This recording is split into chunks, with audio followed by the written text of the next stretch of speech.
The Lover Within, A Study in Masculine Psychology. A course by Robert Moore presented by the C.G. Jung Institute of Chicago on January 22, 1990. I said in the introduction to this course that you saw in the catalog that this is probably the most difficult archetypal configuration for most men. I say for most men, not all men. Some of you in the room here tonight are probably artists or people who shoot up with this thing. and it's where you live. And so you don't find it so difficult to get in touch with this thing at all. And so you're a little different from a lot of other men. Most men have difficulty with it in the other ways. They have a hard time trying to figure out what this energy is like, or it frightens them a lot. In any case, we men are wonderful at getting into trouble with this one. More of us men get into trouble with this archetypal configuration than with most of the others. So we'll be seeing why that is in a little bit. But let me begin. Before the break, I want to just lay out this geography and talk about how the lover interacts with these other archetypal configurations so you can get a sense of the psychological assumptions upon which I work and my understanding about the importance of Jungian psychology in looking at these things. And let me just jump into that, then we'll take a break at 8 o'clock, short break, stretch your legs, and then we'll come back and we'll get into all this phenomenology of the lover and try to get a feel for this thing. But let me just jump in now and say that it's been said by a scholar recently that there are two ways really to be related to Carl Jung psychologically today, really, in terms of popular movements within what we call the Jungian community. One, which we often refer to today as the post-Jungians, take Jung as a starting point and then move on to do other things which are quite different from Jung's work and have quite different assumptions than Jung had. That's one wing. That's not the wing that I am in. The other wing is made up of individuals who take their standpoint in Jung and try to continue developing the vision which Jung started. That is to say, I don't consider myself a post-Jungian. I consider myself a Jungian because I do not move away in any significant way, I think, from the fundamental theoretical assumptions about the structure of the psyche which Jung had. And let me just say a little bit about that. I've got, you hear all these other tapes, this is laid out in some detail in other places. But for those of you who have not heard that, let me just say a few key points. First of all, the key to understanding the uniqueness of Jung's system is understanding the idea of the collective unconscious. That is, Jung, following the great anthropologist Adolf Bastian, saw human beings as having a fundamental psychic unity.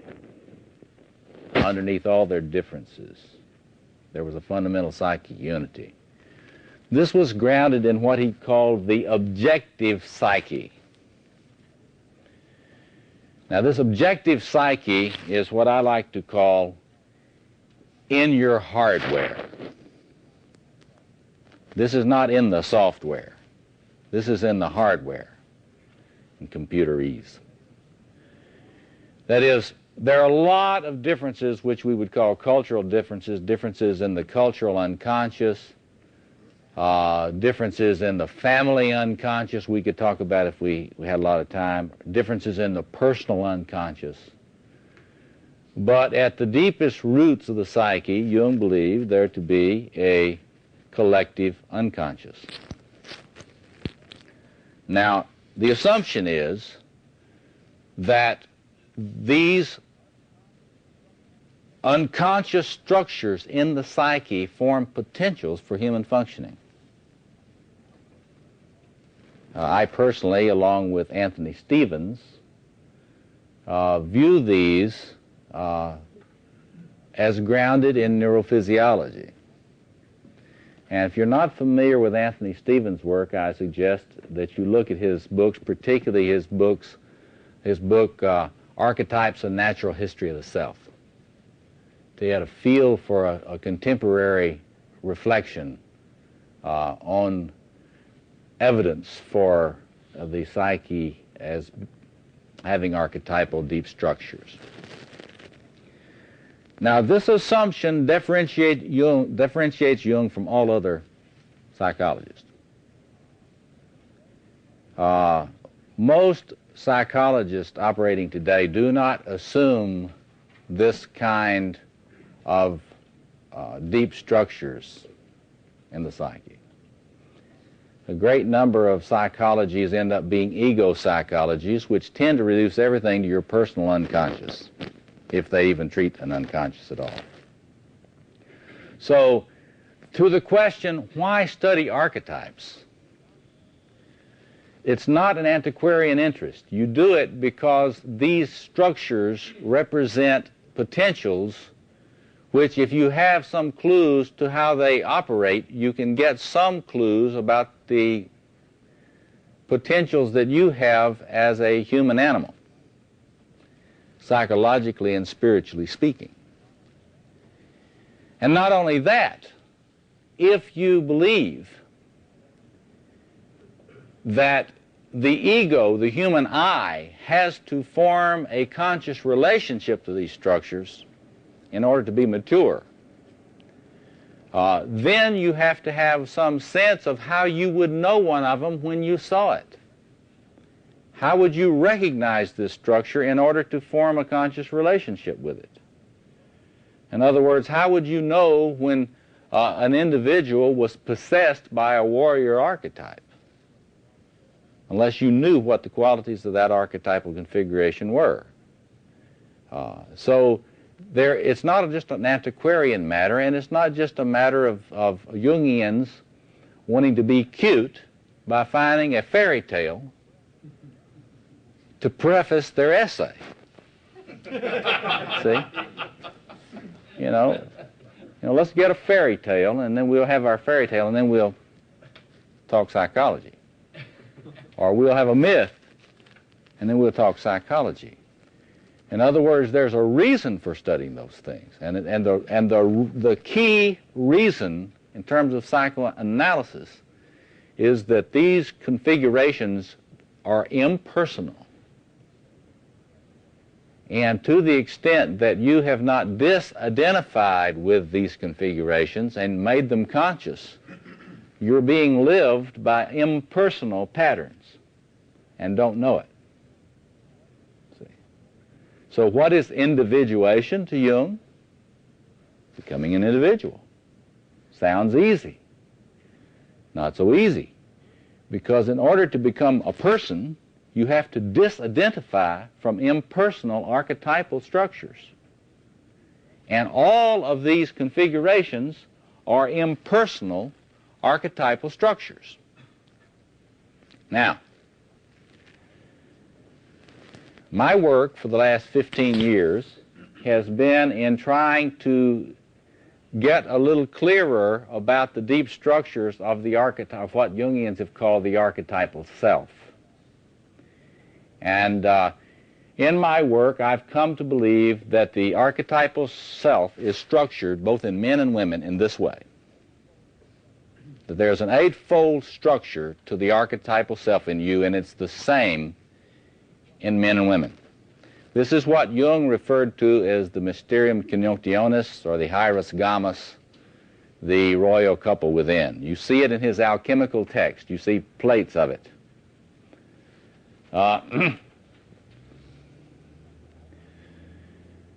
And I want to give you a little sense for the different spaces that open out. If you understand this stuff, you understand that the task of the human ego is to learn to differentiate how one feels and thinks when one is in a king or queen space. How one feels or thinks when one is in a warrior space in the psyche. This is inner space. I got called a cartographer of the psyche recently.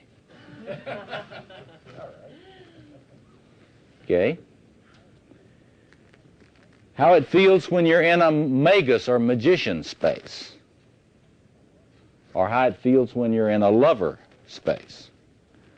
So let me just briefly run through these. You can get the tapes which draw these out in more detail.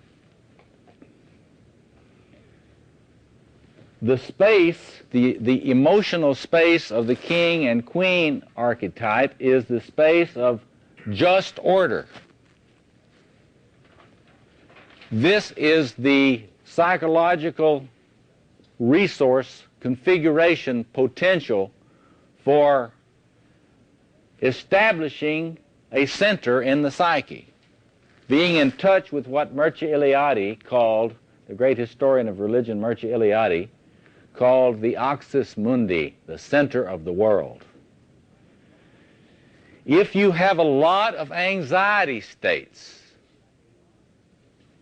if you have tremendous energy but you're very frantic, you're not well enough connected to this. It is through connecting with this archetype of the king or queen. It's the way you get that sort of deep taproot. Put down the taproot in the psyche so that you can experience a sense of calmness and order. Without that, we'll be seeing later, without that, the energies of these other configurations do not bring you a sense of peace and connectedness. You also feel cut off from a source of good. You'll very likely be very depressed if you're cut off from that, because you'll feel like an orphan. Think how many times when you're depressed you feel like an orphan. If you look in world mythology, you see a lot of these motifs about the child whose parents are really a royal couple, but they have somehow gotten separated from this royal couple. And the longing is to be rediscovered by that royal couple. That is related to this configuration. So, all around the outside of this, you see this in world mythology, is chaos. When this center is put down, that's the cross in Christianity, that's the Kaaba in Islam, this is the bow tree in Buddhism, it's the tree of life in world symbolisms of all kinds. The symbolisms of the center. You can get Mircea Eliade's book, Cosmos and History, and he lays out a lot of the imagery around this. Warrior, energy warrior space. When you're in the warrior energy, everything is struggle. If you're not very well connected to the warrior energy, you don't have the focus you need in your life. You don't have the stamina you need. You don't have the capacity to strategize. You don't have the capacity to forget how uncomfortable you are. See? So that you can do the job. For the warrior configuration in the psyche, everything is the mission. Everything is the task. Everything is subjugated to a transpersonal task. The commission. All the language you've heard about vocation, someone's vocation in the deepest sense of that is related to that configuration. The space is the plane, you might say the plane of Armageddon. This is the archetypal configuration behind the Muslim concept of the mujaheen. Mujaheen means one who struggles for God. So the interesting thing is that when you get into this space, you will have an enemy. There's a great book that I've talked about in the Warrior course entitled The Old Enemy by a man by the name of Forsyth. And it's about the combat myth and about the way in which when you get into this space, I like to put the warrior couple the warrior couple in search of and in defense of cosmos on this side. And you see that across the space, they are faced by the warrior couple serving chaos. And there's your worldwide combat myths. In that book, The Old Enemy, he lays out a chart showing all the combat myths and how they parallel each other around cross-world culture. So if you're a workaholic, this is your archetypal configuration where you live. Everything is subjugated to the task, and you don't have really the time for a lover. When you have sex, it's more like wham, blam, thank you, ma'am. See? Or as in that country song, the woman sings, my baby thinks he's a train. He makes the whistle stop and he's gone again. That's the warrior man trying to be a lover. We'll think as we go about the way these men who are dominated by these different configurations, how they try to be lovers. Because it's radically different energy depending on what's dominant. So the warrior, he just doesn't have time. He thinks he ought to be able to read the manual and get it down right.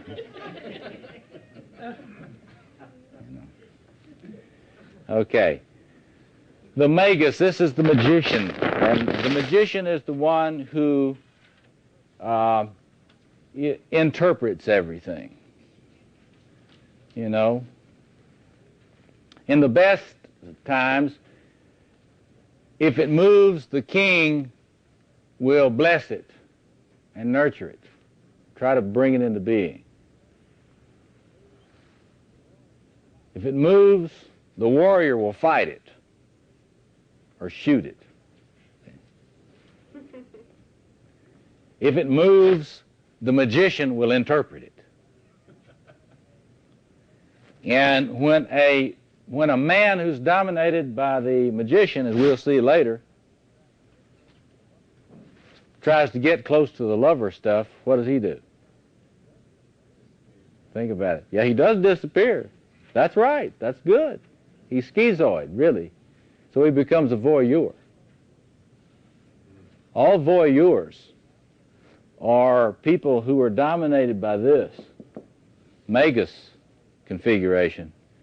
And when they try to get in touch with the lover, they become a psychotherapist and listen to everybody else talk about their sex life. And where did you put that again? Tell me again. Sex, lies, and videotape. That's right. That's right. Sex, lies, and videotape. That's right. So you can think about it. If you tend to be a real heady person, dominated by the magician energy, there's a lot of voyeurism in that. A lot of detachment,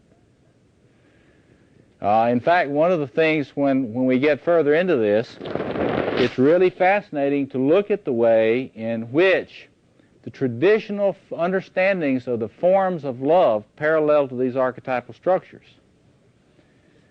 And just as a little preview, let me do that for you right now. Somebody who studied a little bit about all that New Testament theology on the different forms of love, tell me what the three forms of love that they talk about are. Eros. Okay, eros. Eros. Philia. Agape. And nothing for megas. You get it? It's very interesting. We'll get more into this. When that king energy is dominant, it's agape. And we'll get into that more later. Warriors have a lot of erotic connection, but it is in that philia form. Comrades in arms. And there are many men who have known love most intensely right there.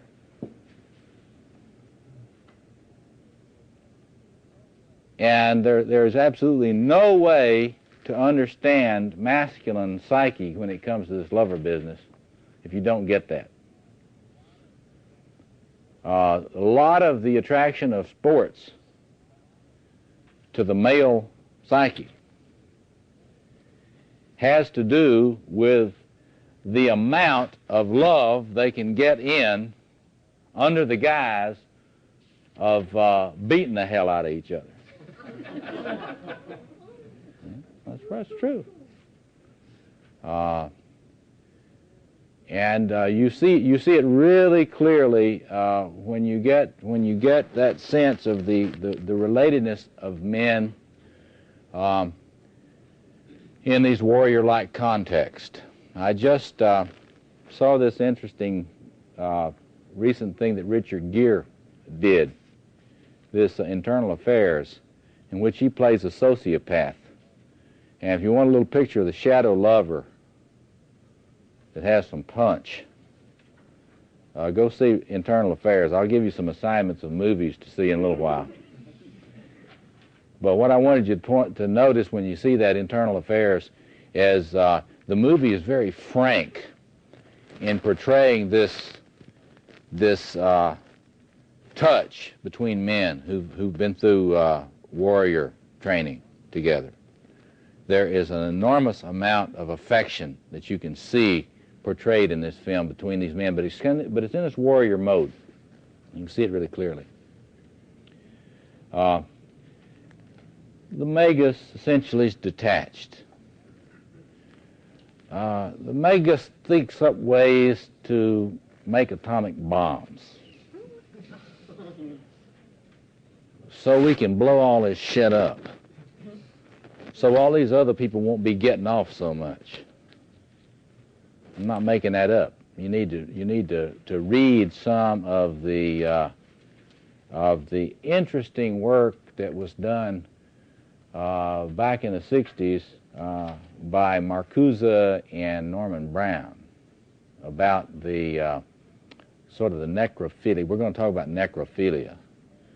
The Magus, who has no connection with this, no direct connection with the lover, is going to be a necrophiliac. He's going to think of ever more creative ways to destroy it all so they can't have it. See, I can't have it. So I'm going to think about I'm going to study the hell out of you until I can destroy you by knowing you. And then after that, we'll figure up some way that we can just wipe it all out. We can deforest the entire planet. I mean, later on we'll get into the ecological dimensions of this. See, ecology is directly related to this archetypal configuration. The capacity to care about ecology is directly related to the lover configuration. The lover space, traditionally in imagery, is the garden. It's the Garden of Eden, and it's the Garden of Gethsemane. It is passion in all its forms. It is the space. This is not a space of doing. Get this clear. When you get into the space of the lover, it's not a matter of doing. It's a matter of being.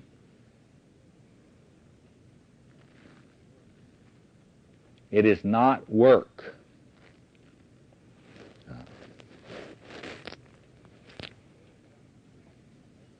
Not worried about making a living, you know, not into career, you know, not into studying sex manuals. I was thinking about country music, and one of the things we'll do at the beginning of after the break is to call on our saints, have a little communion of saints. And one I want to name here tonight in the context of the lover is Hank Williams Sr. If you listen to the lyrics of Hank Williams Sr., you get a little sense for the lover. He died, you know, when he was 29, drank himself to death. He knew about this lover archetype. He had a song called, "If You Got the Money, Honey, I Got the Time." You think about that.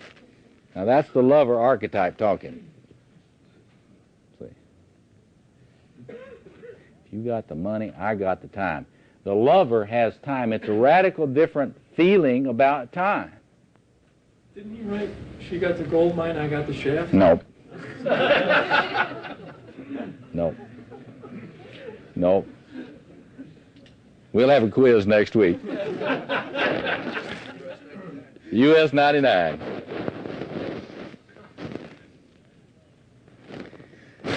So anyway, some people have an idea that maturation in the psyche is sort of like a soup. You integrate, you put all this stuff together and stir it up. I don't really believe that's the way it works. As maturation develops in the ego, the individual is able to access these spaces as appropriate and needed in the psyche. In a way that you can think about, it's like the maturing ego gets the keys to the kingdom. And you can think about the kingdom as having all these different spaces. And you can't just mix them up. It'll become very clear when you think about it in some depth. If you're trying to get something finished, you don't want to be too aware of your lover archetype. You don't want to have too much influence on you, because it will make you very aware of your body, and you'll be aware of how tired you are. And you'll be aware of how much you need a drink, see, or whatever comes to you in that space. So it's not that you want to mix all these things up. You want to be able to access them according to the particular adaptive task that you're trying to deal with. There is a certain capacity for cross-fertilization in these things that enables you to realize the fullness of the potential of each of these configurations. And it does require some of the power, some of the energy off of each one of them to be able to realize the fullness of each. But you don't mix the spaces up. The spaces don't get to where they're just sort of one soup. This is one of the things which later on, the last evening, we'll talk a little bit about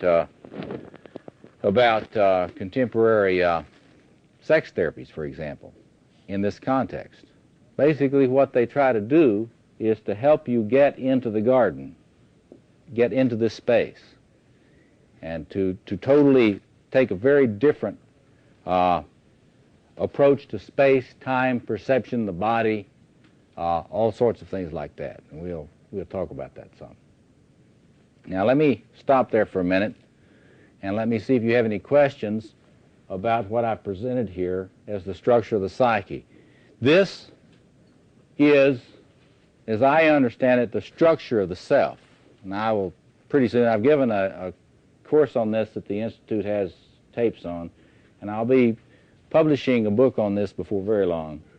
But the male ego needs to be built on the key side of this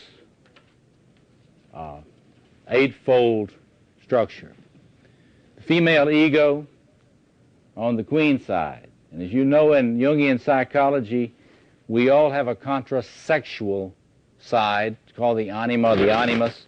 The way I understand the anima contains all of these in a man. The animus in a woman contains all of these. And so we'll think a little bit together about as you mature, how you need to be able, a man needs to be able to relate to the female side of these things as well. But in this course, we're talking about the male experience, the masculine side of the lover. Comments, questions? Yes. You mentioned some positive things that each archetype did. Yes. The only thing you said for maggots is interpretation. Interpretation, ritual leadership. The question is, what are some other positive things about the magician archetype? It is the archetype of awareness. You know, in Robert Johnson's book, Inner Work, this is the archetype of inner work. It's also the archetype of ritual leadership, the capacity to serve as a ritual elder for others. For example, in most of human history, the role of ritual elder was not the province of only one or two very select individuals in a tribe. When a man became a man, he had ritual responsibilities to younger men and others in the tribe. So this magus has the potential for understanding. It's the root of the word hermeneutics. Understanding and interpretation, awareness. It's what you have to have if you're going to understand all this psychic plumbing. You got to get your magician cranked up if you're going to get these things into perspective and kind of get an idea about when you need a little bit more of one and a little bit less of the other. You know, that thing about St. Peter being given the keys to the kingdom. That's magus archetype. And so the magus is very important. It helps you understand how your love is disordered and something about perhaps what to do about it, the inner Merlin. So it's very important. It is the archetype under which all psychotherapy operates. Yeah. Could you say something about the fact that chaos is on the feminine side, or appears to be, and cosmos is on the male side? Men tend to experience the feminine as associated with chaos. And there are some, it's a very historical thing. And in order to understand the male psyche, you have to get some idea about why that is. There's a lot of research coming out now about differences in male and female development, which lends some insight into why men tend to associate chaotic things with femininity. And it has to do with the asymmetrical nature of developmental challenges between males and females. Chartereau's work, recent work, gets into that. But it's not just feminine. This is a male and female warrior of chaos. The mythology of Satan is the most dominant Western mythology. You might argue that the most dominant images of the warriors of chaos are masculine. And you'll see that if you look at that book, The Old Enemy. Most of the agents of chaos are seen as masculine. But my sense is that it's a couple, archetypally speaking. You get the couple, the warrior couple who serve chaos, and you get the warrior couple who serve cosmos. That's the archetypal kind of struggle. But it's not inaccurate when you're trying to understand masculine psychology. It's not inaccurate to note that men do and have historically tended to demonize the feminine, particularly because of their experience of, in their experience, a connection with the feminine often leads to chaotic emotional states. Yeah. Isn't that common from the Bible? Story of creation? Yeah. Yes. One that's not chaos, so to speak. Yeah, there are a lot. He says, isn't there a biblical motif of Eve being the source of chaos? There are a lot of different images that present the feminine sources of chaos. I mean, you see this in all sorts of imagery, and for men, it's a very typical kind of imagery. And we'll be talking about some of the masculine experiences which may give rise to some of that. It's very difficult. Frankly, here's the way you got to think about that. I mean, it's like men, contrary to what a lot of people think, often don't experience themselves as equal to the feminine in power. And a great deal of problems, as we'll get into this when we talk about the psychopathology of the lover, a great deal of men's problems with being a lover has to do with fear of the feminine. I mean, completely immobilizing, terrifying fear of the feminine. In my book, you show me someone who has been a battering masculine, a man who has battered his wife or girlfriend. I'll show you a man who's terrified of the feminine and is into getting into the shadow warrior and having preemptive strikes on the feminine to try to control it. The therapy for a person like that is to help them strengthen their own warrior side. See, anyone who acts out violently like that is insufficiently connected to the warrior. It's very interesting, as we'll get to see later. And this is true for women as well as men, it's very interesting. If you're not connected strongly and adequately enough to your warrior, you will not be capable of intimacy unless the intimacy is very destructive, masochistic for you. Did you get that? You must have the warrior side protecting you from abuse, or you will either choose to stay away or you will choose to connect in a masochistic way, which will then swing into a sadistic form. So, contrary to what a lot of people think,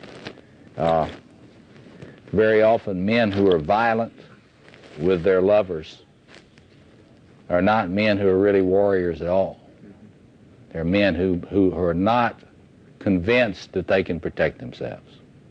Does that go for psychological and verbal abuse too? I would think so.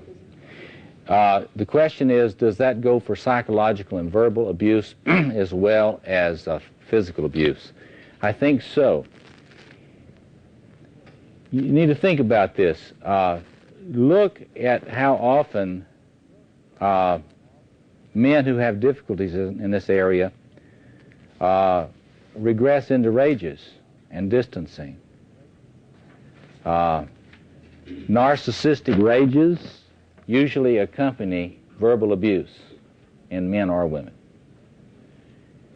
And you show me somebody that's in a narcissistic rage, I'll show you somebody that has felt violated and who feels very, very much in danger.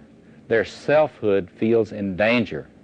If your self is in danger every time someone that you care about gets angry with you, then you're very likely to regress into self-preservation modes which include heavy firepower. So basically, here's the litmus test. If you lose your temper a lot with your lover, it's because you're afraid of them. You're afraid that yourself cannot sustain this intimacy, this connection. It will fragment. So you must drive them away in order to protect the integrity of the self. So it's a strange kind of paradox. So what you try to do is to get that inner knight online. The knight is not going to be too good at making love with the armor on, but that's not what he's for. You station the knight right here at the gate. You put him there, and you tell the knight, this is true for men as well as women, you tell the knight, now if some asshole comes along here and tries to abuse me, take him out. But if you hear me moaning, at least check out and see whether I'm being abused or not before you take them out. You got to have a discerning knight who knows when to come into the garden. How does he discern what kind of moans those are? Well, he has to know. Needs to study a little bit with a magician. Moans 101. How we know. I'm just half kidding. I mean, the point of it is that the night, this psychological reality has to be online to protect this space. It's very interesting, because if you're a workaholic, your warrior is not protecting you well. If you're a workaholic, your warrior is not seeing to it that you get your time in the garden undisturbed. You know, your warrior needs to learn to stand at the door and say, no, you cannot see him. You cannot see her now. No, you'll have to wait. And if you're a nice, good king or a nice, good queen and you're trying to make sure everybody is nurtured and, you know, you're a good social worker, psychotherapist, clergy type, you know, oh, well, I've just got to have this agape, you know, I'm going to love all these people. Well, you'll never have time in the garden. See? So you've got to see the way in which all these different potentials have to be there for you, but in terms of this thing we're talking about tonight, it's very distinct, and it has to be protected because it's very fragile. It's a very fragile thing. It's a very delicate thing, that space. If you ever lost an erection, you know how delicate it is. You know how delicate this space is. See? Other questions, comments before we take a break? Yeah, Dave. These are not all the archetypes. No. And the question is, why these four that you have here as what constitutes the self? All right. Question is, these are not all the archetypes. Absolutely right. Why are these four, or these 8, I would say, chosen? I say this is the structure of this is the inner structure of the self. This is the forms that the archetypal self will break down into if you start splitting. And I'll explain more about that later. I don't know why they are. I just know that they are. And I simply look at the different ways in which you see these things manifest in archetypal materials in history, culture, and folklore. It's no accident that you see these 4 figures in practically all forms of cultural materials. I'm a Jungian. We Jungians view looking at cultural materials as a form of empirical research. These are not the only archetypes. There are many others. They are the things that form the structural pillars of the adult, mature psyche. Now, there are immature forms of these which have other roles. For example, the boy magician is the trickster. The immature warrior is the hero. A lot of people conflate the hero and the warrior, but the hero and the warrior are not the same thing at all. It's very, very different. The divine child is the child king, the Advent, Christ in the manger. And there are female counterparts to that. The Oedipal child that you see so often in forms like Adonis, sort of the boy lover of the great mother, is the immature form of the lover. Freud's whole psychology is based on a psychology of the boy lover and the girl lover, not the man and woman lover. The whole Oedipal thing is a study of the role of the boy and girl lovers in human psychopathology. See? So, so basically, when you look at this, you look at the way in which the images of maturity and masculinity and femininity are portrayed in different human cultures cross-culturally. I will submit to you that if you will look, this is what you will find. Cross-culturally, in any human culture, you will find essentially these 4 structures in both the images of the male and the female. So, other comments or questions before we stop? Yes. Help me a bit on that energy thing between king and warrior. For king, you said lots of energy but frantic. For the warrior, you said lots of energy but poorly connected, no focus. No, you got it backwards there.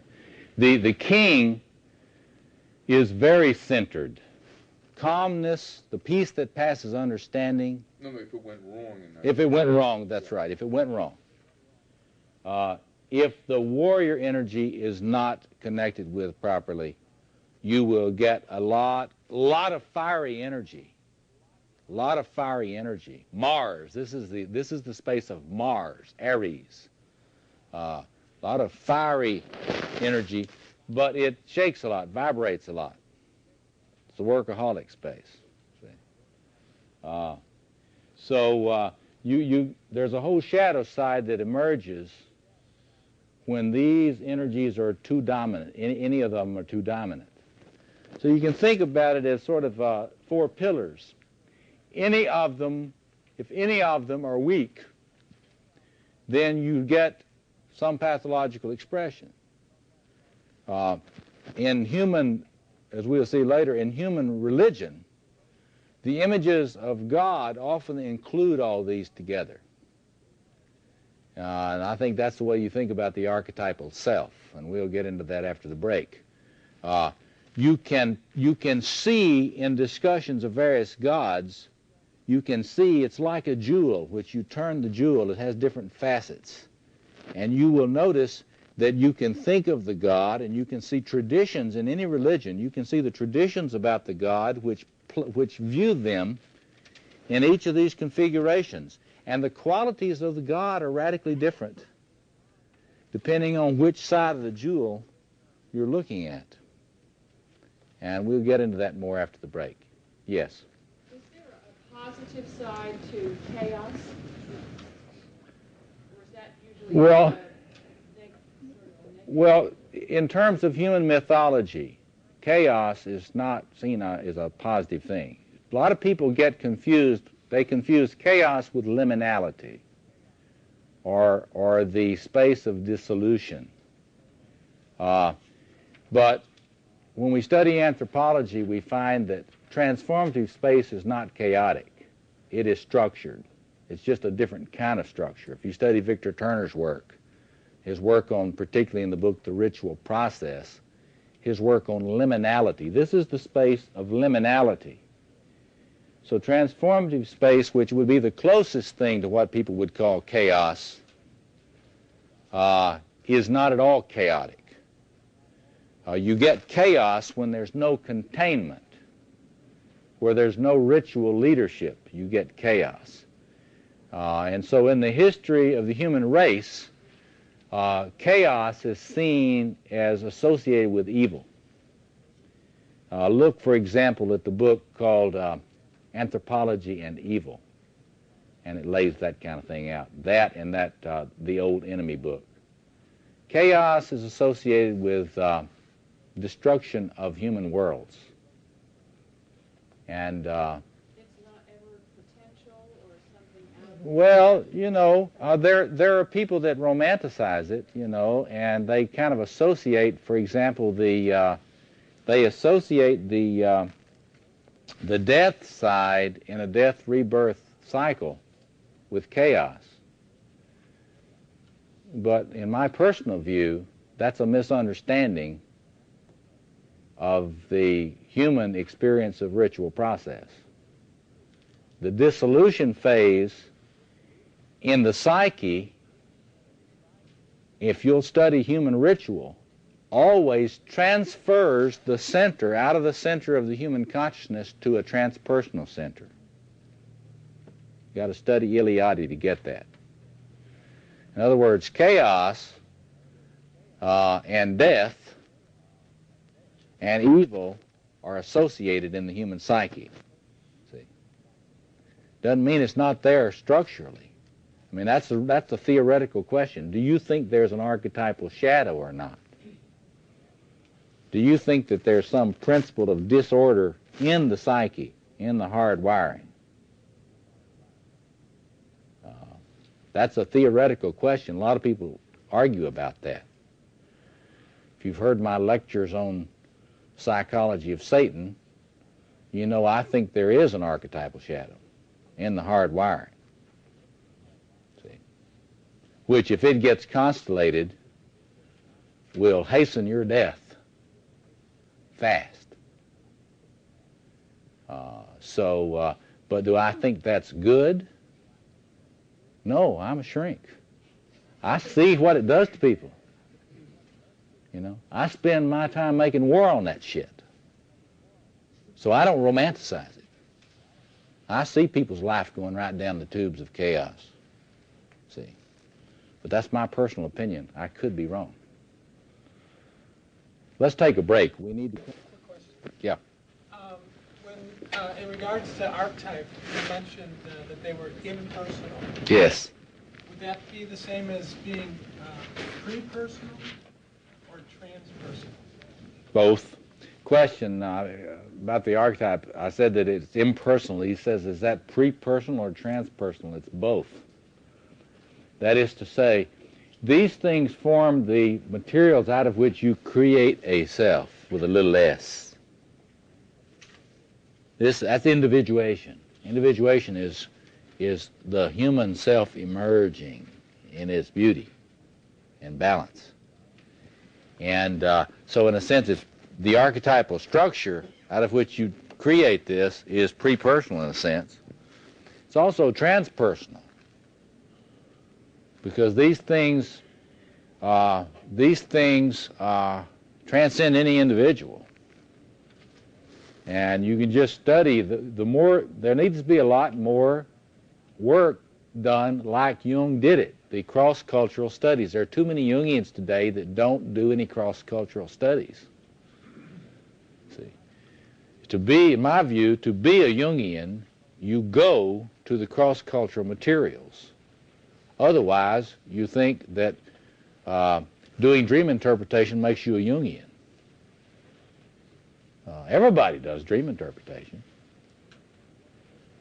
You know, what's the difference between a Jungian and a Gestaltist?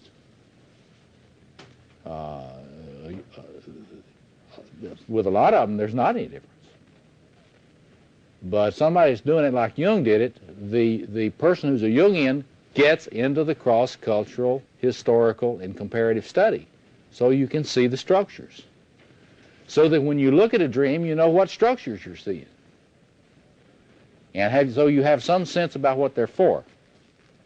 But anyway, that's some more, to honor Gestalt, that's some more elephant shit, as Fritz Perls would say. And it's very appropriate to mention Fritz, and tonight we're talking about the archetype of the lover, because Gestalt psychology is a psychology that operates under the archetype of the lover. You think about that. You think about different psychotherapeutic approaches, and they tend to be in one or more of these configurations. But let me jump in now. Let's just get a sense for, try to get some sense for this particular space. And I want to start out, let's invoke some saints, which if this was on the conjunctio, we would talk about the female lovers. We'd get, you know, Janis Joplin and all these folks.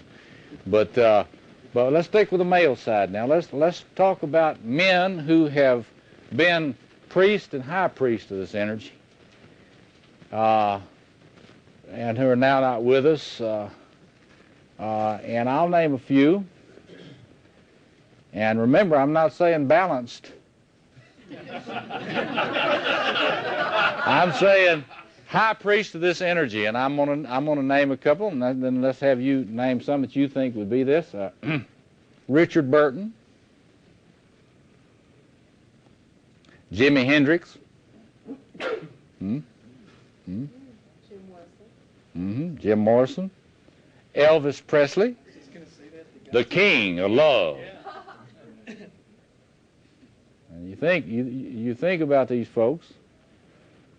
Louis Armstrong.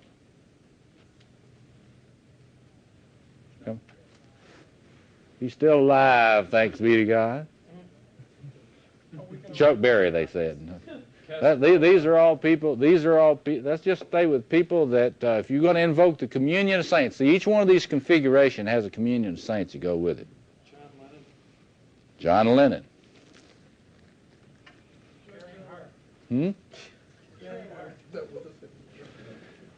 Just folks that have passed. No, I don't think that. That's king energy. Let's stay with people that are deceased. Vincent Van Gogh. Casanova. There are a lot of us. Think about it. Be thinking about it.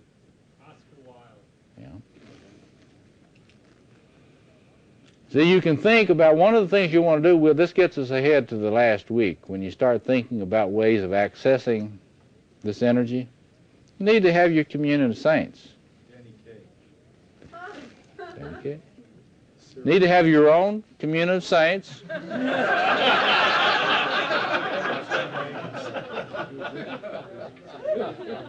As I said earlier, Hank Williams is one of them. Robert Browning. Byron. Yeah. And you just work on your list this week of your saints, people that connote that for you, because what would connote it for me won't connote it for you. But one of the things we'll talk about the last session is, imaginal techniques, among other things, of accessing this energy as well as others. And one of the things you ought to develop is your list of saints of the archetypal lover, priesthood, this type of thing. And you will notice, we'll get into this a little bit, that historically this is affiliated with music, dance, and the arts a lot of the time. And it's no accident that when we get into pathology of this, there's no accident that so many creative people mainline this thing and have difficulties that are related to mainlining the lover stuff. See. Let me start a little bit with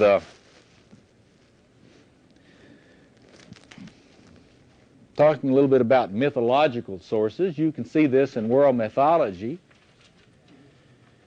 and you can see it in all the world's mythologies. Now I'll just mention a few here. Of course, the one that Jean Bolin has picked up, and if you haven't seen her Gods and Every Man book, you ought to look at this. It's a really useful book to think about masculine psychology. Her discussion of Dionysius in Greek mythology is an excellent discussion of a certain aspect of the lover archetype in men.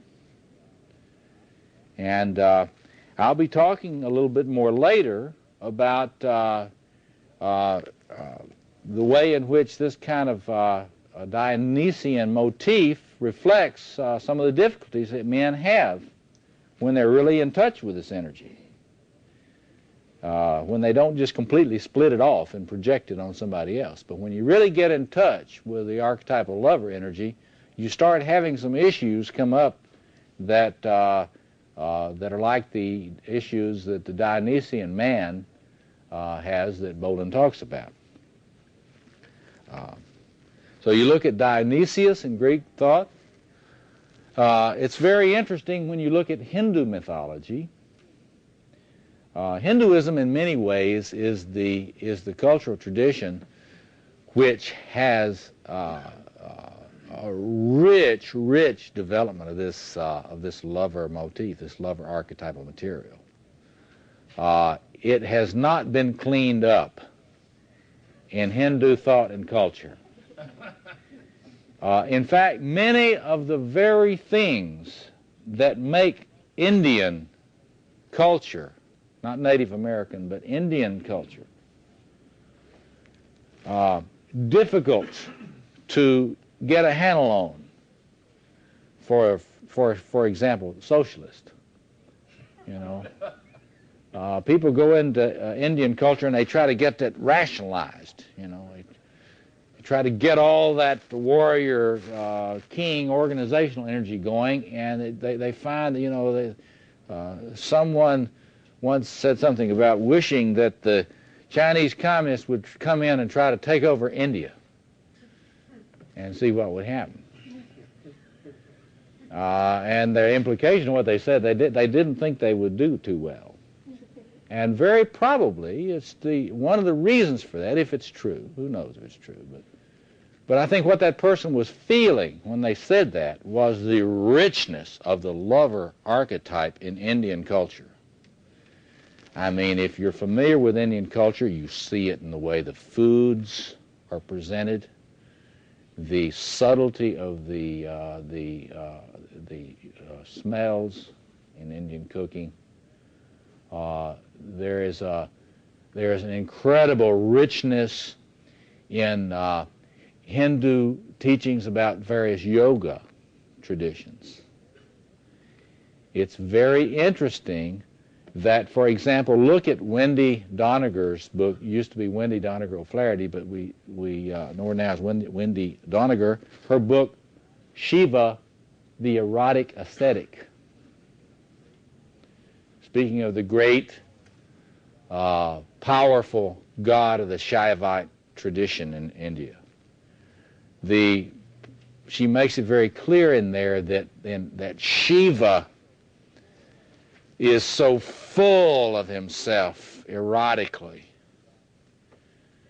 that he's tempted just to be erotic all the time.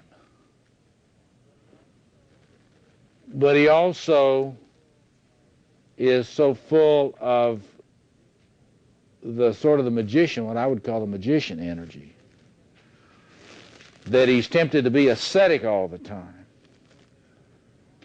And so there's this enormous tension in the person of Shiva, this Hindu god, that is never resolved in any of the myths. It's always a tension, this tension between these different sides of his nature. And the lure of delight is so powerful for this god that it never is domesticated. It can never be domesticated. And if you look at this stuff from the point of view of masculine psychology, you really get a sense of the Hindu experience of male phallic, transpersonal energy, because the symbol of Shiva is a great phallus. And if you go to the great Shiva temples, as I have, off the coast of Bombay, and go in the temples and see the enormous Shiva linga in these caves, and see the reverence with which the Indian people treat this particular energy. I mean, you see the incredible reverence for a non-domesticated, masculine, erotic power. And in the Shaivite tradition, this is the most fundamental energy in the universe. How high is this great phallus? It is so high. It is so high that all the other gods try to fly up to get up to the top of it, and they've never been able to find the top of it. It is so high. Somebody's been taking cocaine, see? It is so deep that none of the gods have been able to find the bottom of it. And so all the other gods can do when confronted with this great phallus of Shiva is they fly up and down it.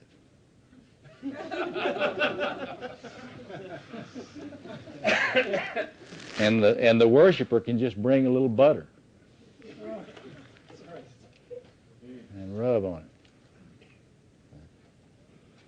So you get a little sense. They don't have this Christian problems with that. I'm going to get to some Christian hymns that kind of get at that a little bit in a minute. But the other tradition that I want you to look at, I really wish you'd look at some of these myths during this course so you can get a feel for this. But the traditions about Krishna are rich with this type of thing. In my Hyde Park consulting room, I have a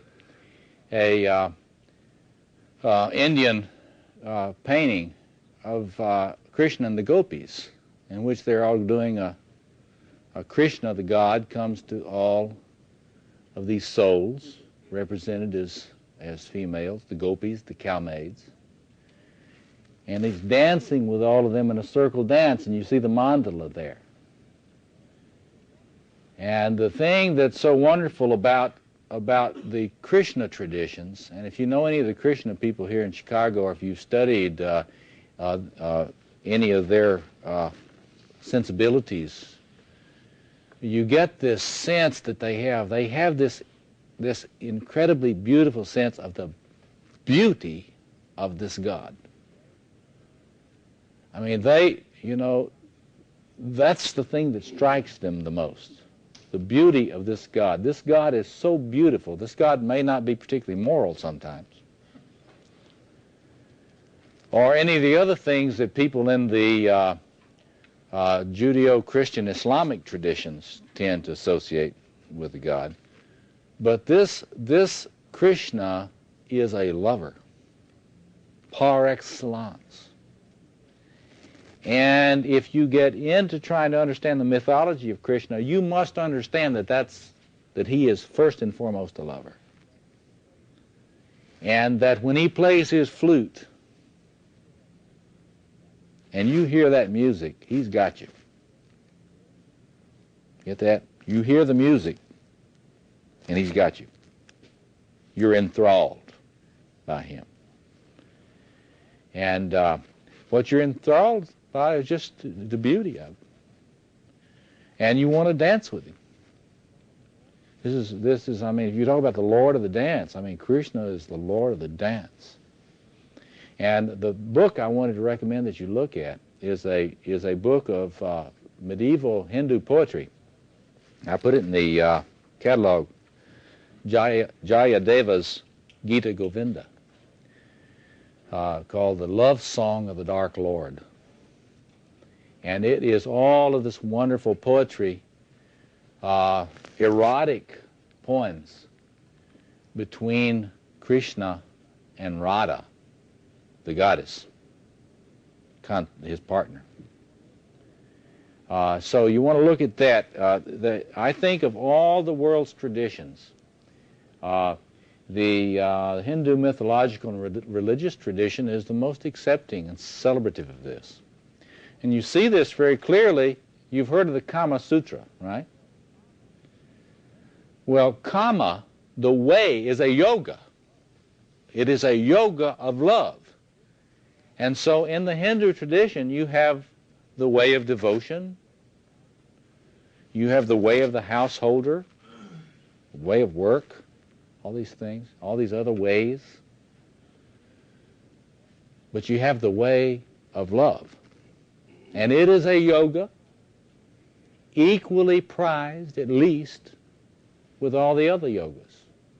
So it is a way of liberation, just as these other more ascetic approaches to yoga.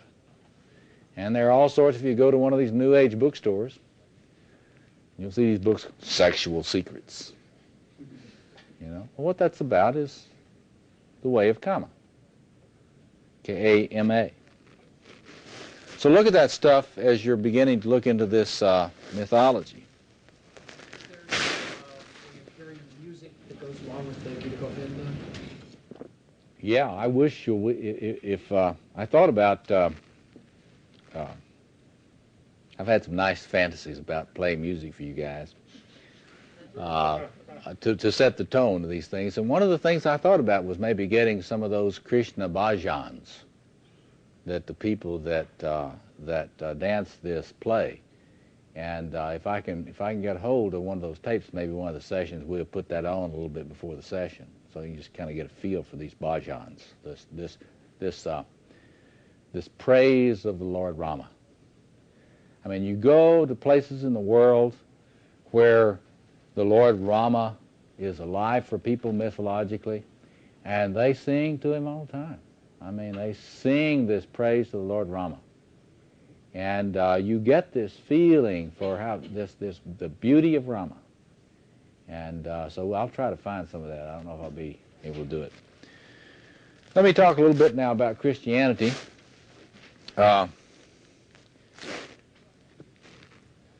What you ought to do is to try to get a hymnal, a Christian hymnal. It can be Catholic or Protestant, doesn't really matter too much. But go down through there and look under the section on love and read those and read the hymns on love. And you get all sorts of clear expressions about Christ the lover. And the Gospels, particularly the four Gospels, present a lot of images of Christ as the divine lover. Going so far, even in some texts, talk about God is love and that sort of thing. All of the songs around Christmas, around Advent, the Christmas mythology is about the birth in the world of love. And it would be impossible to get a feeling for Christian mythology without seeing this side of the Christ of the Judeo-Christian tradition. It is one of the very most central things. Now, this side, the archetype of the lover, is really not highlighted a lot in some traditions. For example, if we take the Roman Catholic tradition, now, if you're a Jesuit, you don't highlight Jesus the lover all that much compared to the more martial motifs, the more warrior motifs. If you're a Franciscan, however, there's a lot more permeation of this archetype of the lover in the spirituality. It's very interesting to look at different denominations, different religious orders, and think about which archetypal configuration tends to dominate in that order. In Protestantism, for example, in the Reformed tradition, you get a downplaying of the archetype of the lover. In the evangelical Christian traditions, you get a little bit more of a puffing of the archetype of the lover. For example, in gospel traditions, in gospel music, you get a lot of emphasis on Jesus the lover. And there are a lot of old gospel songs where you see this very clearly. I like to tell the story about the editor, actually, of a major hymn book, who back in the early 60s, they just come out with this new hymn book. I will not name the denomination. And this editor of this hymn book was to have a celebration of his new hymn book at this theological seminary. And his students decided that they would have a little roast. So one of the very attractive young women music students dressed up in a very, very Peggy Lee, torchy red dress, red cabaret singer's dress, and sort of hid back at the back, and they were having this presentation service, and so they had brought him down and sat him down in the front row, and at the right time, one of the sort of local jazz pianists came up, sat down at the baby grand and started playing some bluesy jazz licks.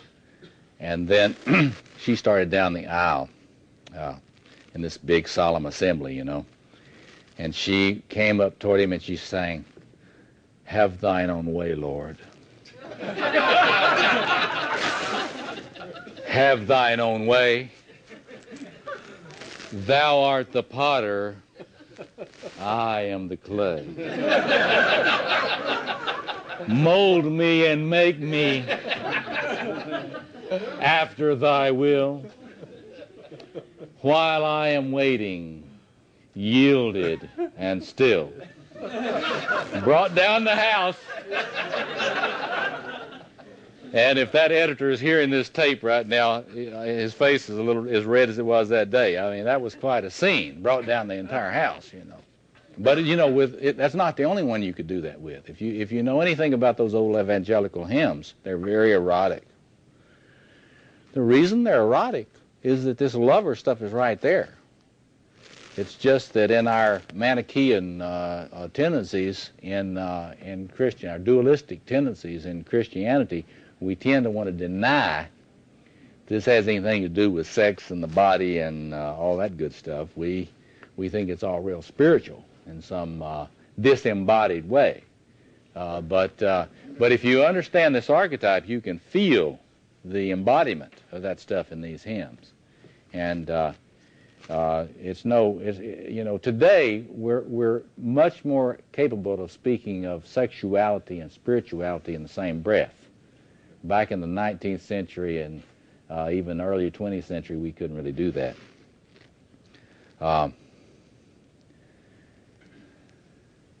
I've talked a little bit about Hindu motifs.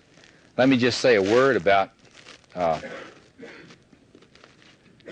love in the Buddhist tradition.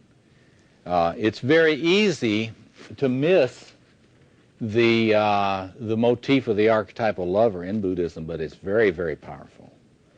The reason it's easy to miss it is because of all that emphasis on asceticism, particularly in some of the traditions, Hinayana traditions, and the dominance of that magus configuration. You know, that monk magus sorcerer configuration tends to obscure the power of this lover stuff in Buddhism.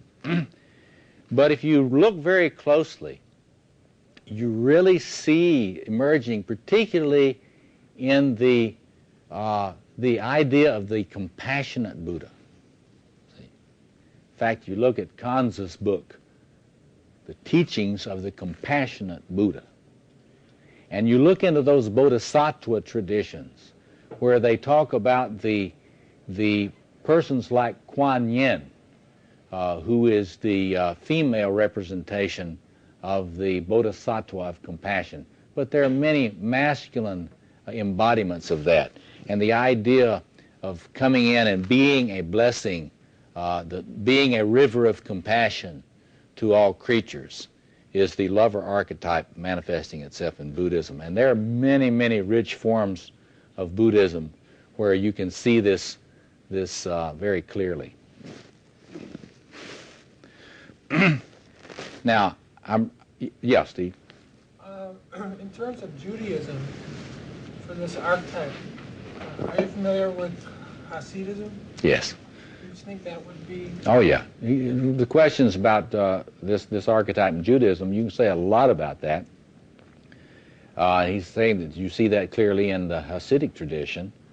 It's absolutely true, but you see it in a widespread manner in Judaism. In many ways, Judaism is much more comfortable with this archetypal configuration than Christianity has been in many of its forms, certainly as it has to do with ordinary life. For example, the sensibilities that you get, if you've been to Fiddler on the Roof, if you go to Fiddler on the Roof, you'll get a feeling of the lover modality as it's expressed in the tradition, and that's richly expressed in lots of different forms. The love of ordinary life, the sanctification of ordinary life, the joy, the dance, the blessing of so many aspects of an enjoyment of ordinary things in life. For example, it's very interesting. See.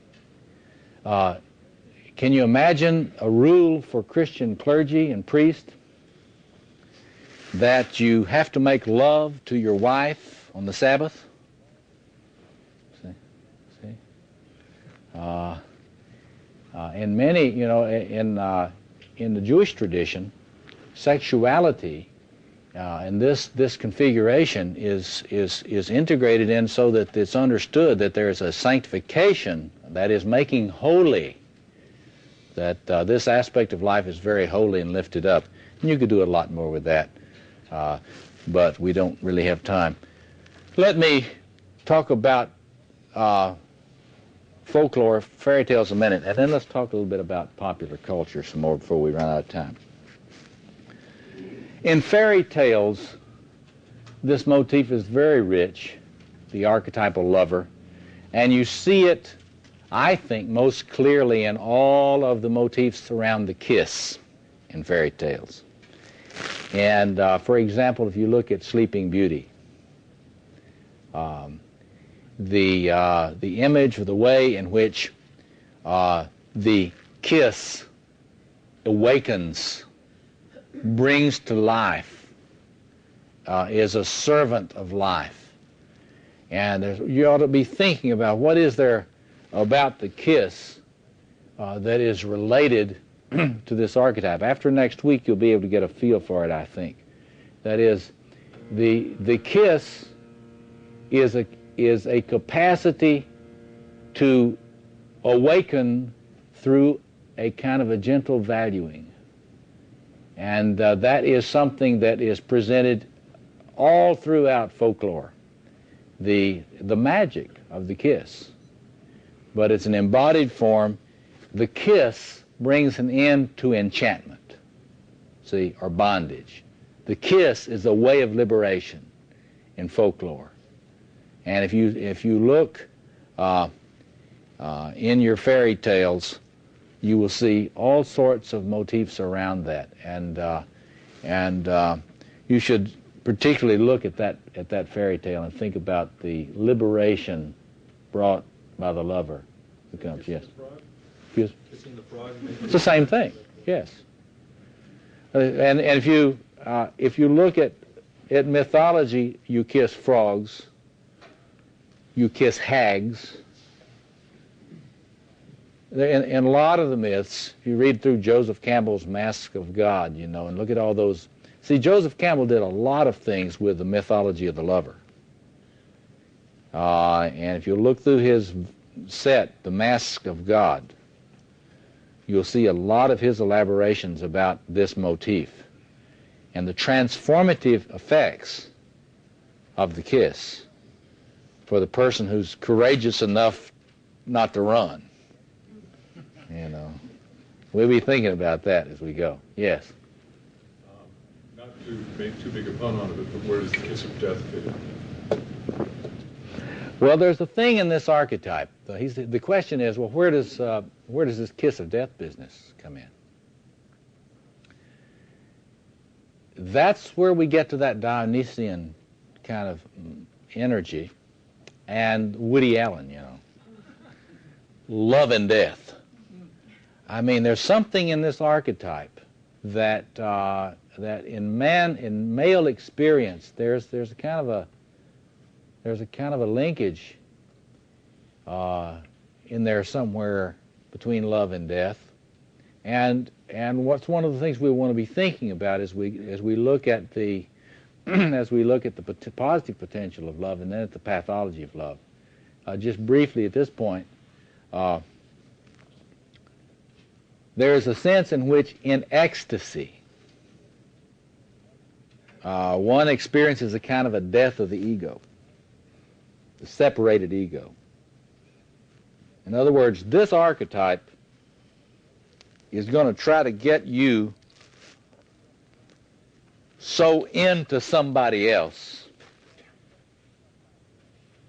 or something else that you lose yourself. See? And that's a kind of death. Excuse me? You're talking about a projection, or well, it can't. Getting into somebody well, else? we'll get into that a lot. The question he's saying, well, is that a kind of a projection? We will talk about these lover projections and what the self-psychologists today talk about as self-object transferences or self-object relationships, kind of fusions that we get into with other people. That's related, but whatever you want to psychologize about it all you want to. I mean, tonight we're not psychologizing it so much. We want to just get the feeling of it. When you're into this thing, you just want to get into things. You want to get into it. You want them to get into you. You want to lick it. You know. You want to find all its apertures. See? And the more ecstatic and erotic the experience, the less the concern for boundaries. And see, if you're an artist, when you're doing some of your best work, you're kind of losing track of where you stop and the creative act begins. And one of the things that I will talk about when we get into talking about the pathology of the lover is the problem that you get when you really start connecting with this of overstimulation. I mean, that's the way they talk about it today in psychoanalysis. It's kind of a calm word, overstimulation, you know. Overstimulation, you know. But if you're dealing with this thing, as many of you are probably, the more creative you are, the more you deal with this. You get into something or someone so intensively that you cannot shut it off. You know, that, like that country song, whoever turned you on forgot to turn you off.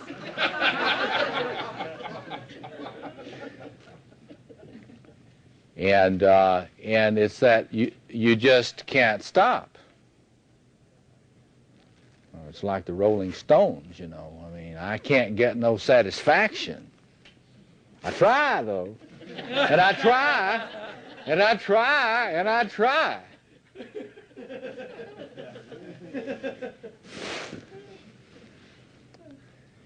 Okay, which gets us into drug, sex, and rock and roll, which is the locus of this archetype. I mean, I wasn't kidding you when I said I would have played Give Me Some Lovin' for you, because you would have a lot better sense for this archetype without me talking about it if you hear that song. And I'll try to arrange to be able to play you some of this raw energy. See, if you get, you know, Bach, you know, Jesu, joy of man's desiring. Now that's the lover archetype, but it's real refined. And it's real balanced. Bach kind of had all these things serving that Jesu, joy of man's desiring. Even turned on Bach, you know. I mean, now what we'll have to play for you, is some of the Stones, or you country music lovers, Hank Jr. when he's on a roll. Start looking at the music side of this thing. See, it's no accident that so many rock stars burn up and die young. And this is the energy they get into. You don't want to live to be old. In fact, you can tell somebody that's really shooting up with this thing because they can't imagine themselves 40 years old if they're a young person. So who's still alive and kicking? Yeah, that's right. You know, anytime you see any of these, like this recent book on the Stones that came out, you know, this aging faces. You know, anytime you see aging rock stars, you say, say there's some structure there helping them balance that stuff, because the ones that burn up just didn't have the balancing resources to try to help them maintain their selfhood in the face of all that energy. You want to, if you haven't been to a rock concert, you know that's the temple of this god. And it's true pretty much of practically any really, really powerful, popular musician in concert. If you go to these concerts, if you haven't been to one, if you read about it and study about it and all that stuff, but you never go to any of these concerts, during this course you ought to try to go to some live music. You know, get the reader Thursday, and this weekend go out, hear some live music, and try to get a feeling for this energy, because that live music context is the space of this archetype.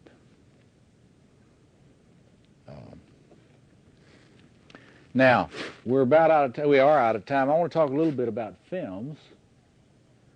There are a lot of films that deal with this thing, and I want you to try to look at some films as you're kind of trying to immerse yourself in this energy. Your family's going to wonder what's going on. But I'd like for you at least before next week to see Zorba the Greek.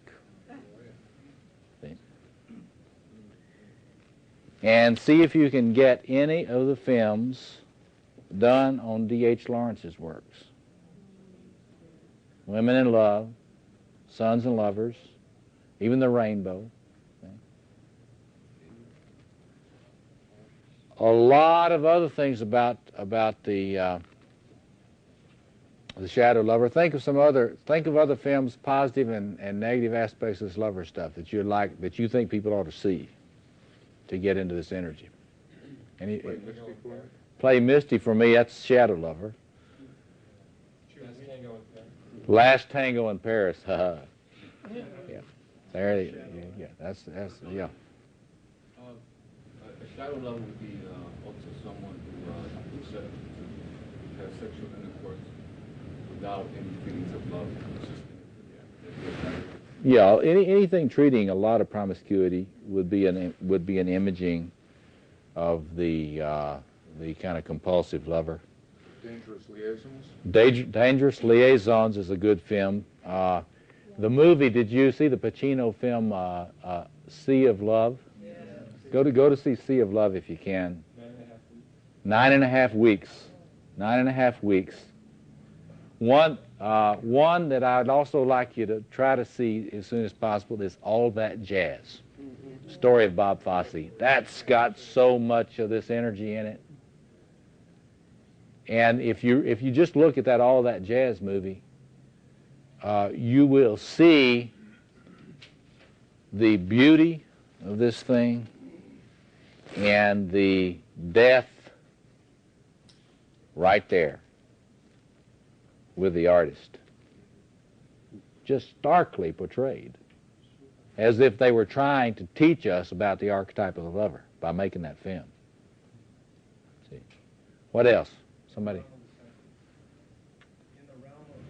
In the realm of the senses. Any others? Fellini's 8.5. Angel Heart. That's really the archetypal shadow there. Huh? Arabian Nights. It's very interesting, the Arabian Nights. Be thinking about this, and we'll do this again next week, about things you ought to look at. That gives you plenty to start with. When you go home tonight, put on some rock and roll and turn it up loud.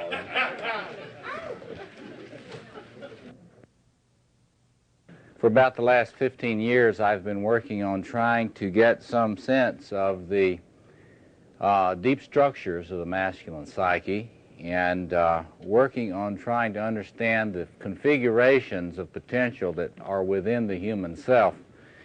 And I've been working on trying to lay this out in some schema that is understandable and which people can see the way in which these potentials interact and mutually support each other in a maturing male psyche. Now, as you know, in Jungian psychology, we see masculine and feminine in the psyche balanced in the deep self. And I've talked about how Jung imaged that in the, can you hear me back there? Imaged that in the image of the sacred marriage, or the hieros gamos. Well, in the introduction to this and other places, I have gone into the way in which I believe when you decode the structure, the archetypal structure of the psyche, you see there are 4 couples within: a king and queen, with their own particular space that they generate, which is a just order, which is a hospitable order, which makes room for and empowers all of the royal family that emerges between them. If you study mythology, you'll see this image everywhere, from Native American to Hindu culture to others. Of course, you don't see it in patriarchy. In patriarchy, you get this idea that a lonely God is better than one that is not lonely. Kind of a weird idea. It's amazing how it's lasted so long.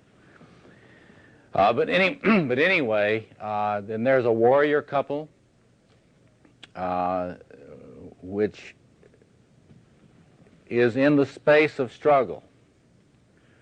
To the extent that one is living in the warrior space, and many of us workaholic types are, we call it just being serious about our careers, but it's really a kind of pathology, a kind of sickness. I'm going to get into that some tonight. We'll get into it even more next week.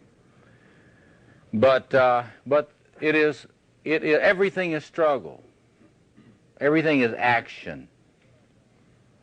If you're really good at this warrior business, your motto is the same as George Patton's: attack, attack, attack. That's that energy. And it has a lot of very important contributions to the psyche and to human culture, and it does not deserve the slandering and misunderstanding that that particular configuration has received. Then there is the magician couple, known in the occult as the priest and the priestess. And if you want to see this acted out, find a neo-pagan group, of which there are many here and around the country, and go to one of their rituals, and you'll see the priest and priestess act this archetypal pattern out. They are the stewards of transformative space, what Victor Turner called liminality, the space of death and rebirth, which is the space that we need. This is the archetypal configuration of going inward and becoming aware, of waking up. The whole philosophy of Gurdjieff was based on waking up. And so the archetype of the magician in men and women is that archetype of waking up, coming to. And when he came to himself, it's the image of doing away with enchantment, breaking the spell, the enchanted enclosure of consciousness. But in this course, we're dealing with the lover couple. And this couple tends to be heavily in the shadow in Judeo-Christian Islamic culture, but it's in the shadow in a very widespread way throughout human experience. It is very difficult to integrate this potential into life. It's very slippery. It tends to slip out. It tends to move across boundaries. It's hard, as we will get into it in a minute, you can't domesticate this at all. It's hard to domesticate any of these. You can't really domesticate any archetypal energies, but this one, this scares people. And yet, as we'll see later this evening, tonight I'm not going to talk about its shadow side. I'm going to be an advocate for this energy tonight. Next week, we will be dealing with the shadow side. I started out with thinking about the structure of the psyche, thinking about some of the expressions in myth and in folklore, of which there are many. You could have a multi-session, you could have many courses just on the mythology of the lover. Read Joseph Campbell's Creative Mythology to get at the mythology of the lover. But next week we'll look at the pathology of the lover, or sort of the boy lover.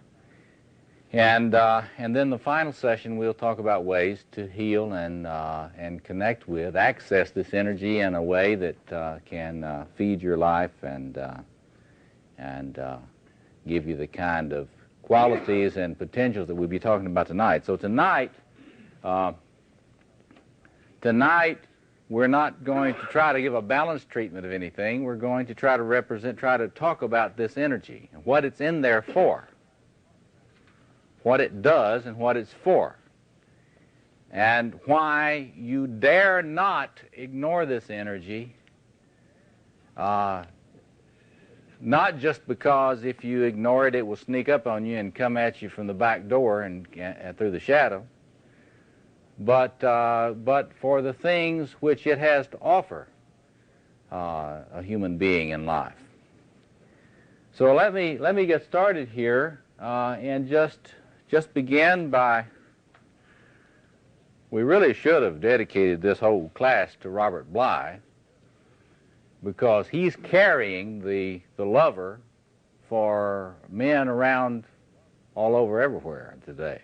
You know, I mean, people project, men that have trouble with this aspect of their personality tend to project this on the poets and on the writers and on the artists and so forth. And then one of the things that's hard about being a poet or an artist or a musician is because people are so ready to dump this on you and expect you to carry it for them.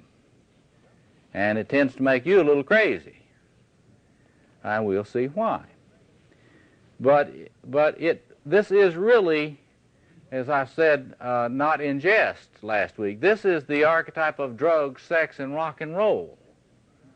And it's not just the archetype of refined music and sublime poetry and all these things. This is, you get a sense of the energy of this thing when you get a lot of volume and a lot of passion and a lot of bass guitar.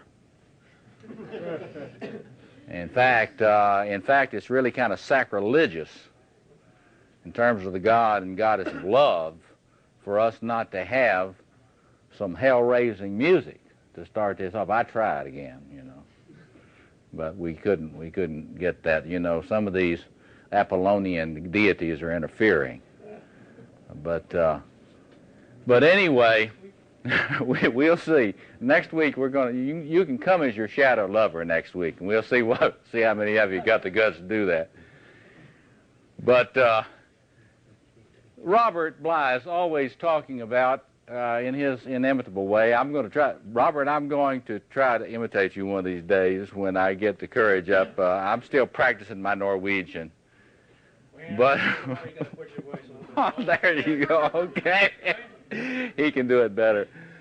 But Bly's talking about the wild man. He's always talking. This disturbs people. You know, they say, "What's this Bly going around talking about the wild man?" You know, trying to get these men to get in touch with their wild man. Well, what is that all about?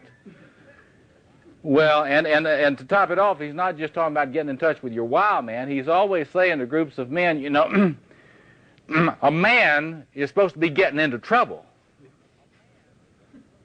Think about that. He said, if you're not getting into trouble, something's wrong. Well, now you're going to have to get a feeling for this archetype if you're going to get a sense for what he's talking about. Now, I like to kind of clean it up. You know, I try to say, well, Robert doesn't really mean that. He really is talking about the archetypal self. And you know you can't domesticate the archetypal self, and that's part right, you know. But he really does mean, if you're a man, you ought to be getting in a little trouble. And so more specifically, what he's really getting at, and what he comes out of so beautifully so much of the time, is this lover energy. And it does not respect boundaries. It's one of the things that you got to get real clear about. Remember, you got to study this archetypal stuff, because archetypes aren't nice. None of them are nice. And they're not balanced. See? They are full, and they press their case imperialistically. So, you know, that's why people tend to stay away from archetypes as much as they can, you know, and be bland and boring. Because if you get in touch with any of the archetypes, it tends to want to take over and possess you and use your body to do its thing. And this is not just true of the lover archetype, it's true of all of them. But this particular energy, one of its characteristics is it doesn't respect boundaries. And you know, there's a lot of talk today about shame. There's a lot of interest in psychoanalysis now and in psychotherapy and family systems and all that sort of thing about shame. Well, shame, you know, they say that, well, such and such culture is a shame culture, but this culture is a guilt culture. But if you really know the truth of it, all cultures are shame cultures. That is, one of the ways they get control over you is by teaching you to be ashamed of yourself. Teaching you to be ashamed first of your body, and to be ashamed of especially of your enthusiasm. You want to be real careful about showing anybody your enthusiasm, because if you do, you're likely to get a very stiff, what Freudians would call anal response. You can feel that in your body, you know. Tighten those sphincters, folks. You know. Okay, but what you get in this archetype is you get a pressure toward shamelessness. The archetypal lover doesn't understand that shame crap. It's not into hiding. It's not into not being seen. It's not into being nice and not making anybody uncomfortable, see, with your body. See. The archetypal lover pushes you, now get this, and you can, if you can watch your own bodily response to this, if you get in touch with it, it will push you from your shame reactions with other people to passionate play and display. Passionate play and display. That is, this is located in the area of your exhibitionism. You know, there's a lot of talk now about shy people. People who are shy. There's, you know, people getting to be experts in shyness today, you know. Well, I just wrote a book on shyness. Well, they're talking about what the psychoanalysts have always talked about is capacity to be exhibitionistic. And one thing that I really love about the Freudian school of psychoanalysis is that they understand that there is a healthy exhibitionism. And one of the things we'll talk about as we go tonight is the capacity to get to the place where you can stand and contain your healthy desire to display yourself to others. And I don't mean just in sexual contact, but your healthy desire to display yourself. Now I want you to think about dancing in that context. We'll get to it in a little bit. But think about the role of dance in this, and you can think about it. Healthy, shameless display. See? And don't want you to underestimate the power of a psyche that can do that. I want you to be thinking with me tonight about the strength of a personality, the capacity of a personality that can shamelessly display itself physically as well as otherwise. That is a potential that very few of us are capable of letting come out without the help of some substance or another.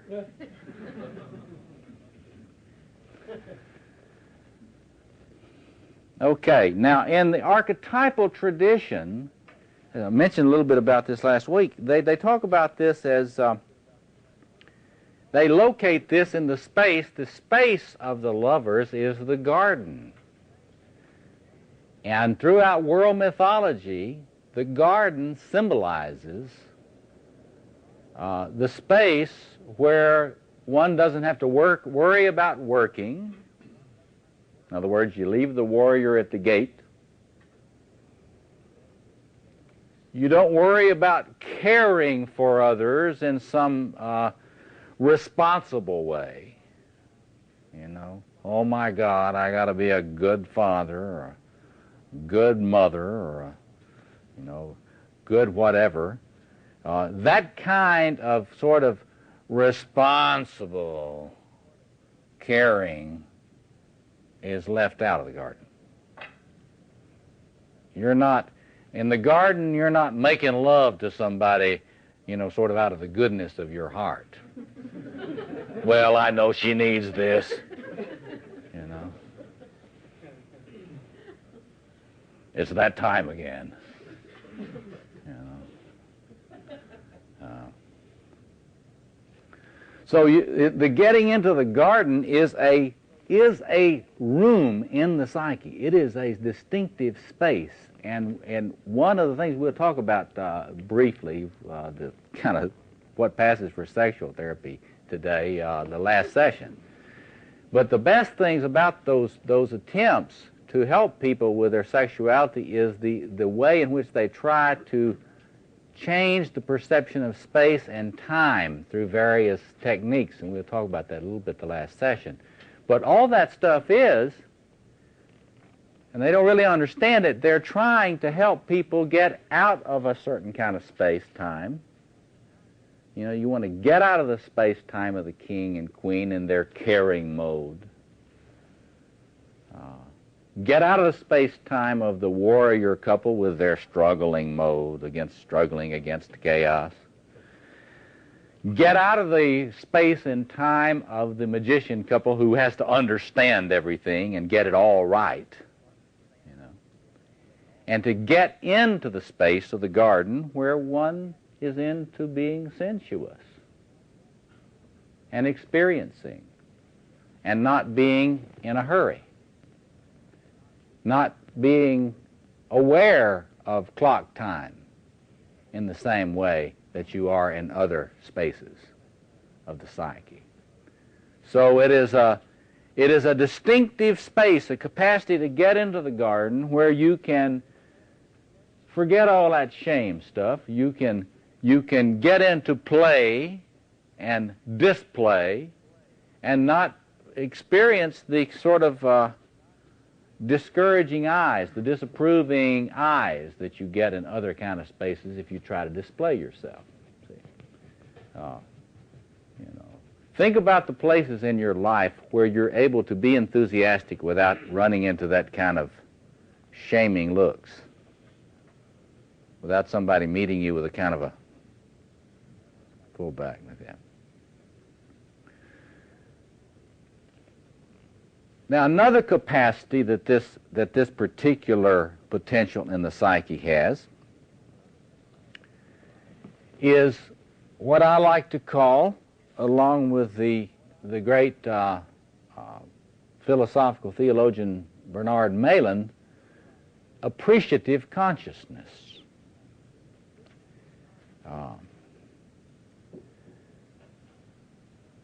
If you want to read somebody who's aware of this kind of perception, and has talked about it in some depth, you want to read Norman Brown's work, particularly his books Life Against Death and Love's Body, in that he talks about eros and art, eros and language. Eros, you might even talk about it this way in terms of the contemporary world of scholarship. You would talk about a whole erotic approach to interpretation in which you can appreciate that which you come to. You don't try to distance yourself from it. You're not into having depreciation be your first movement of interpretation. It's very interesting today.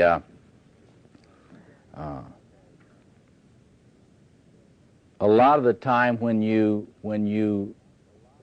get into people who study literature, you know, what do we talk about, you know, the field in which you study literature? A lot of the time you talk about literary criticism, see, in which often a scholar's competence is determined on how much criticism of the text or of the narrative and so forth they can provide, rather than their capacities for appreciation of an artistic creation.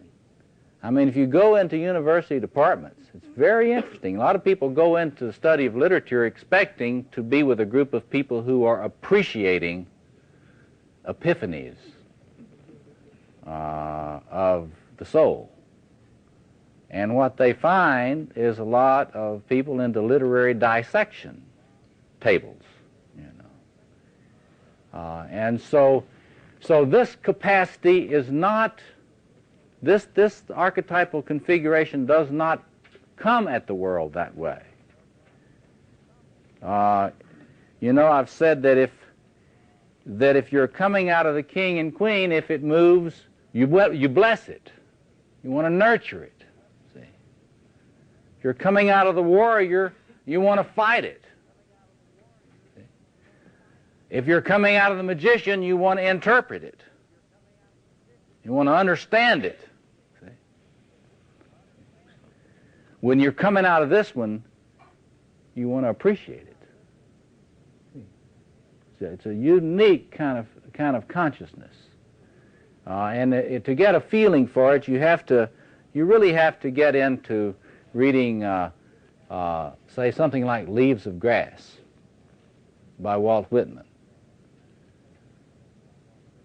Or you have to get into something like the work of William Blake and look at Blake's paintings and read his poetry and get some sense about the way in which he felt that if you really were in touch with this kind of energy, that the world becomes luminous for you. It's not just, you know, the world is not just vast expanses of darkness and depression and boredom with a few little hierophanies here and there, you know. Oh, there's a hierophany over there, you know.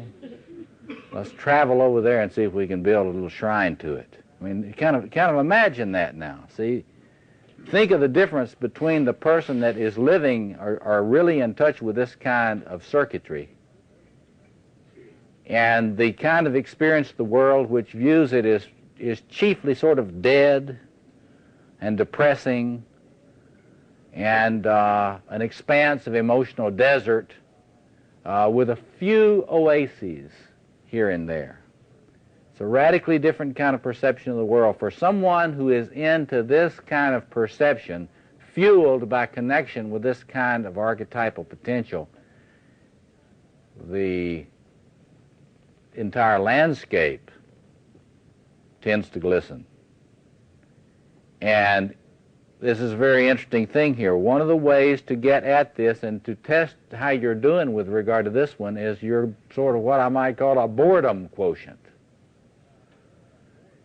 And that is to say, just kind of take a little note. How much of the time in your life are you bored? If you find yourself bored very much of the time, you're out of touch with this particular configuration. See, it's very interesting. You can be bored and be a workaholic. We'll get into that a good bit later. Yeah. Yeah. Let me restate your comment for the tape. He's saying that this appreciative consciousness sounds like the kind of wonderment that one has spontaneously as a child. And then he raises the question about how do you stay in touch with this? It's like, he says, it's like hearing a joke more than once, that you things become stale. There's a concept in literary criticism that kind of talks about that. It's the concept of sedimentation.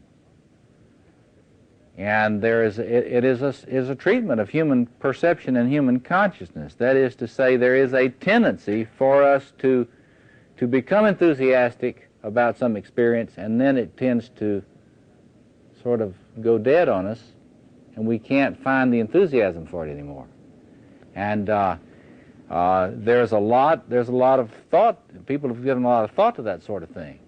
I think that that's one of the reasons why people tend to romanticize childhood.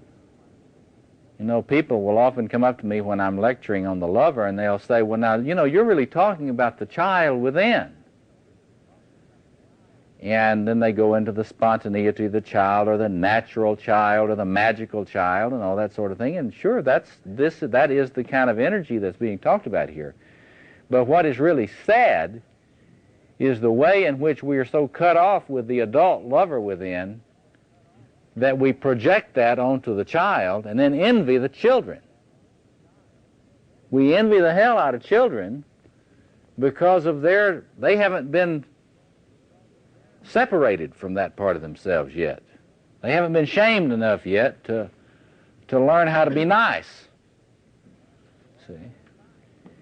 And what I like to say to people is that there is nothing that a healthy child has that a healthy adult lover doesn't have in greater portion. That is to say, you can get into a hell of a lot more trouble as an adult than you can as a child. Think about it. I mean, there's a lot more varieties of trouble you can get into as an adult. So, I mean, why put all that envy on the children and then want to, if you envy the children that much, you'll make them want to take their toys away, you know. When as an adult, if you can get in touch with this energy and learn, we'll talk about, you know, getting to where you can stand it. Think about that now. I want you to think about that tonight. That's what you really got. The difference between somebody that's really getting into trouble with this thing, we'll talk about next week, and somebody that can really get into it and not burn up and go down in flame, is being able to have the resources of personality to be able to stand it, to stand the intensity of it. It's one of the things that I like to work with people on when I'm doing therapy and analysis with them. Gradually helping them to be able to stand their excitement longer. I mean, remind me next week to talk about premature ejaculation. Because it's not just something that is a genital thing. You know, most of us who are out of touch with this thing and don't contain it well enough have emotional premature ejaculation a lot of the time. We are so afraid of the intensity that this archetypal configuration brings that we just defend against it like mad and make out like we don't even have it. You show me a man who feels kind of dead inside or wooden inside or kind of like he has no passion, I'll show you a man that's defending like mad against the presence of this energy. His problem isn't that he doesn't have it. His problem is that he's afraid he's going to get in touch with it. And then he's going to run amok.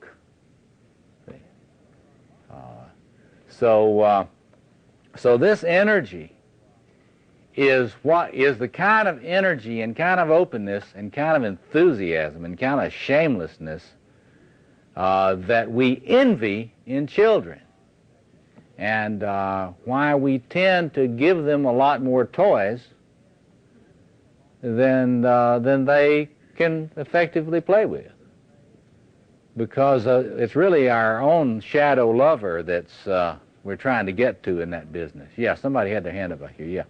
Yeah, when you talked about one of the things you said, lover energy doesn't respect boundaries. Yes. You know, when Robert Bly tells the second part of that story about the wild man, and he talks, well, actually it's the third part of the story, where he goes into the castle, and the second part he gets into the garden. And he talks about the garden as being a place to set boundaries. Yep. Could you just... Yeah. The question has to do with the question of the garden being a place to set boundaries, and my comment that lover energy is not really a respecter of boundaries. You've got to understand that those stories are initiation stories. And when they're talking about the initiation, a man coming into his maturity, it's not talking about raw archetypal lover energy. See, if you're going to be able to deal with this energy as a mature man, you will have to be able to have boundaries, set boundaries. You'll have to put boundaries at the edge of the garden. You'll have to be able to protect the garden. This is what most people don't do. It's very difficult to find people who adequately protect the boundaries of the garden space in their lives. They let everything else encroach into it. You know, you'll find people all the time, you'll say, you talk to them, I say something, well, when was the last time you went dancing? Oh, I know that we should go dancing. Say, yeah, I know that you know that we should go dancing, but when was the last time you went? You know, well, when's the next time you're going? Well, we just hadn't had time. See? I mean, it's not intentional, right? Everything intrudes. But you really have to actively be strong enough to protect that space, and that means you really have to have strong warrior energy developed. If you don't have a strong warrior, you won't ever have the garden protected, and it will be spoiled by every other demand on you in your life. But you're talking about a mature man. Bly is talking about masculine initiation.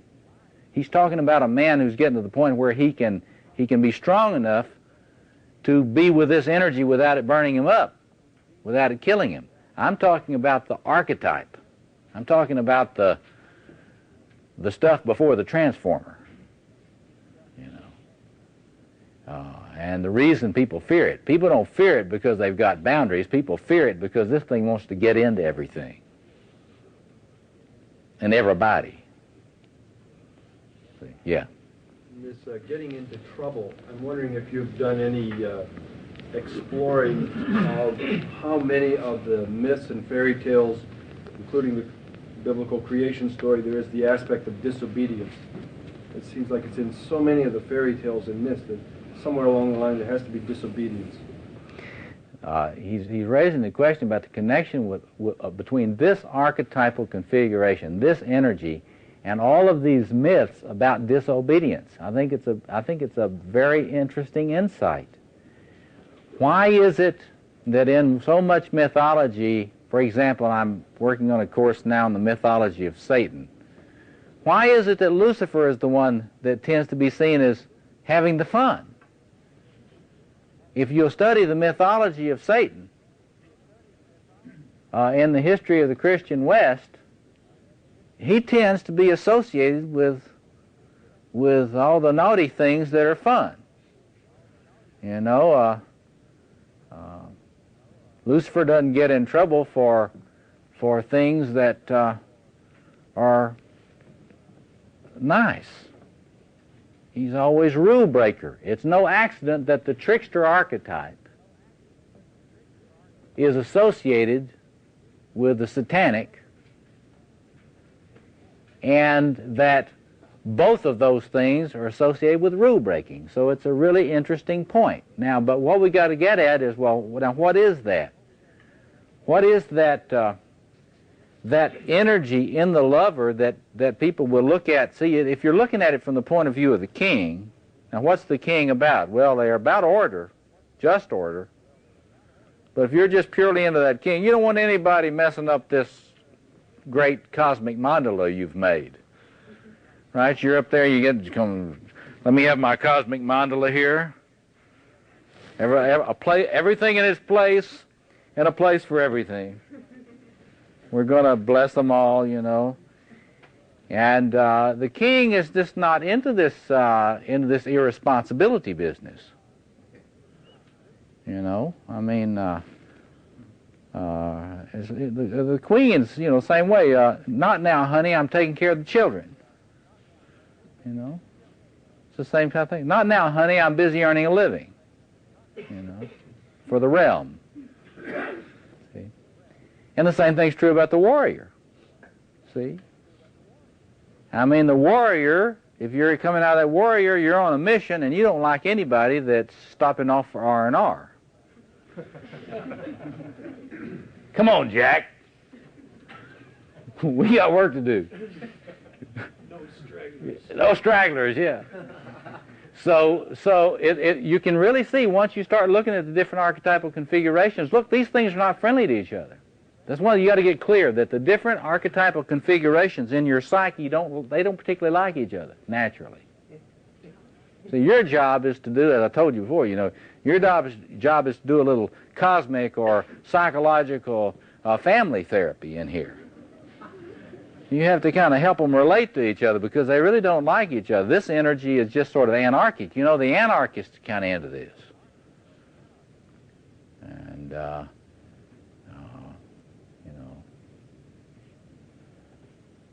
nickel love and free beer. Something like that. I can't. I was thinking about beer, as a matter of Sorry, no keg tonight.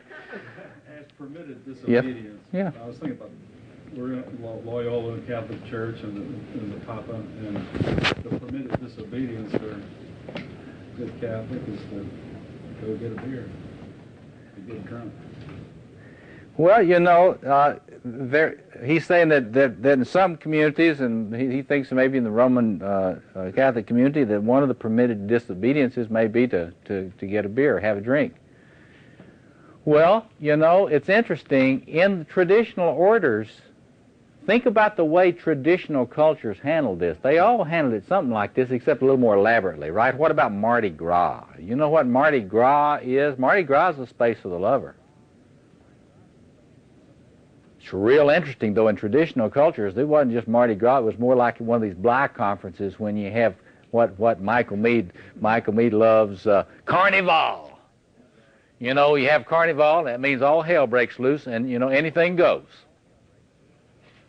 And if you want to learn about shamelessness, you just go to a black conference and show up on Carnival. Sorry about that, Michael. But anyway, but that's not, Bly didn't make that up, Michael Meade and Bly didn't get together and cook up Carnival. That is an ancient cultural form and cross-culturally. And what they did was they knew that this energy had to be honored. We have the saying, give the devil his due. Well, in the old days, they give all of them their due. We'll have a certain ritualized period of time when this thing can come out and be honored. And nobody's going to be shamed about what they do during Carnival. You can be shamed about what you do right up before it, and you can be shamed about what you do right after it, but whatever you do during it, you're not shamed for it, see. You need to look at that. Look at the cross-cultural expression of that. That isn't just in one culture. That's not just New Orleans folks. I mean, some of my New Orleans friends would... Some of my New Orleans friends would like you to believe that's a Cajun tradition, but it's wider than that. Is that like the office Christmas party? Well, he says, is that like the office Christmas party? Well, it's the same space. That is to say, that is the same psychic space that starts trying to creep in, and it's the same. Once you understand these spaces, you begin to recognize them when you see them. It comes up there. It comes up at Carnival. It comes up at rock concerts. St. Patrick's Day in Chicago. That's right. So this is a space which human beings have known about, and they've tried various ways of ritualizing it and integrating it.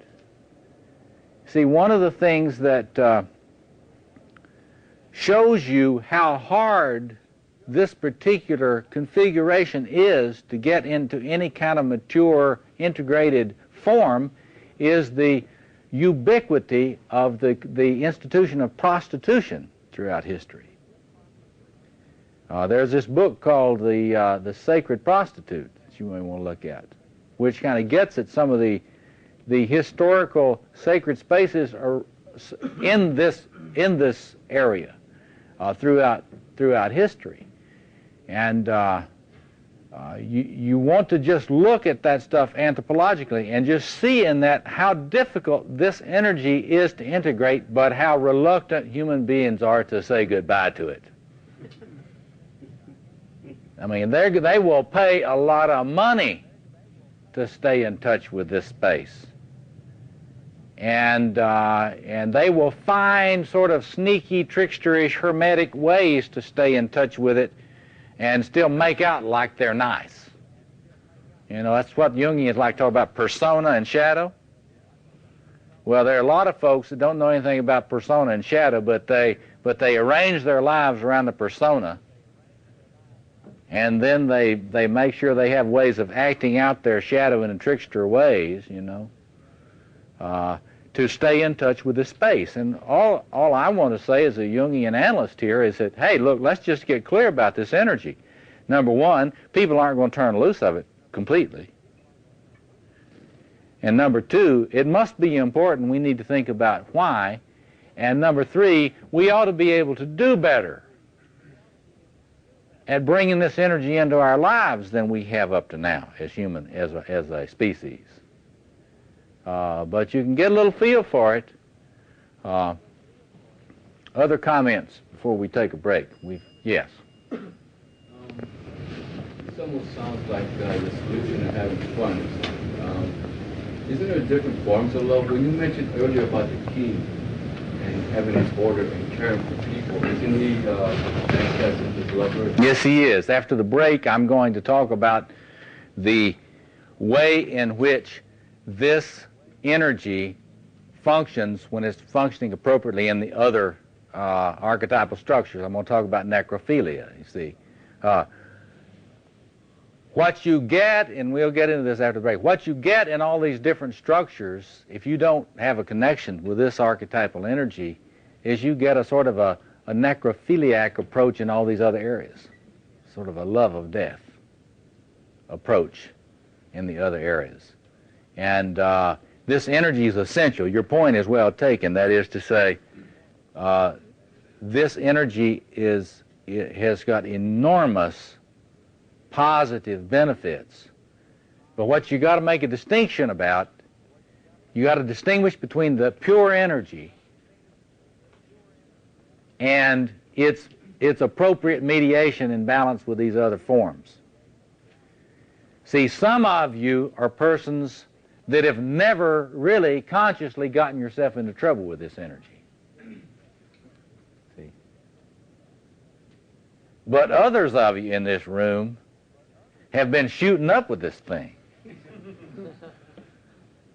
And it has gotten you into, you've been real good at it, getting in trouble. And you know about the power of attractiveness of this thing, but you also know the way in which it really does dissolve your life in a way. So we'll get into some of the ways in which you can see it sort of imbuing these other configurations with a certain humanness after the break. Yeah. Would you see it as sort of the archetype of drug-induced activity generally? I mean, when you say sex, drugs, and rock and roll? Yes, I think when you get into a sort of a sacramental use of substances, whether it's wild turkey or mescaline or whatever, this is what's operating. Now, it can be, see, there are different ways, and after the break we'll talk about the sort of the magus lover, the magician lover. Now, that's the one that's going to probably get more into fine-tuning all the substance abuse. Well, let's see. Let's go down to the lab and see what else we can come up with. You know. Yeah, the drugstore cowboy. Woo. But that's I really think this. I wasn't joking. This is the archetypal configuration underlying this kind of passionate burning up with substances and music and sexuality. But help me here a bit. Okay. Historically, let's say, take the prostitution you mentioned, the historical sacred and other.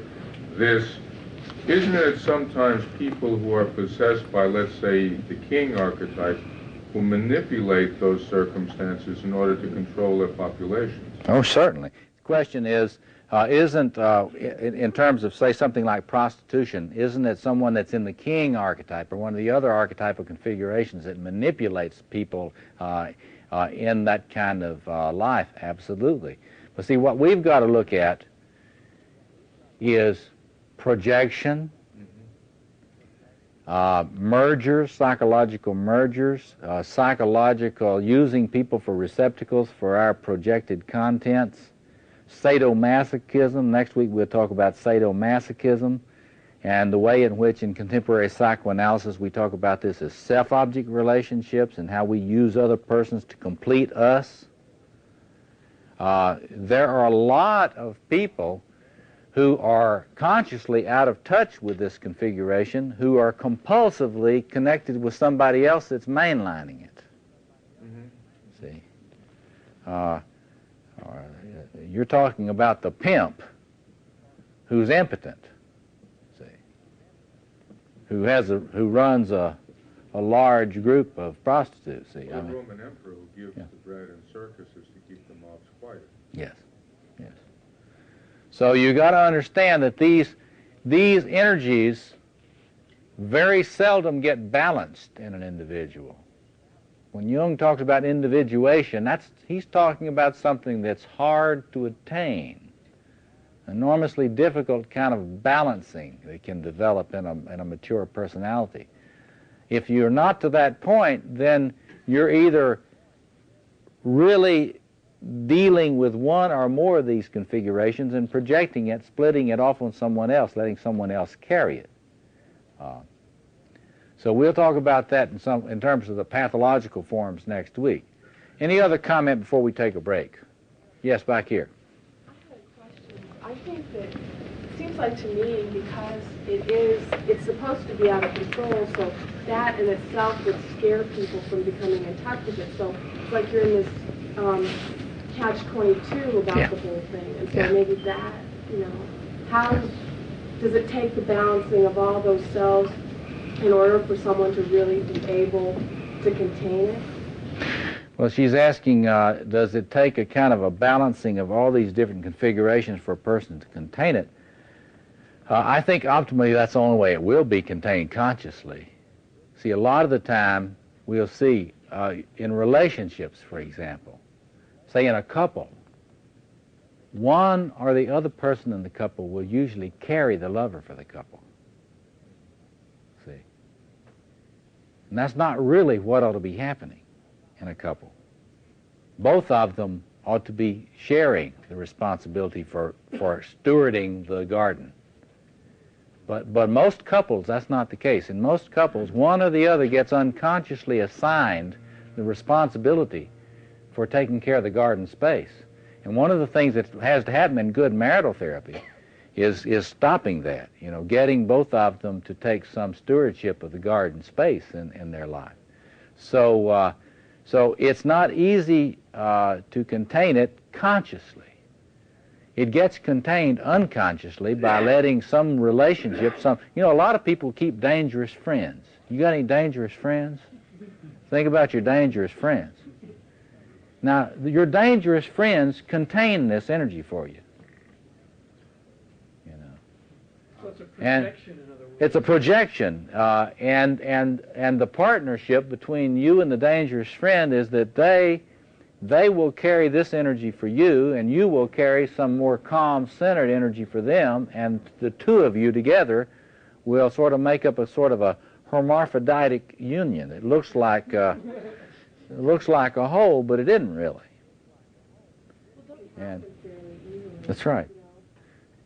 She's saying that she's emphasizing the fear of getting in touch with this because of the possibility of being overwhelmed about it. I think that she's right. I think you're right about that.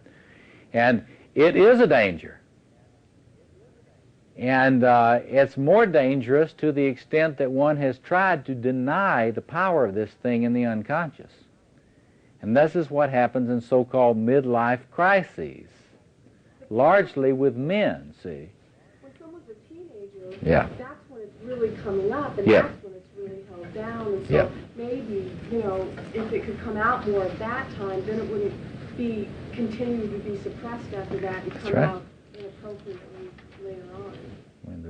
The reflection she's making is the importance of having an adolescence where this energy is at least allowed some play. And if you had an adolescence wherein it's less so today than it was in the 50s. Can you imagine what it was like when Elvis and Jerry Lee Lewis came along? Yeah, you know, can you imagine what, you know, you got to get back and watch some of those films where they're trying to recreate what Mom and Dad thought when Jerry Lee came on the stage, you know. Try the 40s or 30s. Yeah, yeah, right. Back further than the 50s, the repression of this energy in adolescence was amazing. It's much less now. In fact, there are a lot of kids today who don't have enough help containing it by their families. But your point is well taken. I mean, this stuff is so powerful that if it's allowed to go into the unconscious sort of fully in late adolescence, then it will come back with, as Jung would point out, it comes back with, the repressed always returns, the Freudians say. And it's true. And it will come out with a vengeance and often come out in forms that are hard to recognize as love or energy. For example, we'll get into it next week. If you tend to have a problem overeating, that's love or energy coming out. You know, I once saw somebody that had a bumper sticker, something like something about fat people make better lovers. Well, in a way, fat people are more in touch with this. It's in a certain form, but it's a raw kind of love or energy that they indeed are in touch with. It's not integrated like Marion Woodman would like for it to be. But a number of analysts, working on eating disorders have noted, and addictions, have noted that they think that this is lover problems. This is lover difficulties.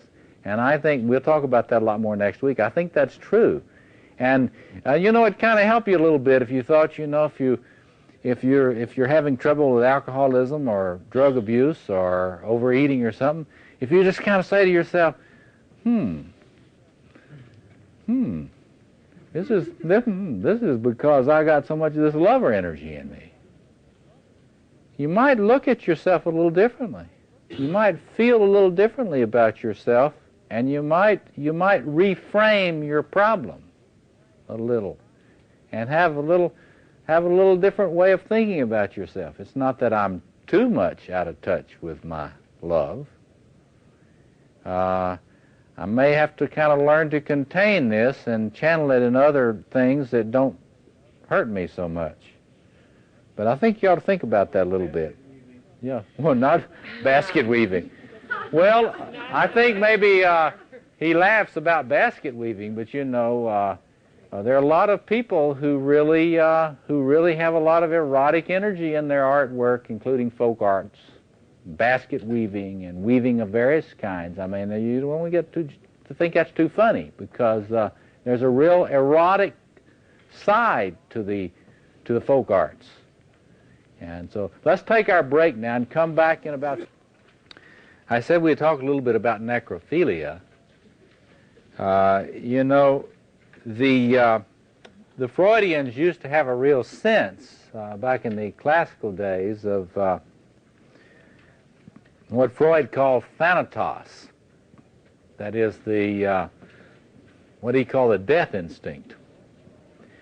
Freud saw the tension between eros, love,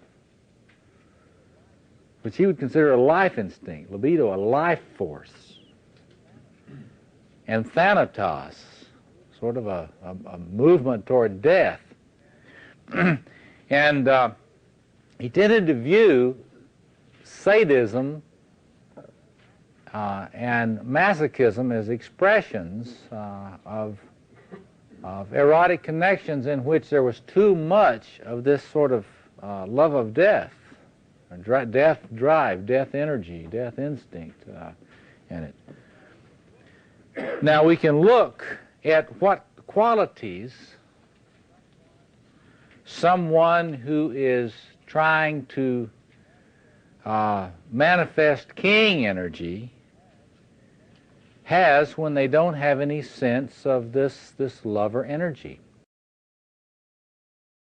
You know, I have enjoyed telling people to look at the movie King David, in which you get this distinction, this comparison between David, who was really a lover before he was a king, and Saul, who was really unable to return the love that David had for him. And what you see in this king energy, anytime the king energy comes online, when there's not enough of this lover stuff, the lover values. The lover energy sees the value of. It is capable of adoring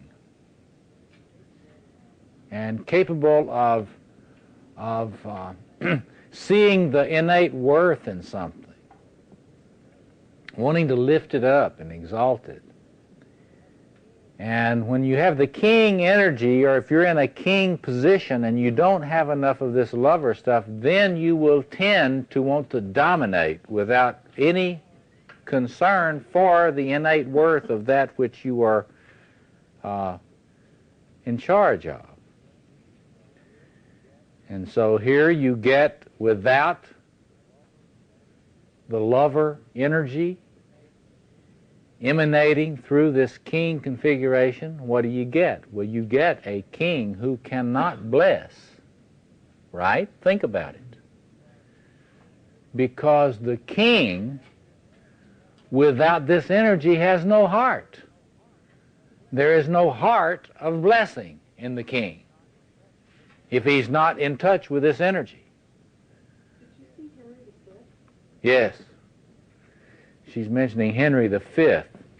And in that you get an interesting struggle. I mean, that's a very subtle play, Henry V, and it's subtly done in that movie. And you look at it, what you see in that is a lot of struggle about narcissistic wounding, an attempt to triumph over narcissistic wounding, get restoration of one's sense of self-esteem. One of the things they say about narcissistic personality disorders, and we'll talk about this more next week, is they can't love. And I've talked about the pathology of the king energy in someone. It's the king energy that cannot love, cannot care for. A king without this kind of energy permeating him will not be able to care in a stewarding way. You don't steward things you don't value, right? You only steward those things which have worth. Otherwise, it's just a job, right? One that tires you out, you know, and one that you are bored with. See, boredom always comes in when this energy is not really in place.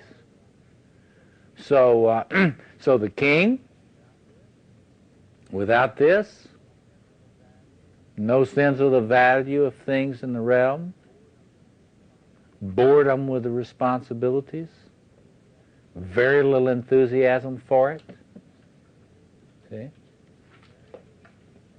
Very little sense of the capacity to cherish and care for and to empower those under his care. Yeah, Steve. It almost sounds like you're saying that the king is the integration of the other three archetypes.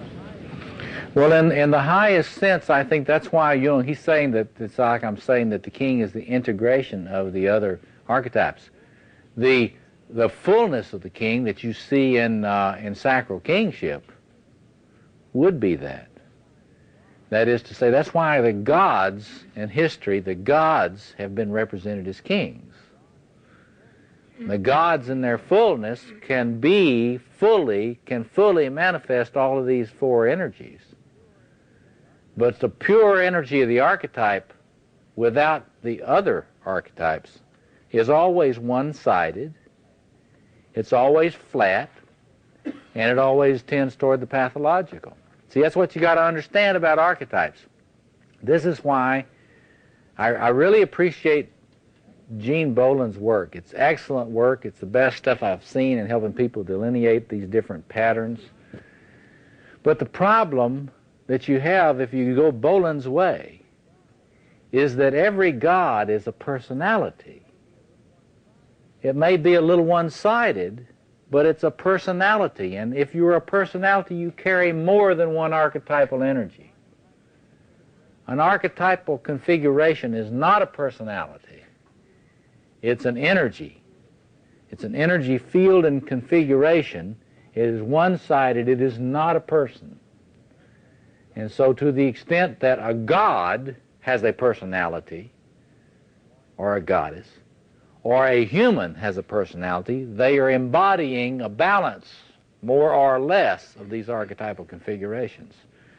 And so if you're talking about King David, it's no accident that King David has held endless fascination for people throughout history, because in some real ways he did integrate a lot of these masculine energies. I like to say that David, you know, Jung talked about Christ as the archetype of the self, of the archetypal self, of the male self, and so forth. Well, in some ways, King David is a far more adequate picture of the fullness of the male self than Jesus, as he's portrayed in the Gospels. Jesus portrays a lot of different aspects, but he sure doesn't have the lusty sexuality that is a part of the mature male personality. You got a mature male personality, you got a lusty sexuality. And that's David, not Jesus. See? At least the Jesus of the Gospels. Now you get into the Gnostic Gospels. Baby, you chop the wood and I'm there. Yeah.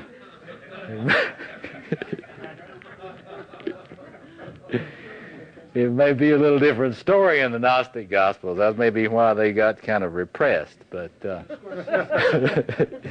but anyway, so when you study King David, you watch the movie David, you really see the king who's in touch with a lot of this lover energy. It's one of the things I kind of was sick when I first realized that they chose Richard Gere to play that part. But then as I watched that movie several times, I got to thinking, yeah, that makes more sense than I thought. It may be a lousy movie, but it has a good sense of this archetypal configuration, because Gere has a way of communicating some of this kind of crazy lover stuff. Did you see the movie Breathless? If you want to get a little of that crazy lover energy, what Gene Boland would talk about, kind of identify with the Aries personality. Not the nice boy Dionysius personality, you know, kind of the dreamy lover, but in Breathless it's sort of the Aries sort of power lover, you know, side. And you catch that a lot in the movie King David. So take a look at that this week. But anyway, let's get into the warrior now. See, the warrior without much of this lover energy, you get into the the coldly efficient killer.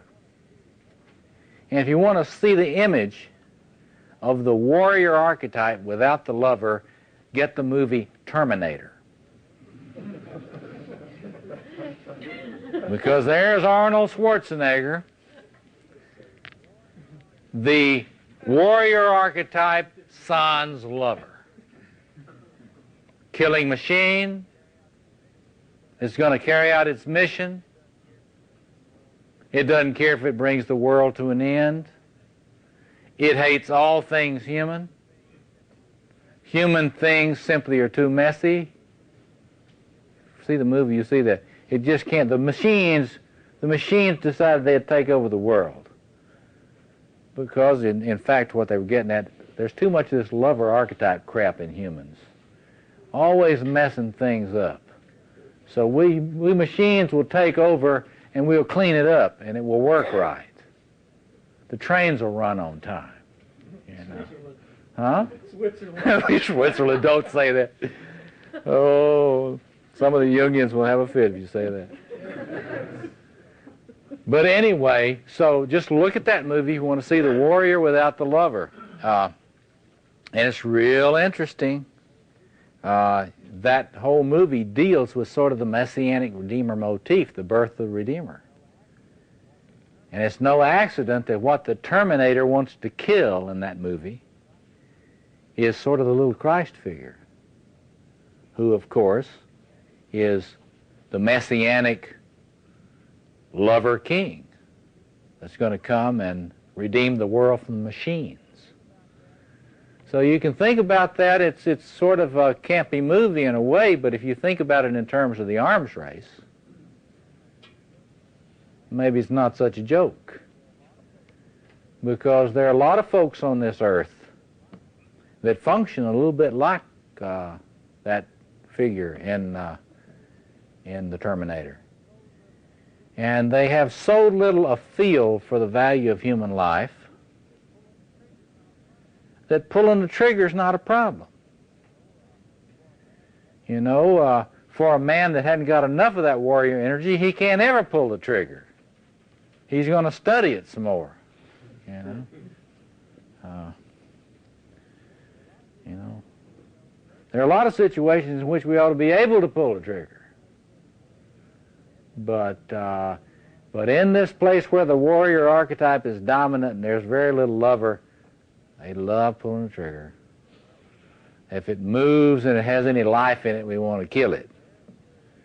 And there's where, you know, Bolin talks, Gene Bolin talks in a very interesting way. Read that chapter on Aries in Bolin's book, Gods in Every Man.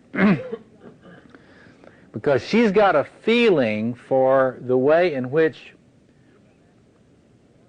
even after the warrior begins to get a little lover energy, and it's not getting it directly, it's not getting it direct, it's seeping in. Coming in, the lover energy comes in through the warrior. And when the lover energy comes in through the warrior, the underside, then you get a real love of killing. Then you get the individual, of which there are many in this world, that love to watch you while they kill you. I mean, you know, it's not a nice sight to see. The classical Freudians used to be real interested in trying to make us see the extent to which the sadist is a powerful human reality. Most of us turn away from that, but when you get a sadist, you get somebody whose experience of the lover comes through the warrior in a sort of a pathological way. It's not gotten to the point where they can value the other very much, but they've got enough of that lover energy seeping in through the warrior that they enjoy the killing.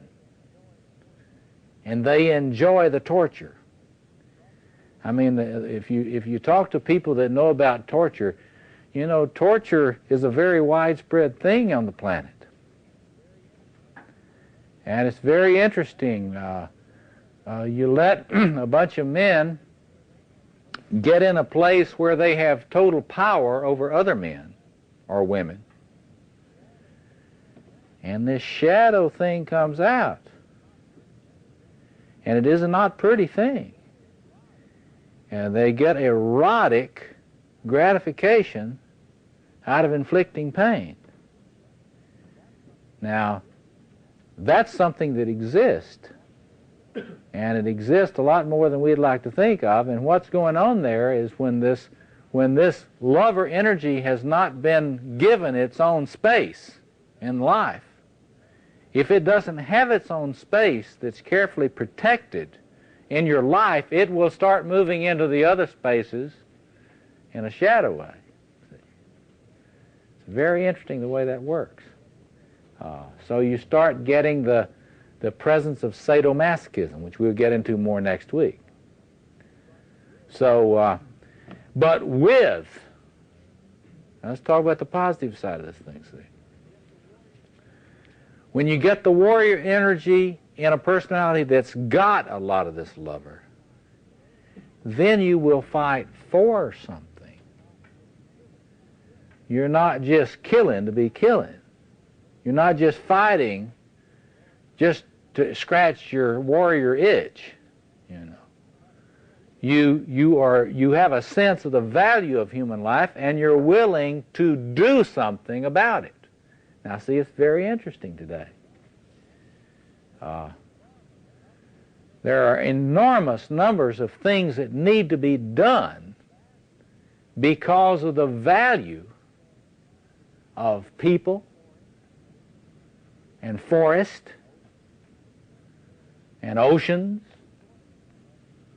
and all sorts of things. But we either don't have any warrior energy, or the warrior energy we've got is not infused with enough of the capacities of the lover so that you get those things operating together so that there is a fighting on behalf of things of value. This is your crusader.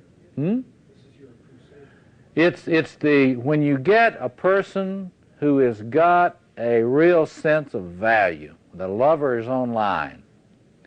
This is what makes a rainbow warrior a la rainbow warriors in Greenpeace. Your ecology types are loaded with those two energies. Your ecological activist, I'm not talking about the ones that talk about it. I'm talking about those guys and those women in Greenpeace that go out there and they take on those that are poisoning the world head on. And what's the name of that other group that's even more radical? The animal rights. Well, there's another group of ecologists that are even more radical than the Greenpeace types. You mean the Green Party? No, I'll think of it and try to mention it next time. But anyway, you're right. This is the person that has enough of a sense of the value of the ecosystems of the earth and who are willing to fight for it. And so it's really at the heart of every true knighthood tradition on earth. Every traditional culture has a knighthood tradition. And in terms of the male psyche, you could talk about this in the female psyche. I think it's there in the female psyche too. But in terms of the male psyche, up until modernity, you had a clear representation of the warrior who understood value.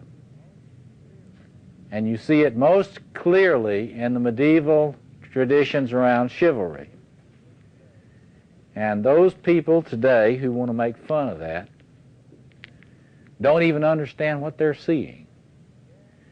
Because when you get a warrior energy that has no sense of honor and has no sense of a code of ethics and values, then you've got a terminator. And you've got somebody that will be a good soldier at mile high and kill women and children without batting an eye and think that that means they're being a good warrior. That's a soldier, folks. That's not a warrior. So a warrior in terms of traditional culture, and every tribe had an understanding of this, was someone who knew what value was, the value of life, and was willing to fight for it. It's hard to find that in the modern world. It's hard to find that. But it's not dead. There are a lot of people, yeah.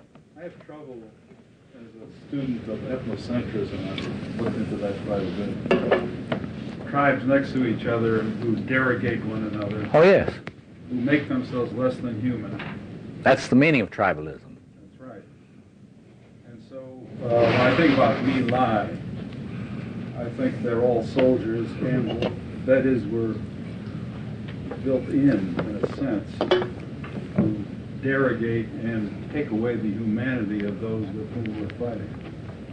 That's the combat myth.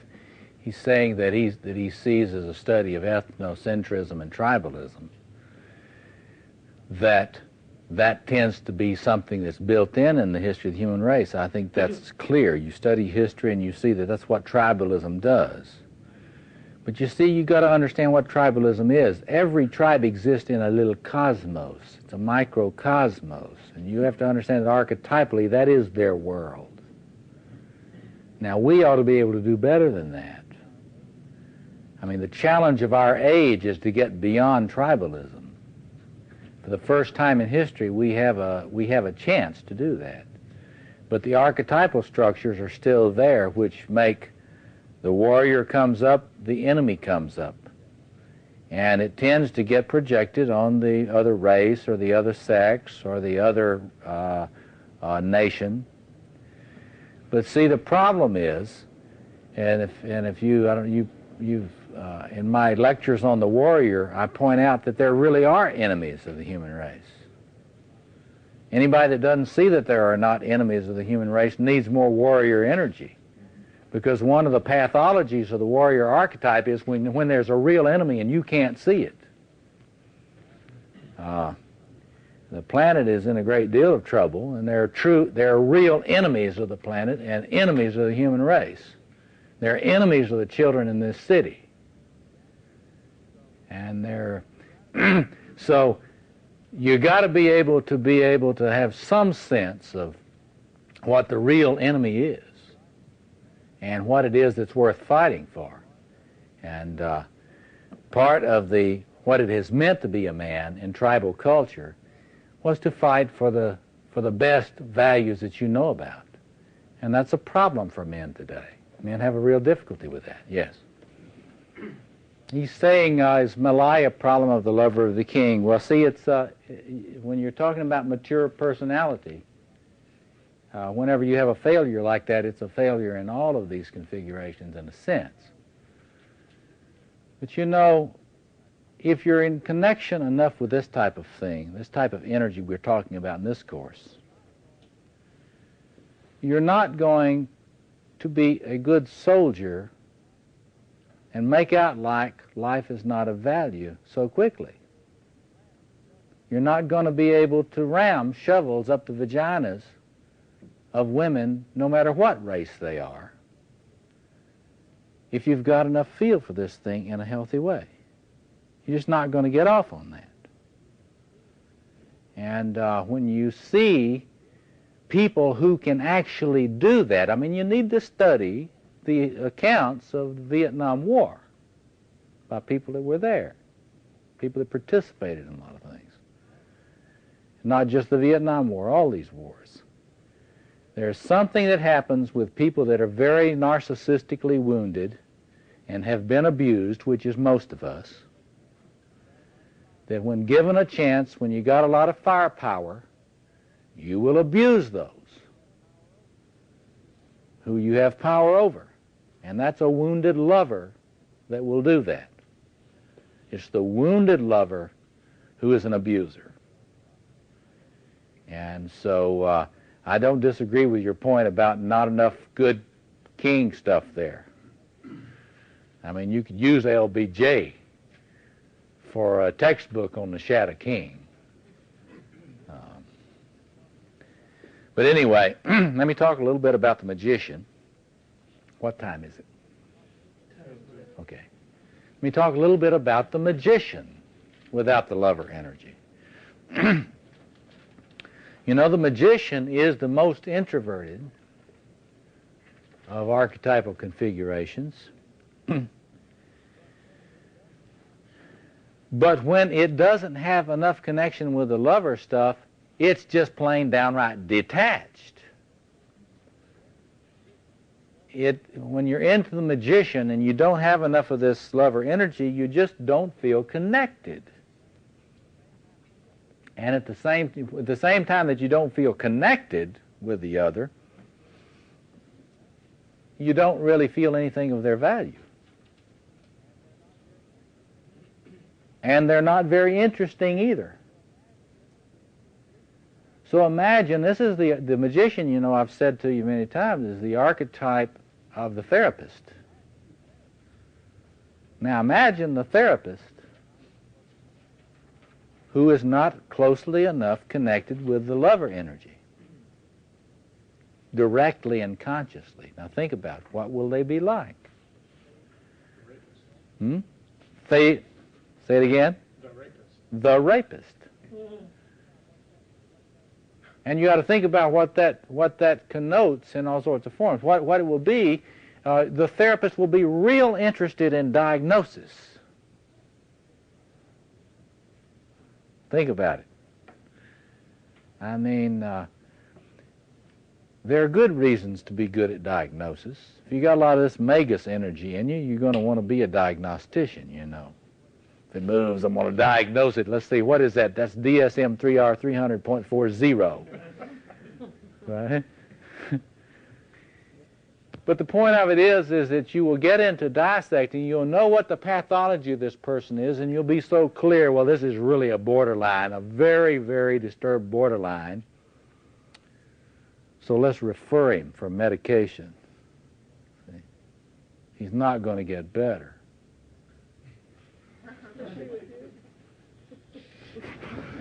Sorry. It's like when you have a person entering therapy, and there are many that get into the field out of the magus archetype. You know, the magus archetype doesn't make you a healer. That's the dumb fantasy some people have. If you got a lot of magus archetype, it makes you a shaman. You know, if you just got this stuff, I'm a shaman, right? Well, the magus is not a shaman. The magus archetype doesn't make you a shaman. It just makes you in this pattern. Makes you want to know, makes you want to interpret. It doesn't necessarily make you want to heal. It's the lover energy in someone who is into this pattern that makes them care enough to want to be a healer. And you can look at that. It's like, you know, there are even people that will train you to be a therapist that will tell you, and they'll tell you this with a straight face, oh, you shouldn't want to cure them. You don't want to be too invested in them getting better. It's not professional. Profitable. It's not profitable, he says. There are a lot of people that are training supervisors in schools of analysis and psychotherapy that really will sit there with a straight face, and you're going over your case with you, and if you look too concerned about the person, they'll scold you for it. See? And they have the best of reasons. They give you 100 great reasons about your countertransference, this, and the, you know, overstimulating of the patient, that, and all that sort of thing. But you look at it in this context of this configuration, a lot of people go into therapy because they have trouble with the relationships. I mean, become therapists. Look at Alan Wheelis's book, The Quest for Identity. Look at Alice Miller's work, Drama of the Gifted Child, in which she talks about her work doing therapy with therapists. And they all tend to be people that have been wounded narcissistically and have trouble loving. So if you get into this magus archetype and you don't have enough connection consciously with this lover energy, then it will make you perhaps a good scientific psychologist, quote unquote. Maybe even a really great diagnostician. You can pigeonhole people with the best. But in terms of making the kind of connections, empathic connections that today in self-psychology we know is the key to helping someone get better, you will flunk empathy. Because without the connection with this lover business, you can't feel your way in. The empathy is a capacity to feel your way inside the experiencing of the person. And that's where that disrespect for boundaries, see that, look at that. It's a kind of disrespect for boundaries, the boundary between me and you, but it enables me to get into your feelings and feel what it's like in there. See, if I have enough ethics that I don't abuse that trust, that lover in the magus can make you a shaman. See, it's the shaman. It's very interesting to study shamanism in the light of all this, because the shaman, back to your point, back here about the king energy, See, it's that shaman healer who combines all these energies in a material way for healing. They've got the sacrificial willingness of the king. They've got the centeredness of the king. They've got the interest in just order, right order of the king. They've got the courage of the warrior, the willingness to fight the disease entities. Read Castaneda. He's got that stuff down about that. But most of all, it's got that capacity to care enough to suffer with someone, which healing, being a healer, requires. So you really can see how without this lover energy, all of the powers of the other forms become one-sided, and they don't really serve life. They get into serving death in various forms, exploitation, abuse, becomes abusive. See? So this energy, while in its raw forms it looks so scary, and is kind of scary, without it, you really do become a sort of a caricature of a human being in all of your functioning. And to top it off, you don't have any fun. Okay? Now let me stop there, and we've got about 5 minutes. Let me open it up for any comments or questions. Yeah. Remember, next time we're going to get a lot more into the pathology of the lover. Yeah. My question is, you mentioned about abusive personalities coming from the shadow lover. You mentioned that Being wounded in this lover configuration, yeah. Right. Mm-hmm. Okay, in my way of thinking, a lot of the reason why these people are like this is because they had a lack of love. Well, there's no love. Yeah, right. And oftentimes I get a solution to it is to love yourself. Uh-huh. How does one love oneself?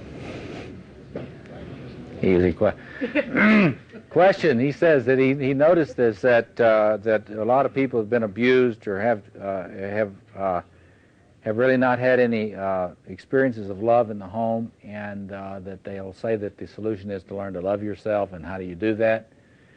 Well, sure, it's important to be able to love yourself, and one of the things that when you connect with this thing in a positive way, you do. You begin to not be so ashamed of yourself. You do like Bernie Siegel says, and you get out and you take your clothes off in front of a mirror, and you say, "There." I love you. You know. Start buggy through. I'm serious. You ought to do that and see what happens. You know, take your clothes off tonight in front of the mirror. Get in there and just stay there. Don't indulge your shame. You know, just be in there in front of the mirror. And that's right. You do get to learn to love yourself. But the thing about it is look at that shame issue. Just think about shame a lot before next week. Think about shame, because see, shame separates you from people.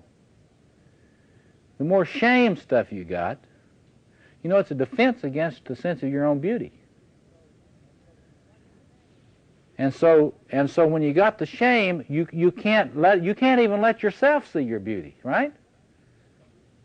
Much less anybody else. And even the thought of being beautiful, especially if you're a man, it sort of makes you feel funny. You kind of have to get away from that. You can be all kinds of things, but not beautiful, or not luminous in some way. But you see, you get into a sense of this configuration, and it helps you knock the shame in the head. You know, it's like you declare no quarter with your shame. And you start learning a little bit about being shameless. I think that's what Robert Bly is talking about, is getting the capacity to be a little bit shameless sometimes on behalf of yourself. And rediscovering what Norman Brown calls love's body. Yeah. Could you comment comment on, you have on the board, enduring ecstasy and Lord of the Dance? Yeah. The enduring ecstasy thing, I'll talk about a lot more next week. And I really want you to think about one of the most interesting discovery. I call it discovery because it's so fresh. The insights that they have are so fresh that I think it's almost fair to call it a discovery of the self-psychologist. Psychoanalytic self-psychologists talk a lot. They have this really wonderful sense of being overstimulated. What happens when you get overstimulated? And this week I want you to think about when you get overstimulated. See, you can always tell when you get overstimulated, you start getting a little crazy. That's when you get your migraines. That's when you can't sleep at night. That's when you start overeating. That's when the trickster gets to you. But you got to get a little feel for what this being overstimulated is. What is that anyway? Well, that's ecstasy trying to sneak into your life. You know, you haven't made any room for it. So you're lying there, and you 3 o'clock in the morning, you wake up,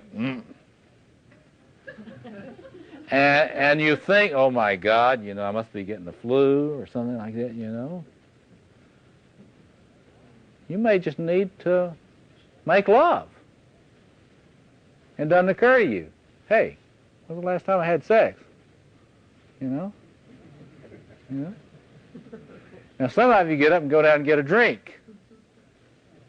Right? I mean, you got to think about all this stuff. There are some wonderful, I'll try to remember to bring you the title of some literature next week on this.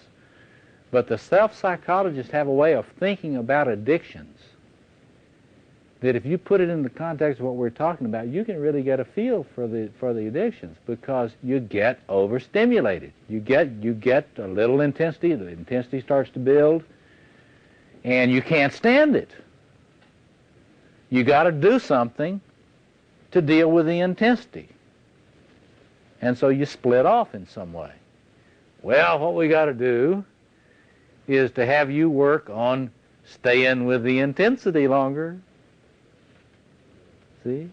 Getting to where you can endure the intensity, endure the ecstasy longer. That's what is the goal.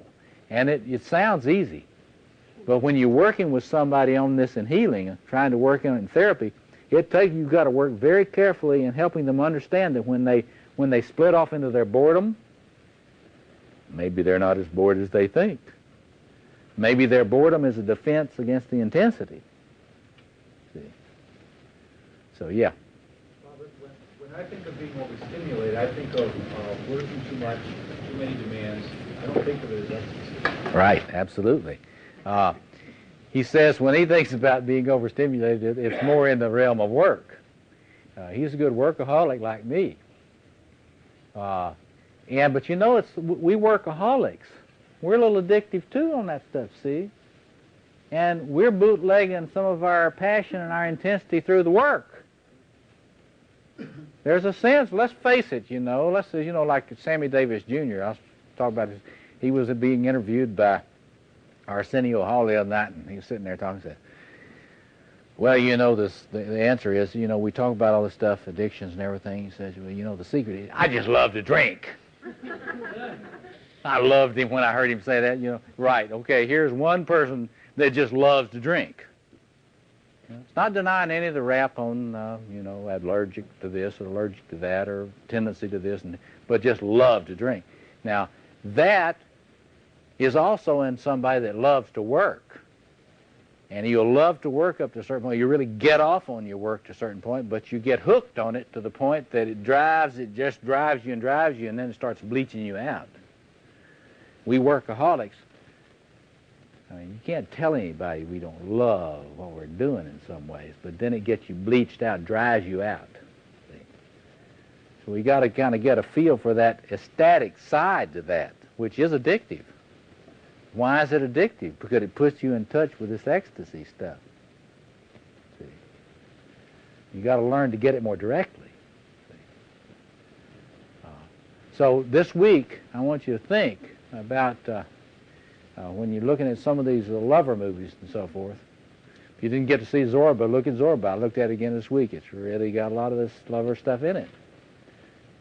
But think about yourself when you get overstimulated. What do you do? Notice when you shut down. Whenever you start shutting down and splitting off, you're getting overstimulated, and you're having an emotional premature ejaculation, guys. So when we talk about healing the lover, you got to get to where you can stand more intensity without splitting off. So meditate on that a little bit. I'll stick around a few minutes. I'll see you next week, and we'll talk about the shadow lover, shadow side. In previous sessions, we've talked about the manifestation of the archetypal lover in myth, folklore, and religion, trying to locate the archetypal lover in the geography of inner space. And the second week, we tried to talk about the positive potential of the archetypal lover, looking at the role of the lover in masculine selfhood, talking about the garden of delight and sorrow, talking about the appreciative consciousness, the task of incarnation for every man, or you might call that liberating love's body, following Norman Brown. And we talked a little about the dance as the body being capable of play and display. The essence of full engagement with this potential within the psyche is the capacity to both play and to display yourself. And so we talked about the way in which this archetypal configuration contains the potential for every one of us to be liberated from the, as Bradshaw puts it, the shame that binds us. And then we talked a lot about the challenge, and you'll see this a lot tonight. I mean, the challenge of getting to where you can endure ecstasy, be able to stand it, and not get into what we talked about is premature emotional ejaculation, which is a typical problem when it comes to experiencing passion in living, not just in coitus, but it's a problem throughout the entirety of a person's life. Now, I invited you to come as your shadow lover tonight. Did anybody do that? My shadow wanted to bring the bullwhip, but I told him no. I did let him wear his boots.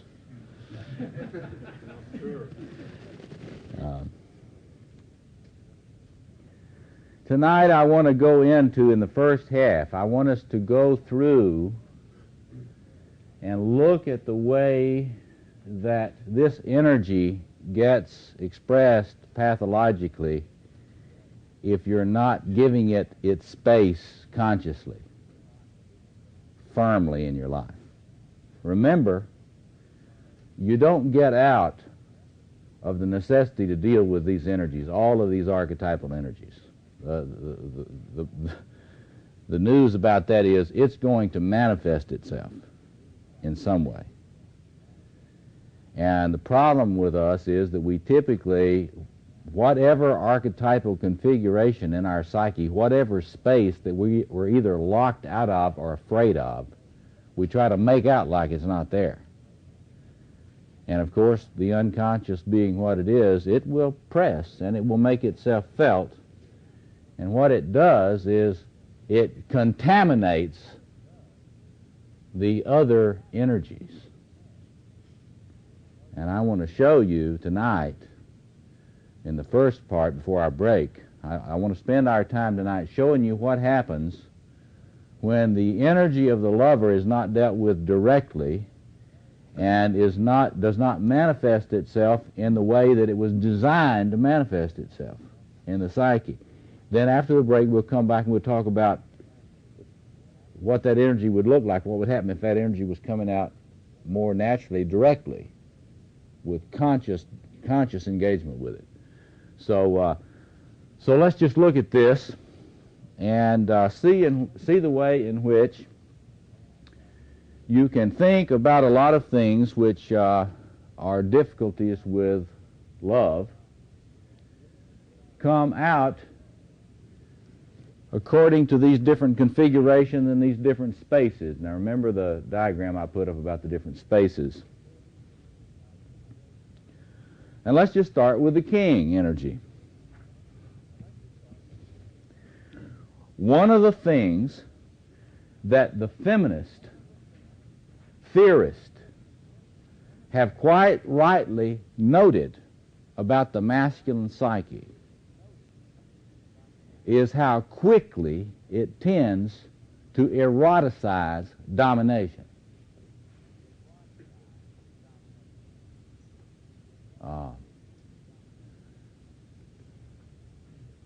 These feminists have not made this up, folks. This is what I'm here to tell you, that these are uniquely masculine kinds of problems. Much more. There are women that have difficulties in these areas.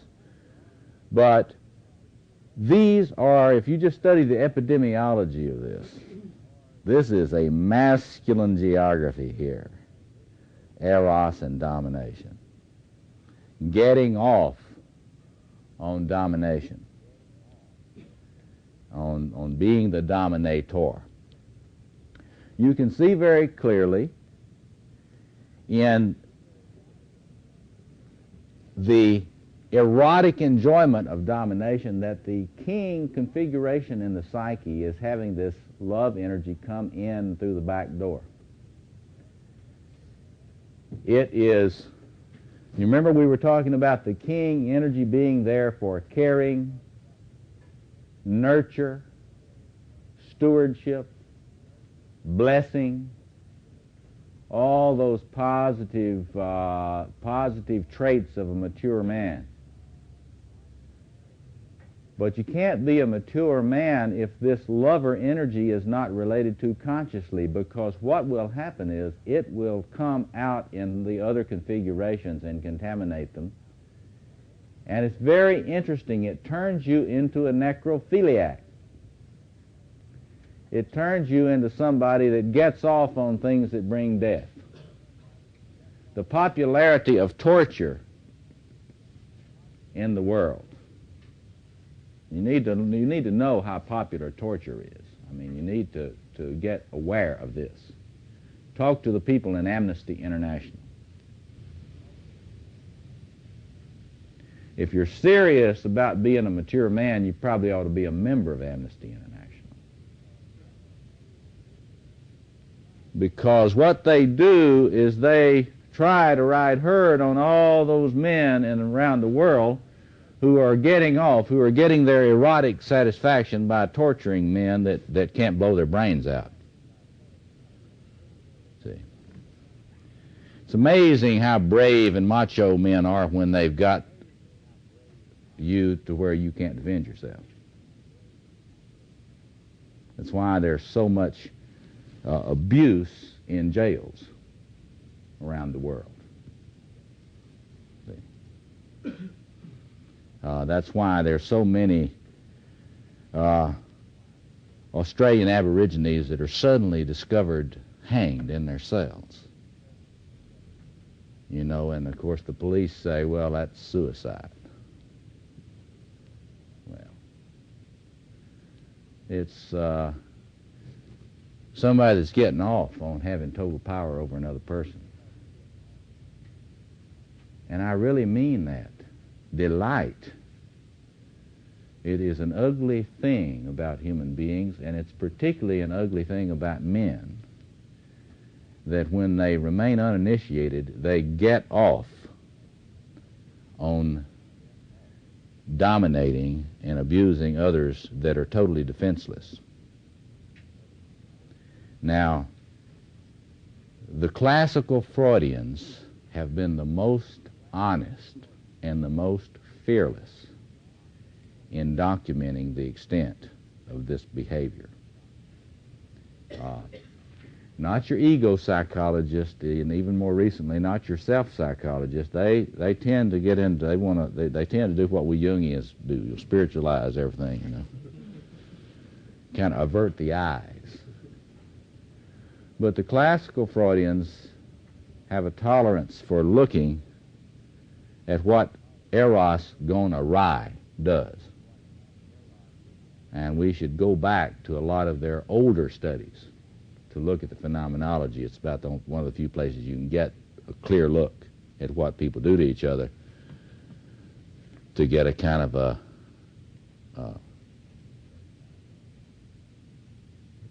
necrophiliac joy. See? Yes. Is this the same energy as the Inquisition?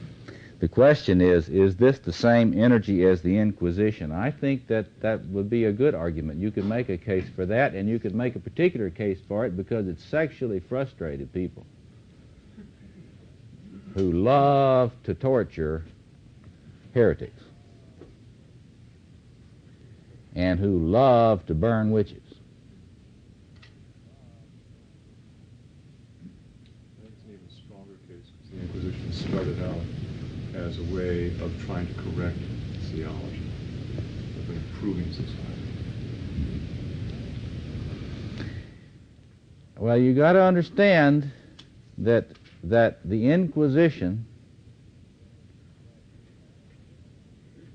is, well, we're getting ahead of ourselves here by talking about the Inquisition, because the Inquisition operates a lot out of warrior energy. Well-meaning, we're going to defend the right order against you people that are threatening it. But you see, this shadow lover is always there. If you're a graduate student and you've got a graduate professor or advisor that's making it extremely difficult for you to get your proposal finished, there's probably an erotic component in that relationship that either they have not acknowledged or you have not capitulated to. See? So this is a very common energy, and this is the energy, of course, behind sexual harassment in business and in other organizations. And the amazing thing to me is that we've got all these supposedly grown men that think this is really manly behavior. I mean, once you start being able to read between the lines of this stuff, you can see what incredibly immature behavior this business is. But one of the things that will happen when we get a better sense for psychological maturity is this thing will be exposed for what it is. That is, a man who is not fully capable of actualizing his lover energy in a mature way. So he's got to manipulate people who he's got power over to gratify his erotic drives. It is. I mean, you could just talk about that, give example after example after example of that. But what you've got to get clear about, and then here again, the Freudians are brilliant. This is why a lot of people don't like Freudian psychology, because the Freudians are not afraid to tell you right up to your face that there's a part of you that would like to dominate somebody and take pleasure in it. Who? Me? Not me. See? But this, to the extent that the energy of the lover is not dealt with consciously, directly, up front, with a protected space in the life of the individual, that energy is going to contaminate other spaces. It is not going to enhance the other space. It's not going to help the individual use it morally. It's going to contaminate it and not be dealt with consciously. Yes. So is this the shadow side of the lover or the shadow side of the king? Well, you see, what you got to understand is when you do not have an adequate disidentification from these, anytime you're identifying with one or neglecting one, it will distort all the others. So it's impossible really to be disordered in the lover and not have it distort the relationship to the other configurations. I'll try to think of some ways that you can image that. One way that Jung thought about the self, and I think it fits here. I've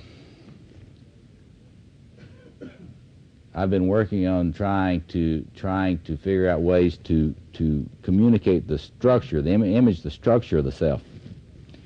And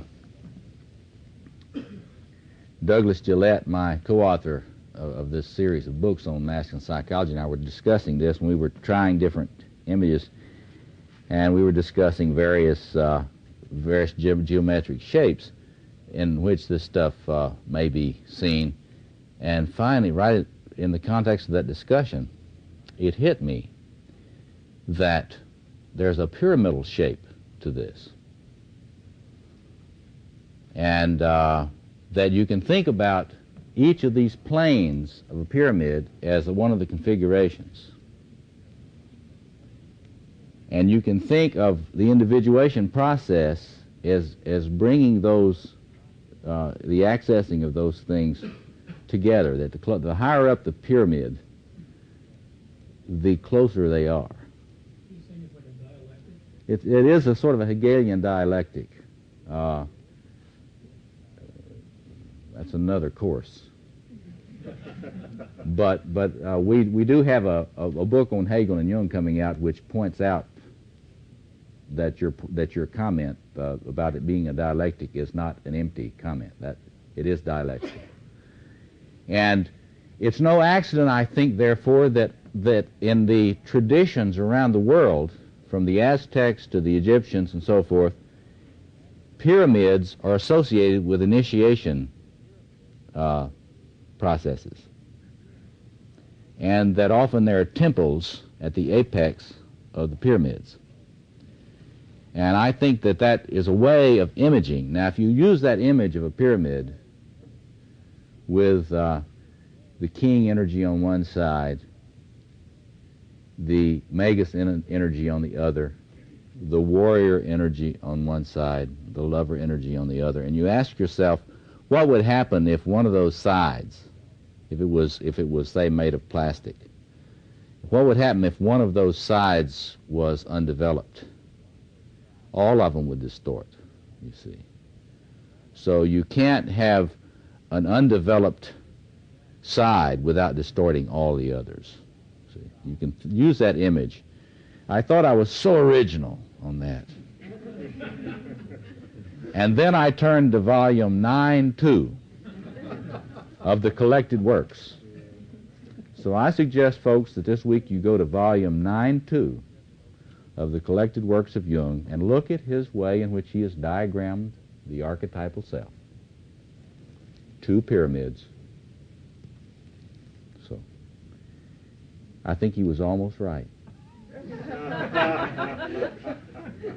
It's really 2 pyramids like this, male and female. That's why they never got that. See, that's your masculinity and your femininity. Play with those images, but do look at the volume 9-2, and look at all those diagrams of pyramids as the structure of the self. I think that he was right. My God, he was right. But that's the way to think about this. Okay, but let's get back to our image. So this energy comes in the back door if you don't relate to it up front. And you got to remember ritual process. You got to protect the spaces. All these spaces are different. You don't want to try to mix them up into a stew. You mix them up into a stew, you have nothing. Chaos. You've got psychopathology in a grand scale. You want to be able to get into these spaces and get out of them and to use them for what they're for. Next quarter I'll be lecturing on the magician. He's the one with the keys to the kingdom, to the spaces. St. Peter, keys to the kingdom. In my Father's house are many mansions. Well, these are different rooms. But you see, if you try to make out like there's not a lover room in there, the energy from that space gets into the others, and you start trying to get your lover experiences, your desire met in the back door. Now look, see what this means about the king. When you're in the king, the idea is that you're giving. That's why the king and sacrifice, that's almost a tautology. Kingship and sacrifice, you shouldn't have to say both. They mean the same thing. Same thing is true of the queen. But when you're getting your lover energies, your lover needs met through that configuration, you begin to take when you should be giving. Think about what Alice Miller says about a narcissistic cathexis of a child. That is to say, when you use the child, you need the child to love you. That's what we have a child for. I need somebody that loves me and can't get away. Yeah. These men who dominate, though, they're not men, they're still children, but they haven't killed their child. Well, see, the statement is that men that dominate are still children. That's the important thing to get. See, the thing that people need to realize, and this is a hard distinction to make, that is, you got to understand you shouldn't hate people like this, because there's a deep sense in which they cannot help this themselves. There's a sense in which this easy sort of superficial moralizing at people like this is really misplaced and misguided. I mean, one needs to learn how to deal with folks like this and try to limit their power. But you got to understand the point that you're making, that these people are not adults. Yes. Well, we all have that? We all have that in us. Though. We've all got it. It's like the evangelical Christians used to say about sin. You don't ask, am I a sinner? You say, how am I a sinner?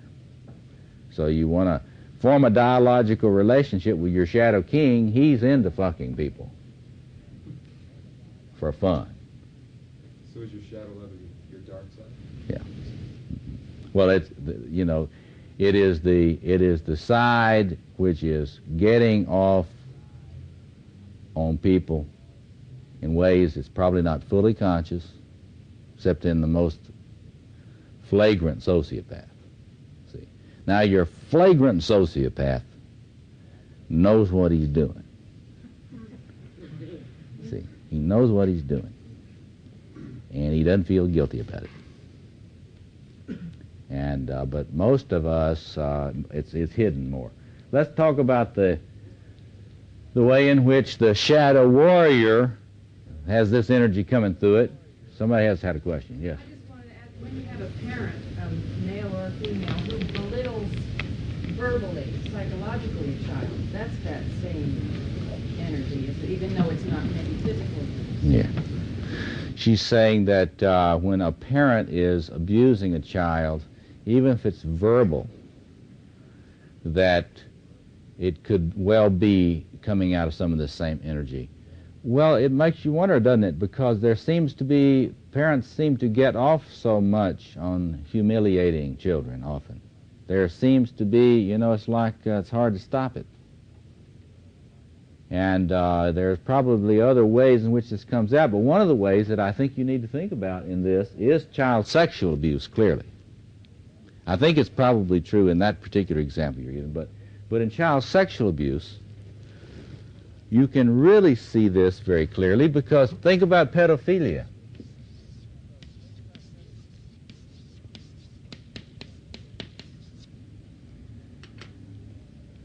I mean, what's going on with all of this child sexual abuse? There are so many people today who are just devastated by the extent of pedophilia among priests, among teachers. You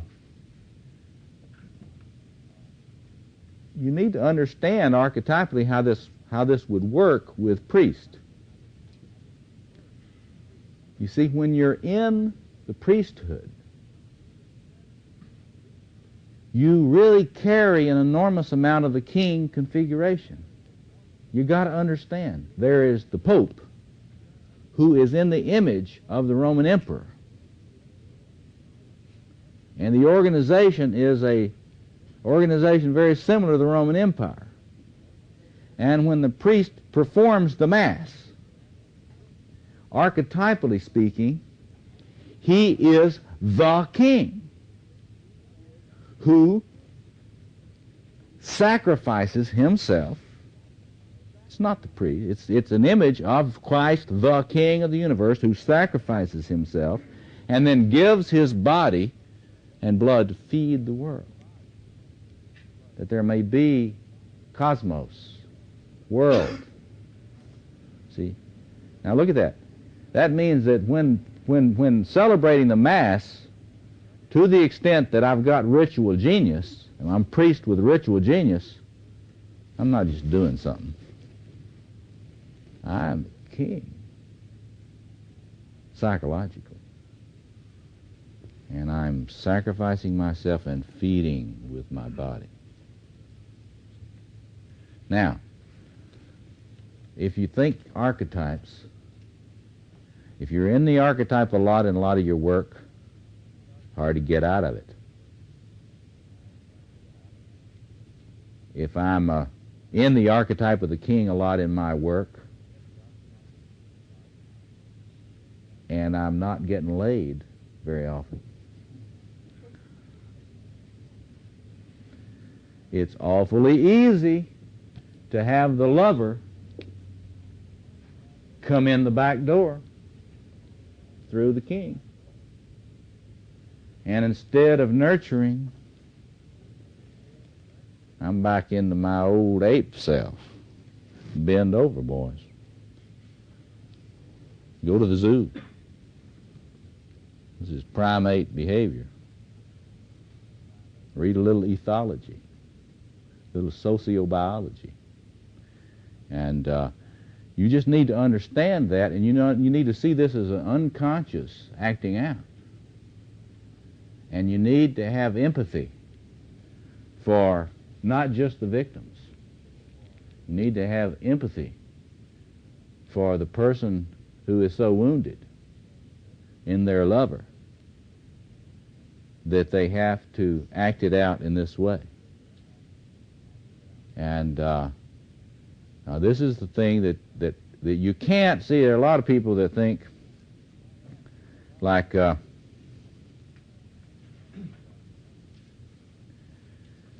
are a lot of people that use psychoanalysis, you know, for other purposes. There was a recent book published in which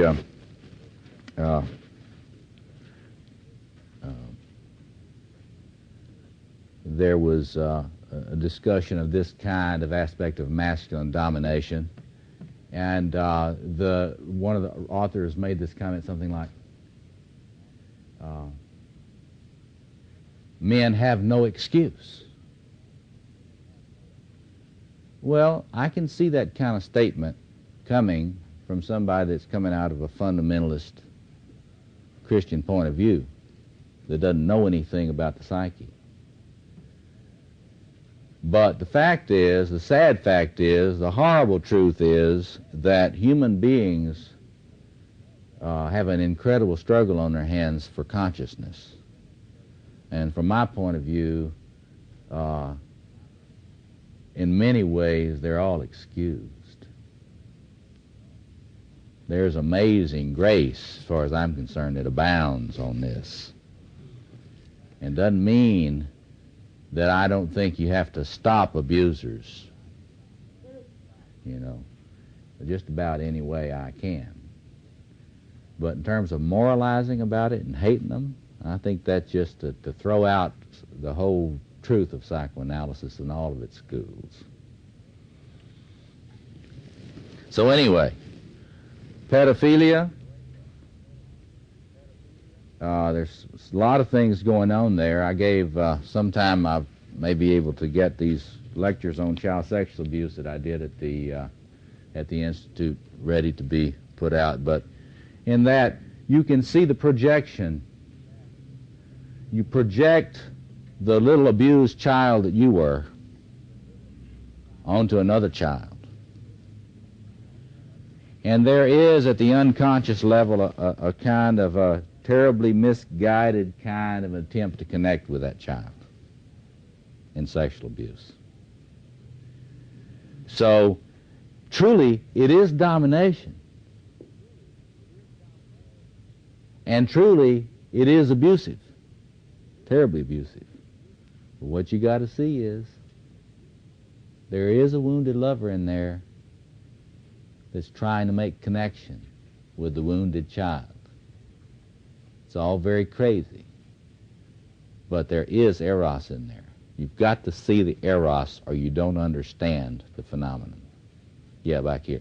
Well, do you think that, it seems like to me, you're saying it's a connection, however, dead people and children are easy to dominate. Yes.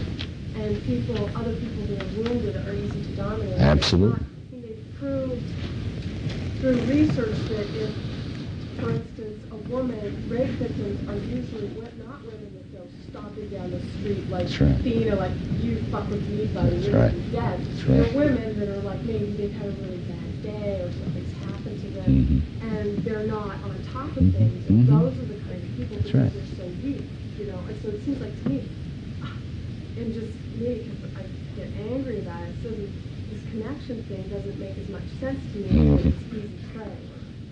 Well, of course it doesn't make as much sense to you. It's more easy to demonize it for all of us. But what you got to understand if you're looking at this, if you're looking at the wounded lover in people, you got to see, yes, it's time, but think about what it is, what kind of a soul is it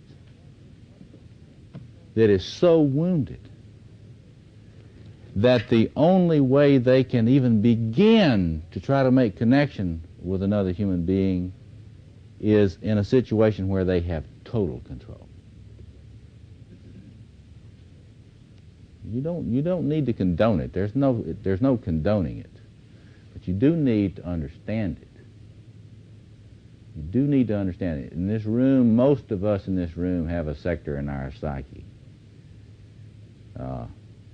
that would understand this. To the extent that you've ever wanted somebody to be totally still, shut up and listen to you,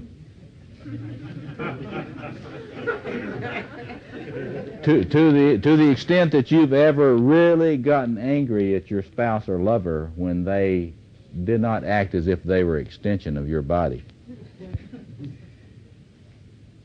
The self-psychologists have this neat little phrase, self-object relationship. self-object relationship.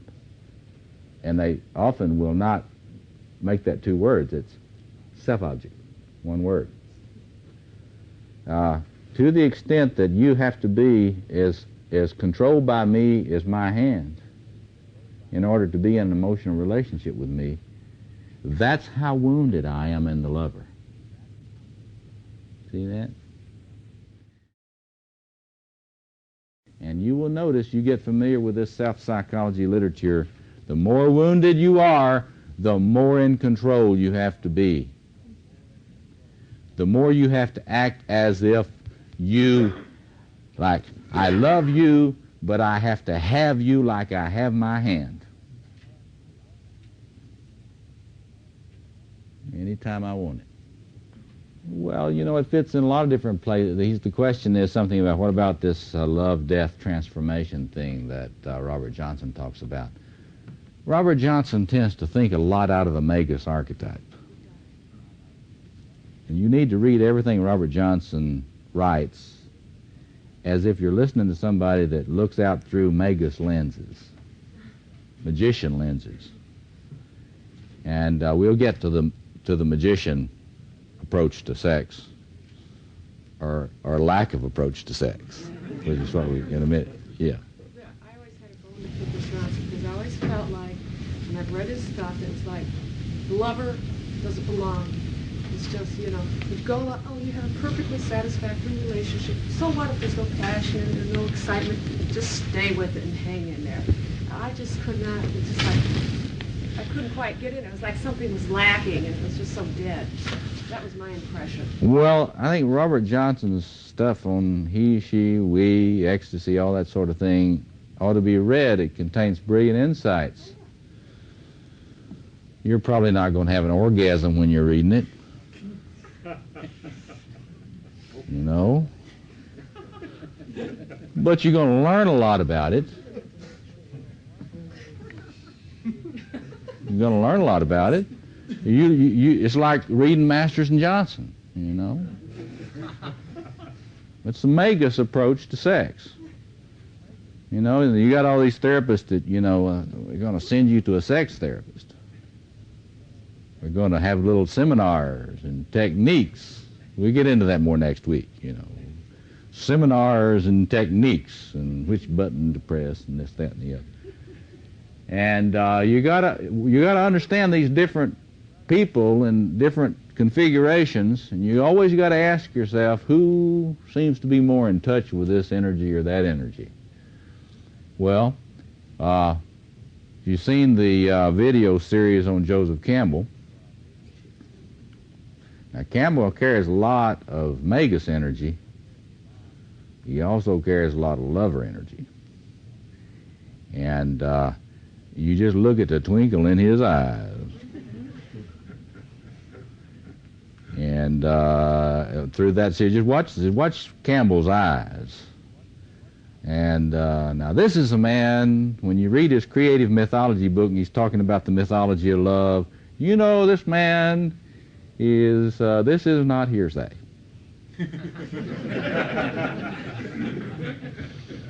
All right, now I've got to go on. Eros and aggression.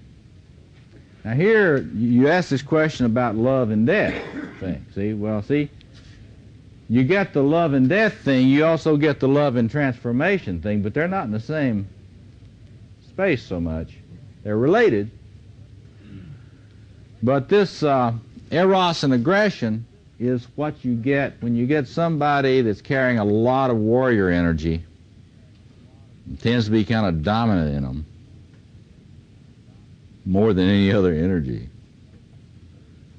And then the lover comes in the back door on that energy.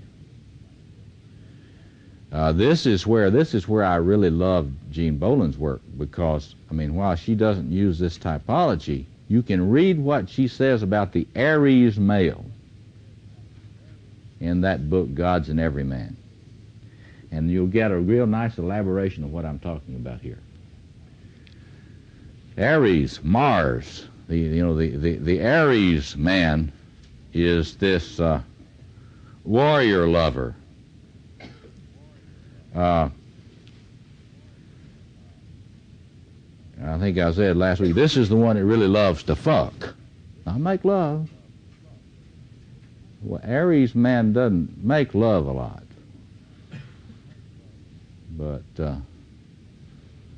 he can be an Olympic fucker.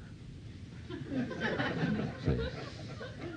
And in that chapter, Bajeen Bolin, she captures that energy really beautifully. I mean, you've got to read that chapter because then she gets into talking about how this is the kind of personality which really gets into loving war, who eroticizes the battle scene. Now, if you haven't seen this clearly, then get Apocalypse Now. The movie, Apocalypse Now. If you haven't seen that in a while, watch that movie for this course.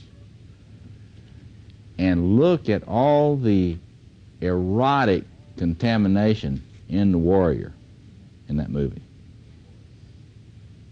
I mean, it's just so infused with it.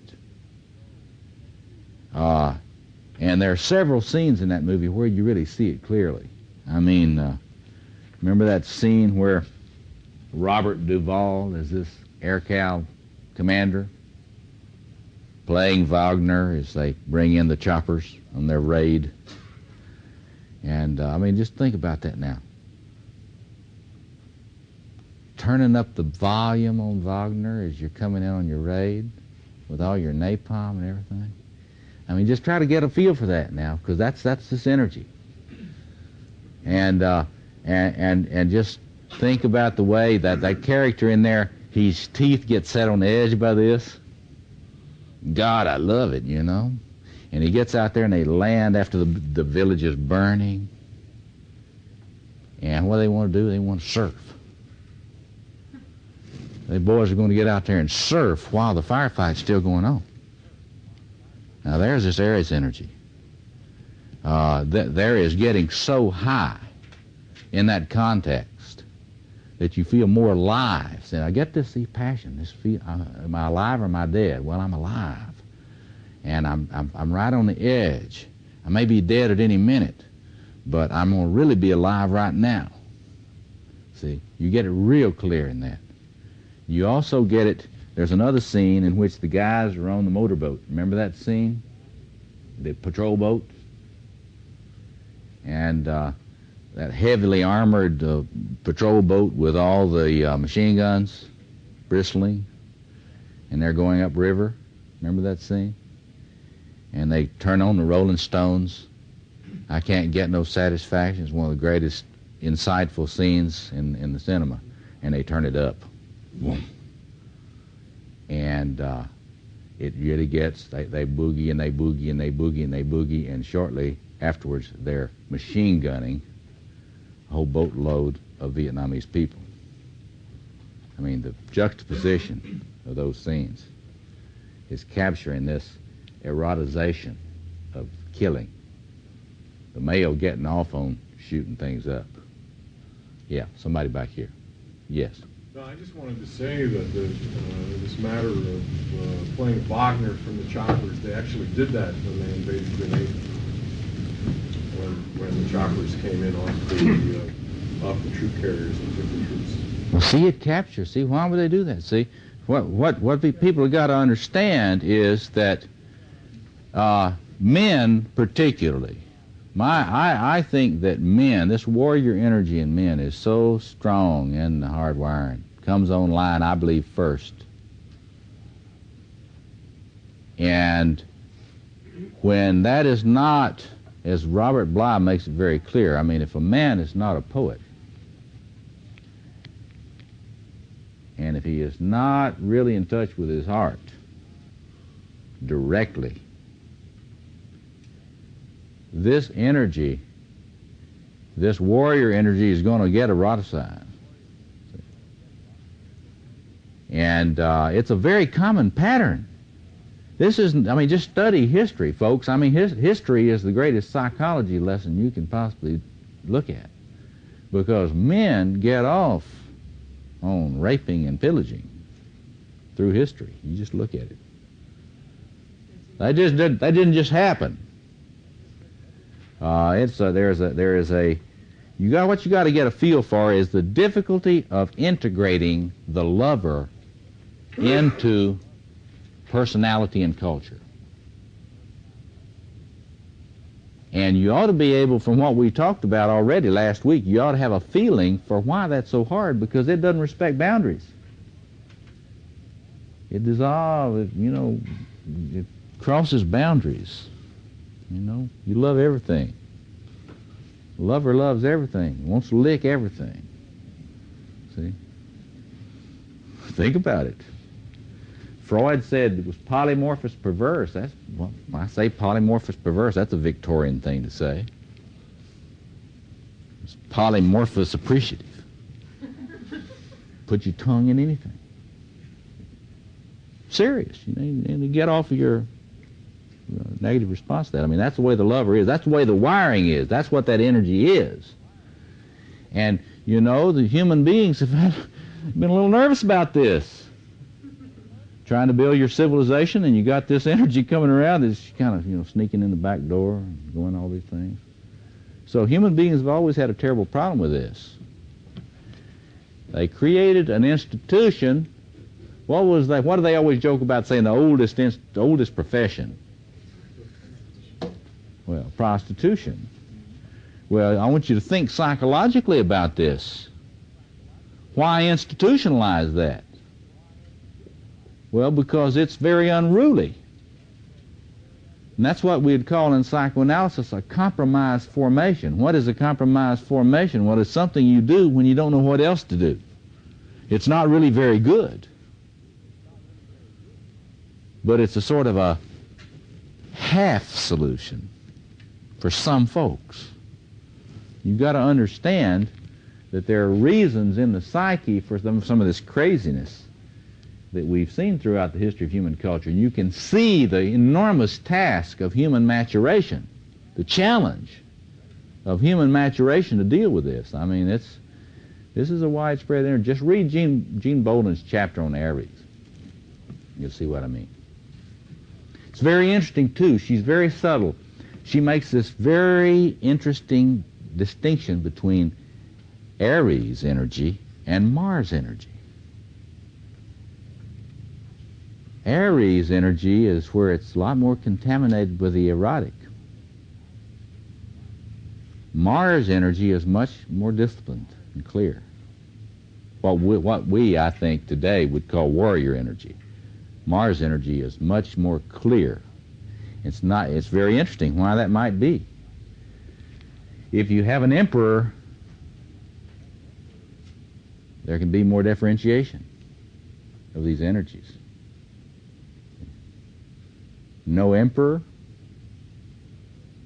a lot of confusion down here in the psyche. Okay, let me go on now. I want to finish this before we take our break, and then we come back and discuss it and then talk about the positive expression. Okay, this Magus lover stuff is fascinating. This magician energy is the most introverted that there is. It is the archetype of awareness and inner work.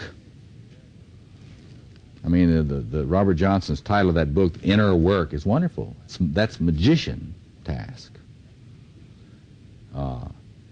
And it is, in its purest form, very detached. 15 years ago, when I was doing field studies around the country on the occult to try to understand the magician archetype,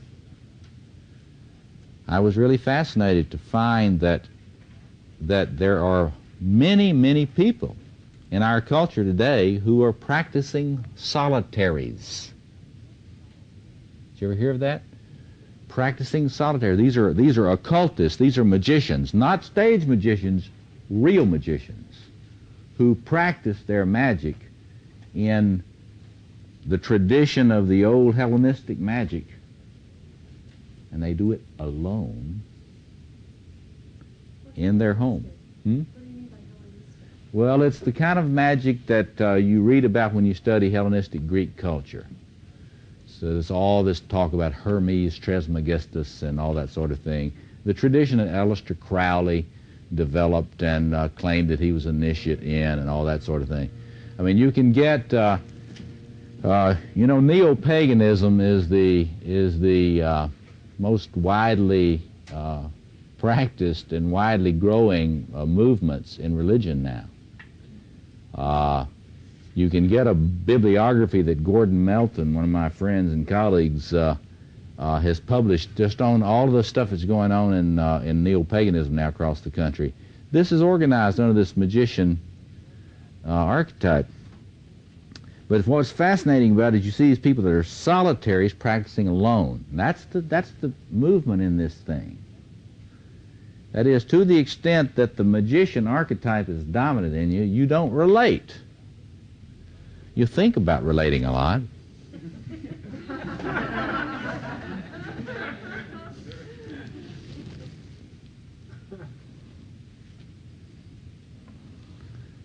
You think about a lot of things, and you kind of get off on thinking.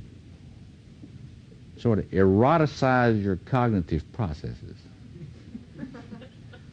Us good old boys call that mental masturbation and metaphysical moonshine. Only half in jest. Because one of the interesting things that psychoanalysis has shown us in recent research is that there are a lot of people, and you may know some of these, they're probably not any in this room, but people whose relationships were so bad in their childhood, the object environment was so depriving and toxic that you turn to your cognitive functions to, they say technically, here's what they say, one cathects one's cognitive functions instead of other people. Translated, that means you get into your thoughts instead of into somebody else. See, this is a very typical pattern among academics in general, and there's some of this. She says, you missed that. She says some theater directors. I'm sure we could compare stories for a long time tonight if we had time. But a lot of therapists. Alan Wheelis and Alice Miller and a lot of people have pointed out that one of the reasons people become therapists is because they haven't got the passion they need to live their own life, so they're going to become voyeurs and watch other people. And one of the things you notice when you get in trouble, you ask the question, well, why is all this sexual acting out on the part of therapists and clergy, so forth? Well, it's because if you tend to operate out of this magician archetype, as all clergy and therapists tend to some degree, it makes you very vulnerable to a back door coming in of the lover, coming in through your shadow. And this is also the pattern behind voyeurism. You've heard of voyeurism, where people, they don't want to do it, they just want to get you and somebody else to do it while they watch. And that's magician contamination, yes. Can it also be said that if these people do not use this energy in a creative way, that they try to repress this sort of manipulative stuff, they'll turn around and destroy them? You mean the lover energy? Or any energy? Or the dark side of it. Are you talking about like a preacher or, someone who's in power? Mm-hmm. And if they did not, if they're not in poetry, could it not? Oh, yeah.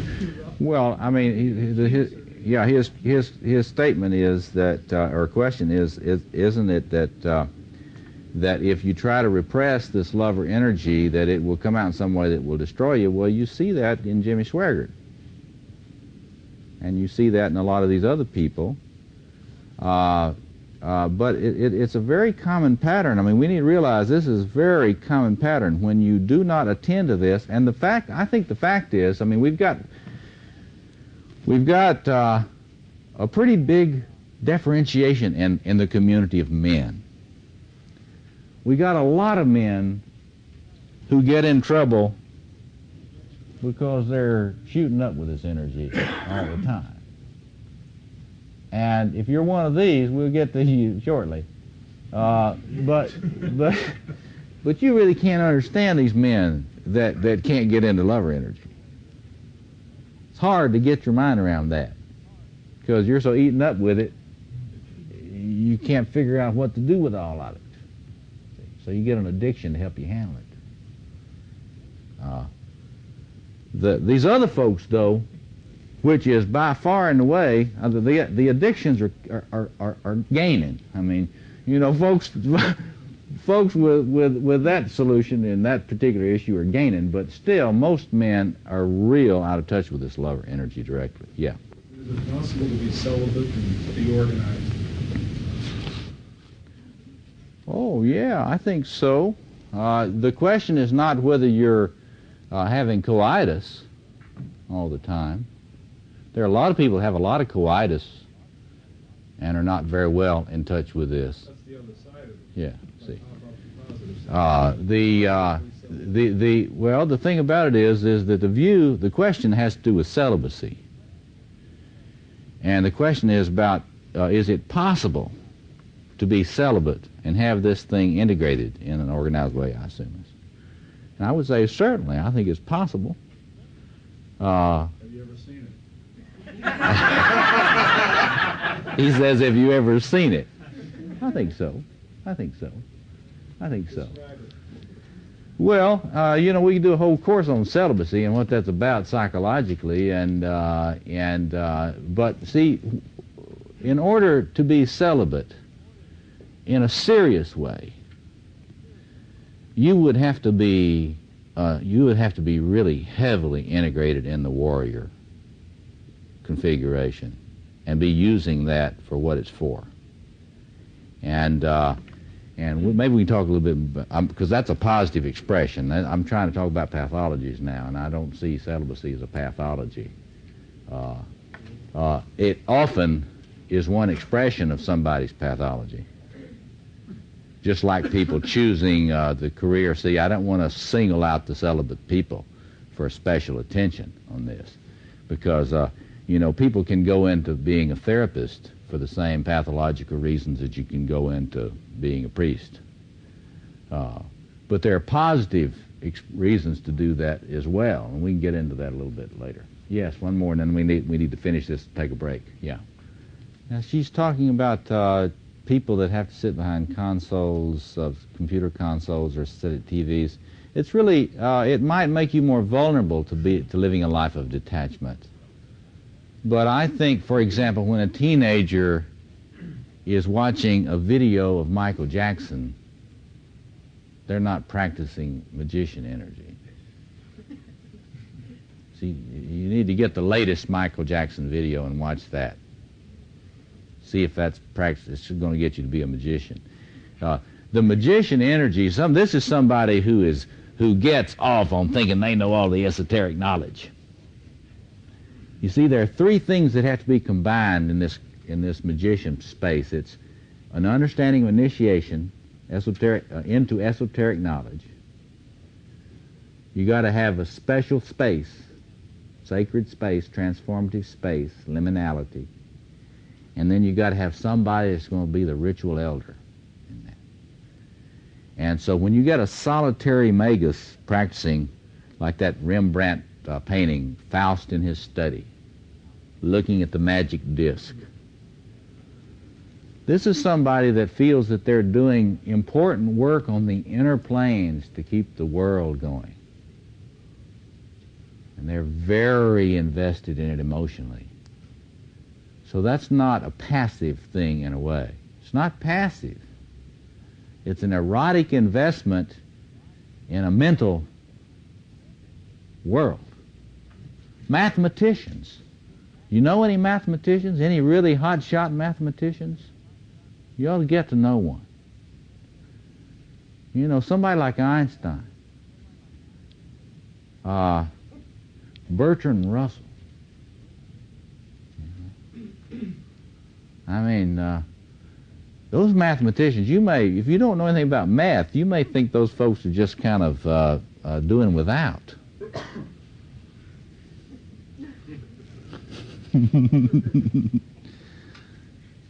But if you get into the world of a mathematician, they're in ecstasy a lot. I'm not kidding you. They are seeing things that are so intense and so exciting that it's almost all they can stand to get up there. I'm not kidding you. You have to get to know a mathematician and talk to him about what it's like for him to be in those places, seeing all of those things that a non-mathematician cannot even begin to know exist. Now that's eros. I think that they mysticize numbers and talk about how mystical numbers are. Well, that's one. She says they mysticize numbers and talk about how mystical numbers are. Well, that's one thing they do, because that's the magician side of them, mystify. But they're also loving those numbers. And they love those shapes. I'm not kidding you. You got to get a feel for that. A physicist is like that. A high energy physicist is like that. You got to understand these people. If you're in their world, this is not a world lacking in eros. These people are turned on and tuned in. But it's going in that space. See? So the thing that you got to see though is that if your relationships when you were a child were real toxic for you, the chances are higher that you're going to be one of us intellectuals. See? Because your eros is going to tend to go toward mental worlds instead of flesh. You got to think about that. Let's see. Well, let's come back to the addictions after the break. I gotta go have some caffeine or something. You see the, I think it was Newsweek this past week, cover on addictions.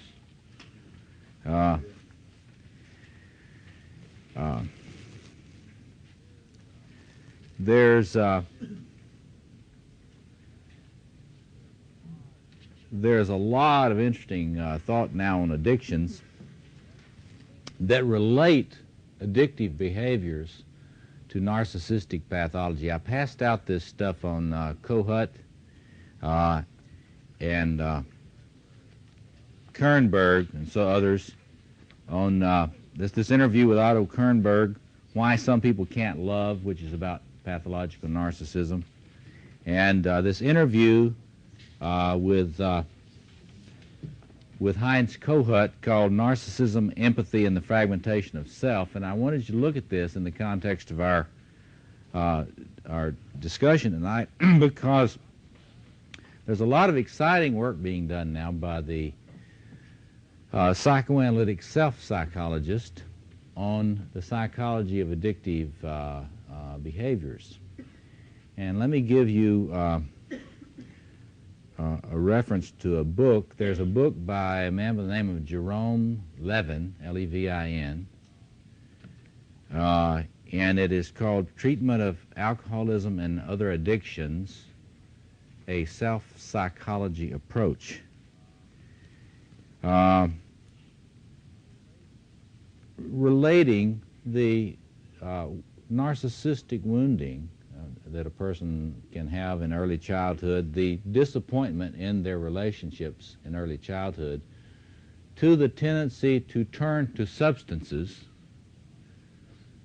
as a substitute self-object.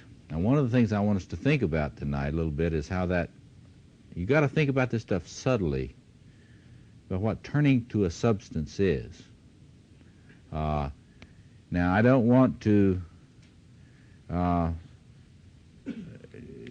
disturb any of the dogma around addictions.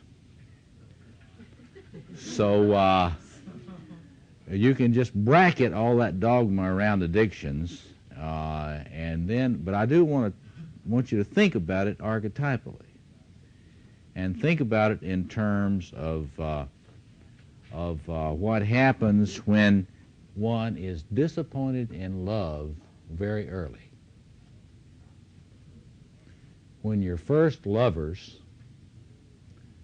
really let you down and hurt you a lot and abuse you a lot emotionally, either physically and or emotionally, you are at risk in almost every case. I would say every case. Now remember the principle of compensation in Jung's thought. If you get hurt in a certain area, a certain part of your human self has not been supported and blessed, then the great self, I call it, the archetypal self within, will compensate that weakness with grandiose energies in that configuration where you're wounded. Well, let's take the warrior example, and we'll get to the lover. My experience is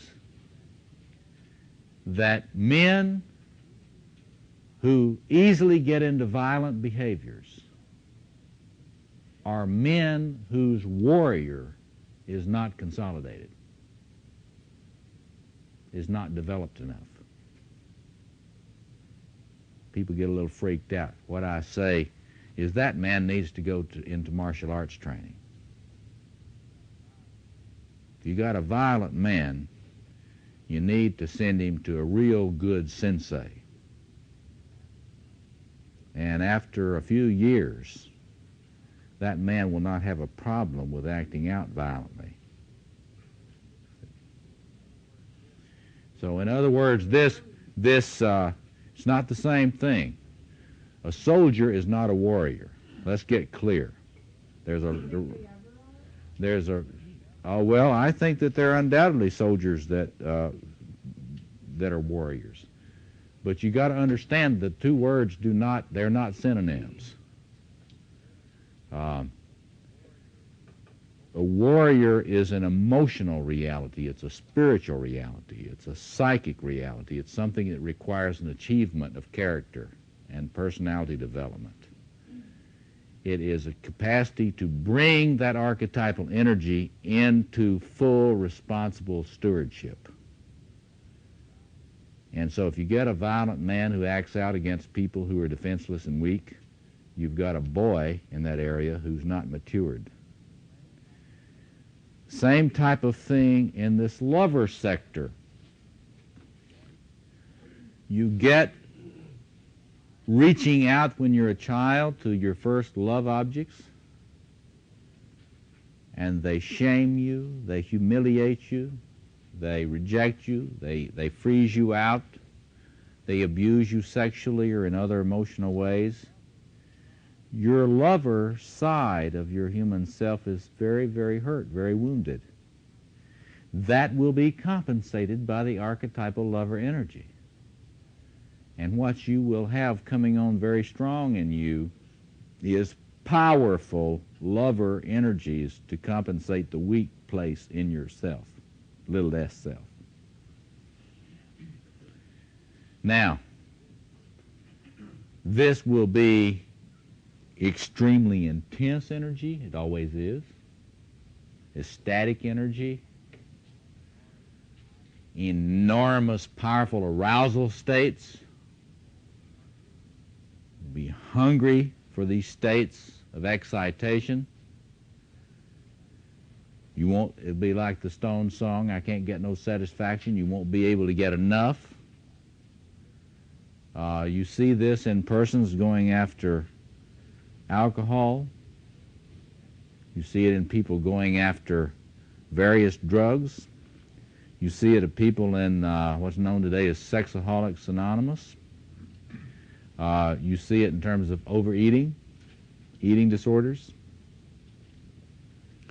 particularly in the kind of that is manifest in just binging. Now, there are a lot of people that simply do not look at the love or energy underneath that sort of thing. I'm happy to say that Jan Bauer, for example, a very bright, creative Jungian analyst in Canada, has written a book about alcoholism in women, in which she points out the way in which this is related to a disorder in love. And she's got a very subtle treatment. But I think she's right about that. I think she's on the right track. And I think it's very important to see some of the interesting things about it. Remember what this lover energy is like. It doesn't respect boundaries. It's shameless. If you're mainlining this stuff, you're not worried about somebody embarrassing you too much. You know, it's that goddamn your eyes energy, you know.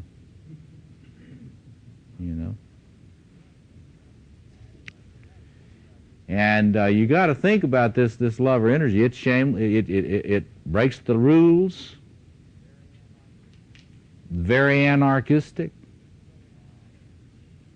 It's so intense that even if you've got a strong ego, you glow very, very hot. You glow at least red hot when you're in touch with this thing. I'm going to give you your assignment for next week. Read a little William Blake, The Marriage of Heaven and Hell. Blake says, you go to heaven for the form, and you go to hell for the energy. There it is. There it is. This energy is so powerful, even when you're integrating it well, and your ego structures, your little less self, your human self is cohesive, and you're really in touch with this, you glow. And if you've been real wounded in yourself, you haven't had the nurture and help in developing a solid, strong ego or cohesive self, then this energy is so powerful, you are going to need to ritualize it, to contain it. Think about this in the context of ritualization. Erik Erikson, you know, was the first person to bring us back into beginning a new, sophisticated understanding of ritualization.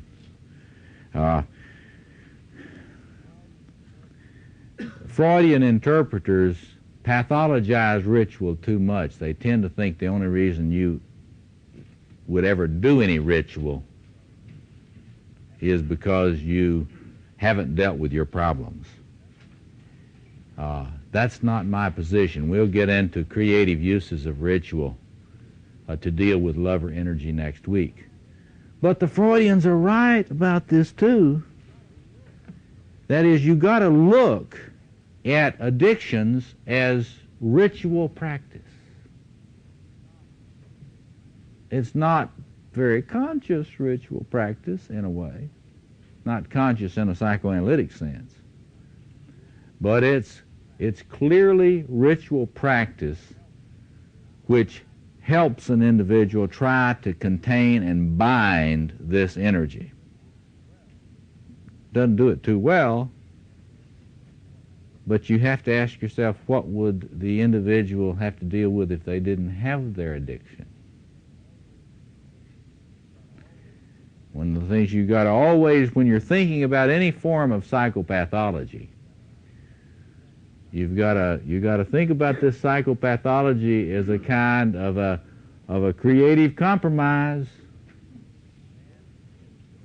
It stands between me and worse craziness. And you see, if you are this close to the flame, and these people that have addictive problems flying real close to the flame. I mean, everybody wants to get, you know, I'm sure it's important to talk about the disease side of this, but you got to also be aware of the ecstatic side of it. I mean, if you don't understand the sort of the lover side of drinking, then you need to hear Willie Nelson's song, Whiskey River, Take My Mind. Just get that song, listen to that about 4 or 5 times. And Willie Nelson knows about the relationship between the lover and drinking. Whiskey River, take my mind, don't let her memory torture me. Whiskey River, don't run dry, you're all I got, take care of me. Think about that. Think about it. It's drinking problems are lover problems. I mean, there may be a few country music fans here. You just think about the drinking songs and how closely related drinking and loving are in that culture. Oh, whiskey, if I were a woman, I mean, if you were a woman, I'd take him, I would be able to take him back. I mean, it's all this insightful poetry about the lover archetype and drinking or drugs. And so we really have to look at this stuff and really have to understand that if people do not have conscious ritualization in their life, in a spirituality, in other words, if you have no spiritual practice that you take seriously to help you maintain cohesiveness while living with passion, and when you were a child, you had no containment in your family which should have provided you with containment and a space in which to grow an ego. If it was a dysfunctional family, they didn't provide you with any structure to internalize. You were probably having to provide some of the structure for the family. See? So in other words, dysfunctional family, your inner structures are probably defective because you had no structure there to internalize. Mother was a child and father was a child. See? So you're going to have ritual. So why do you think working hard and taking AA seriously helps people get control of this business? Because AA and related groups are serious frontline ritual process. AA and all of these related groups are the most serious, death-defying spiritual practices and disciplines that we've got.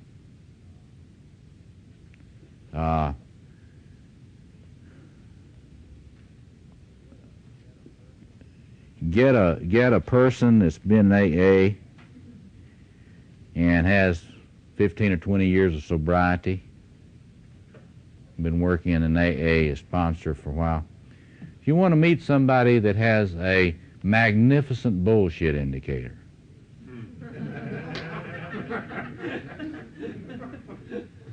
serious magician energy, talk to somebody that's been that's had about 20 years of sobriety in AA and been a sponsor. You can't bullshit a bullshitter. That's right.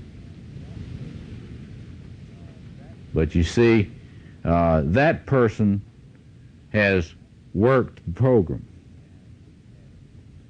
and has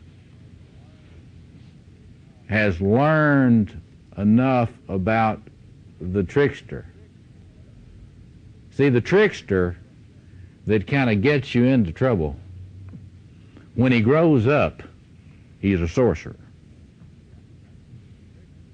That's the trickster is the immature magician. And when the trickster grows up and gets a little maturity, he's a shaman or a sorcerer. And the practical ones are the ones that are doing, you know, people ask me, well, are there any mature people? You know, well, they ought to get out of their dining rooms. And they ought to go out, get out of their classrooms, and they ought to go out to deal with some people that have been serious leaders in AA for about 20 years.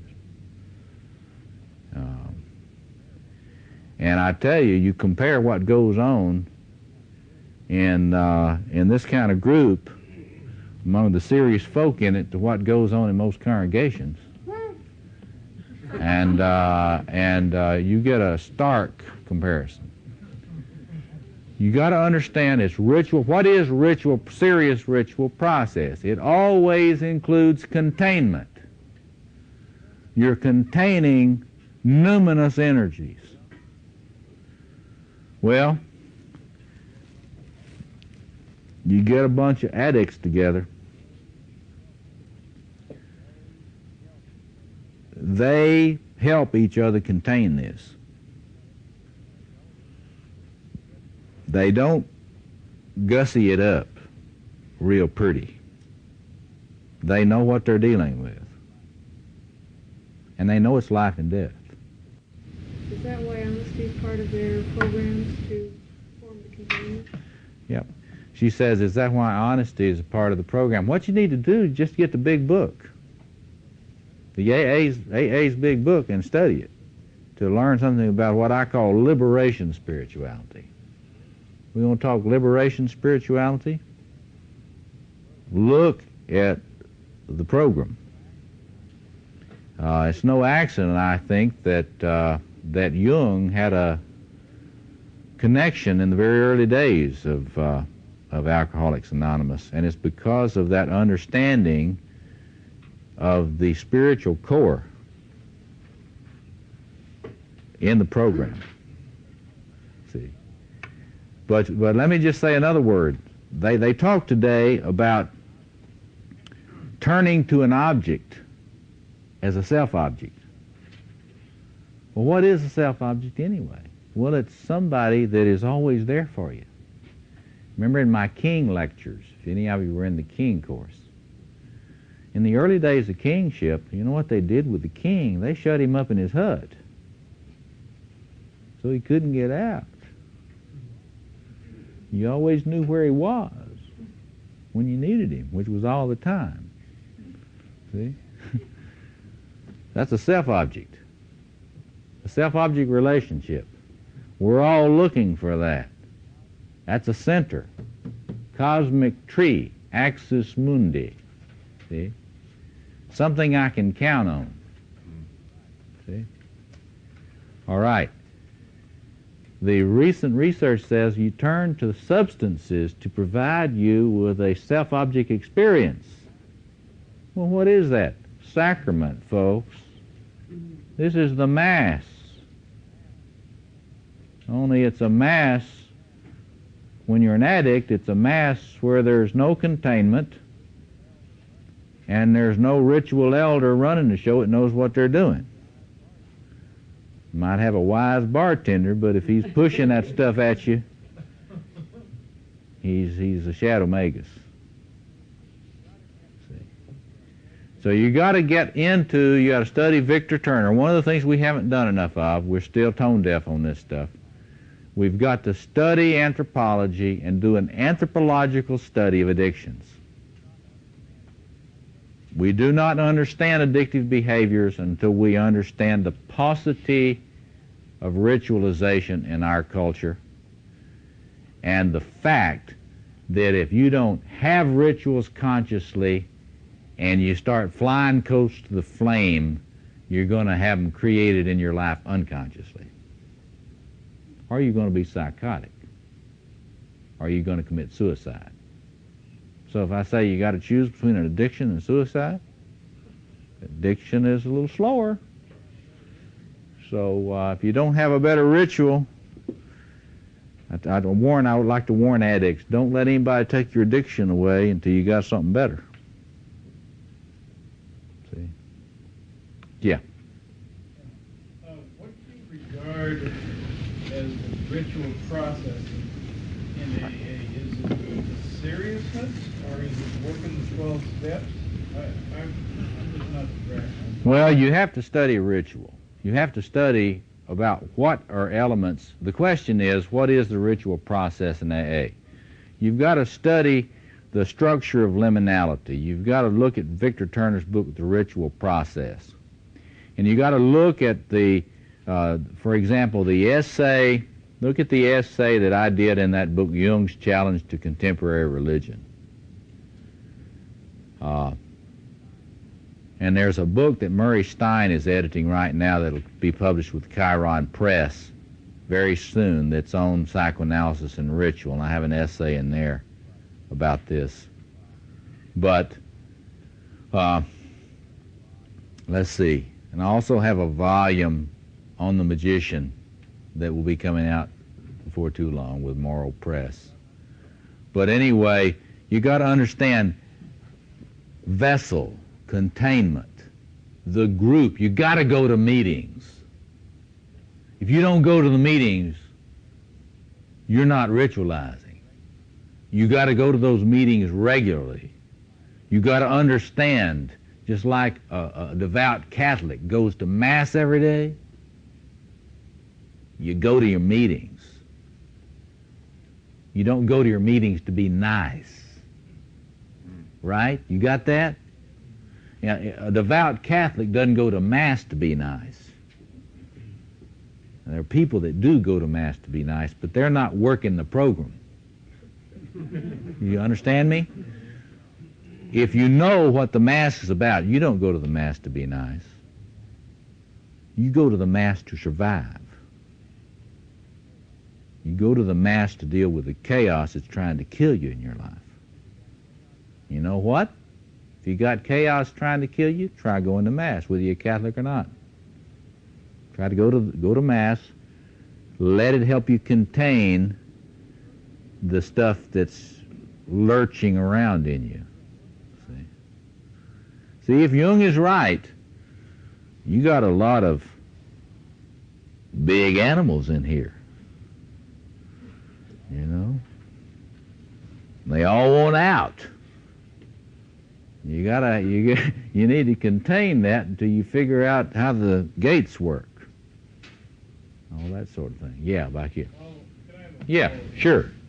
What's being contained, the lover archetype? The energy. What you got to understand about archetypes is not a word. It's a transformer. An archetypal configuration is a transformer that mediates energy. It's just like, think about it like electricity or atomic radiation. And what you're containing is that energy so that it doesn't become toxic. Study, for example, Mary Douglas's book, Purity and Danger, about taboo and ritual and taboo. You got to get a feel that the people in pre-modern cultures understood this stuff. They thought it was all mana or orinda or wakan. It had as many names for it as there were tribes. But they knew that you didn't want to get it on you. I'm serious. You study this stuff. You get it on you, you die. The principle of contagion operates in the psyche. It operates in your psyche whether you believe in it or not. And yeah, what happens, haven't you ever noticed, say you're really kind of out of it and kind of depressed and tired after working yourself half to death all week, and you come home where you live, and the music's turned up, and people in there are having a good time and partying. Maybe it's a bar, maybe it's just a place where you live. But it's very interesting what will happen. If they're really into it, the chances are that's going to be contagious. It's going to kind of sweep you. That's why people go to these happy hours. You know, you want to connect with that energy that's there, because it will push a lot of this other stuff out of the way, out of your mind. And you got to understand that archetypal energy is very powerful, it's very numinous, and if you're loaded with it, it starts making you do kind of weird things. Like if you're really kind of jacked up with a lot of intense ecstatic energy. You know, one of the things they're doing now, we don't have any high bridges here in Chicago. Have you heard about this?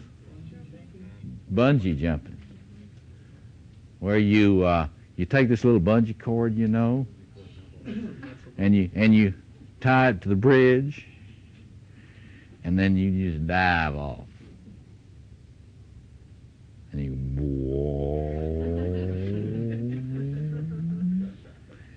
now that's somebody is trying to get a little containment. You think about it. But you know something? They don't want very much containment, do they? Well, now just look at that energy. That's merger energy. That's that lover energy, see? It's just wanting to just, you know, I want to go right to the edge of what? Death. The great merger. Freud was right about that. The great oceanic feeling, the great union. But that's getting right out there on the edge. Well, see, if you've got an addictive problem, you got a lot of that energy. And you got to ask yourself, well, what is this edge to just drink so much of this stuff that it kills me? I mean, you know, say if I've got a serious drinking problem and a serious liver problem, and I know that if I get to drinking again, I'm going to die before long. And there's that urge to do it. See? Well, that's this sort of that's this shadow lover energy. It wants to erase all the boundaries. It's going to fuse back into the great one, the ultimate mystical trip. See? You got to understand that energy has to be contained. And in the pre-modern world, they used to have a lot better ritualization. We have practically none now. You know, these people that are trying to figure out, you know, there was this article about addictions, and toward the end of the article they say something like, and we're trying to discover the biology of addictions. It's like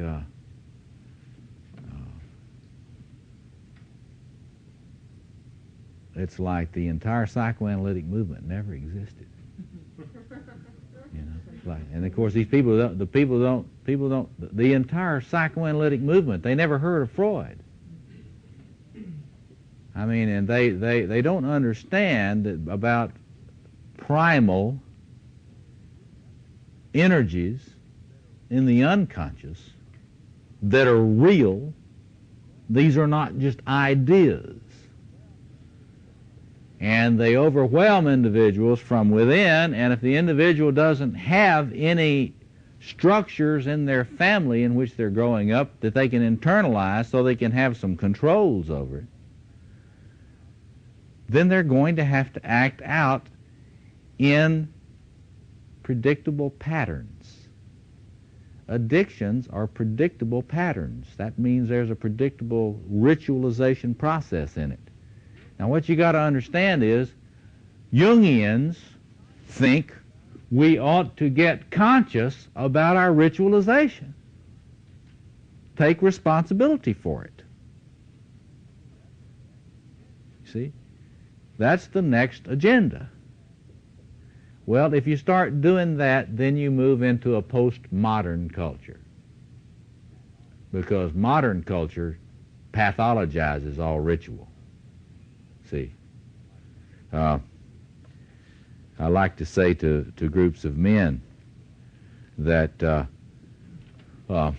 there will be people who will try to get you not to participate in spirituality and ritual because they can't come up with an adequate intellectual apprehension of the realities which you're dealing with in your ritual practice. And I say to these folks, I say, well, you know, what I would rather say is somebody, if they have problems about what I'm doing to stay alive, they can just have a problem with it. See? And what you got to understand is that there are a lot of people that are finding resources in channeling this energy and staying alive without all sorts of medication and other things. I mean, the spiritual, humans, we'll get into this a lot next week, but you got to have containment if you're in touch with this stuff. And if you're a very passionate, creative person, you're in touch with this, and it's going to be dangerous for you. So then the question comes, well, what do you do to try to provide yourself ritual vessels and containers to steward and channel this energy, this lover energy, so that you don't have to deny that you've got it? You know, a lot of people just handle it by denying they've got it. I'm just dead inside. Somebody tells you they're dead inside, they got a glow on inside. So, yeah. The question is, if one is going to be spontaneous and access these lover energies for his life, then how does he do that if he's going to be conscious of that all the time? Well, you know, this is another place where martial arts is a good example. You know, there are stages of development in competence.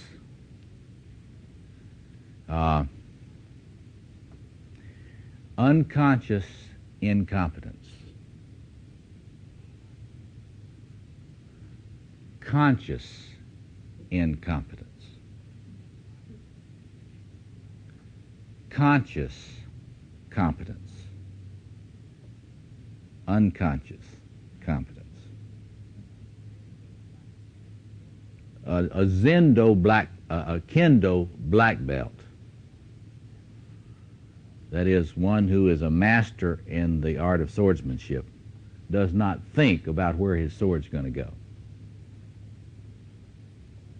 The sword knows where to go. Now, is that spontaneous? You bet. Is it disciplined? You bet. That's the level of maturity that you're looking for on all these fronts. And that comes out when a person has got the development on the other, in the other aspects of the psyche, particularly the king energy to give the centering and calmness and that warrior discipline. See, but it's not doing without. See, maturation in the lover does not mean that you just become, You see, that's where the Freudians get this idea, sublimation, Freud's book, Civilization and Its Discontents. Well, there's one reading that people give to Freud that, it's kind of like, well, if you're really mature, then you have to realize you have to be into renunciation. I don't really think that's, I'd agree with Norman Brown's reading instead of that kind of reading. That really maturation means that you get comfortable enough with this energy and structured enough in your personality so that you can contain and channel a lot of this energy, and you don't have to be away from it. So the real task is to befriend this energy and make sure you're making space consciously for it in your life. And you have to will it. You have to will the stewardship of this space, because if you don't, all these other agendas will fill up all your time. And next week we're going to talk about some of the things that you need to do to make sure that the garden aspect of your life is respected and protected. Because if it really takes will. It takes you've got to assume conscious responsibility over this side of your life. Because if you don't, either you'll be like the addictive personality, and it will just sort of run over you and try to burn you up and out. Or you'll be like the compulsive, and you'll try to make out like you don't have this. I'm really a nice guy, and I really wouldn't do that. It's a passionless existence. That's the rule of necrophilia. So next week we need to talk about accessing the lover energy in a way in which you can learn to turn the heat up and get a real nice glow, but not be at the point of burning out your circuits or burning down the house all the time. See, we need to stop there for tonight. I'll stick around for those of you that can chat for a few minutes. And next week we'll work on trying to understand how to steward and access this energy in a healthy way. Thanks a lot.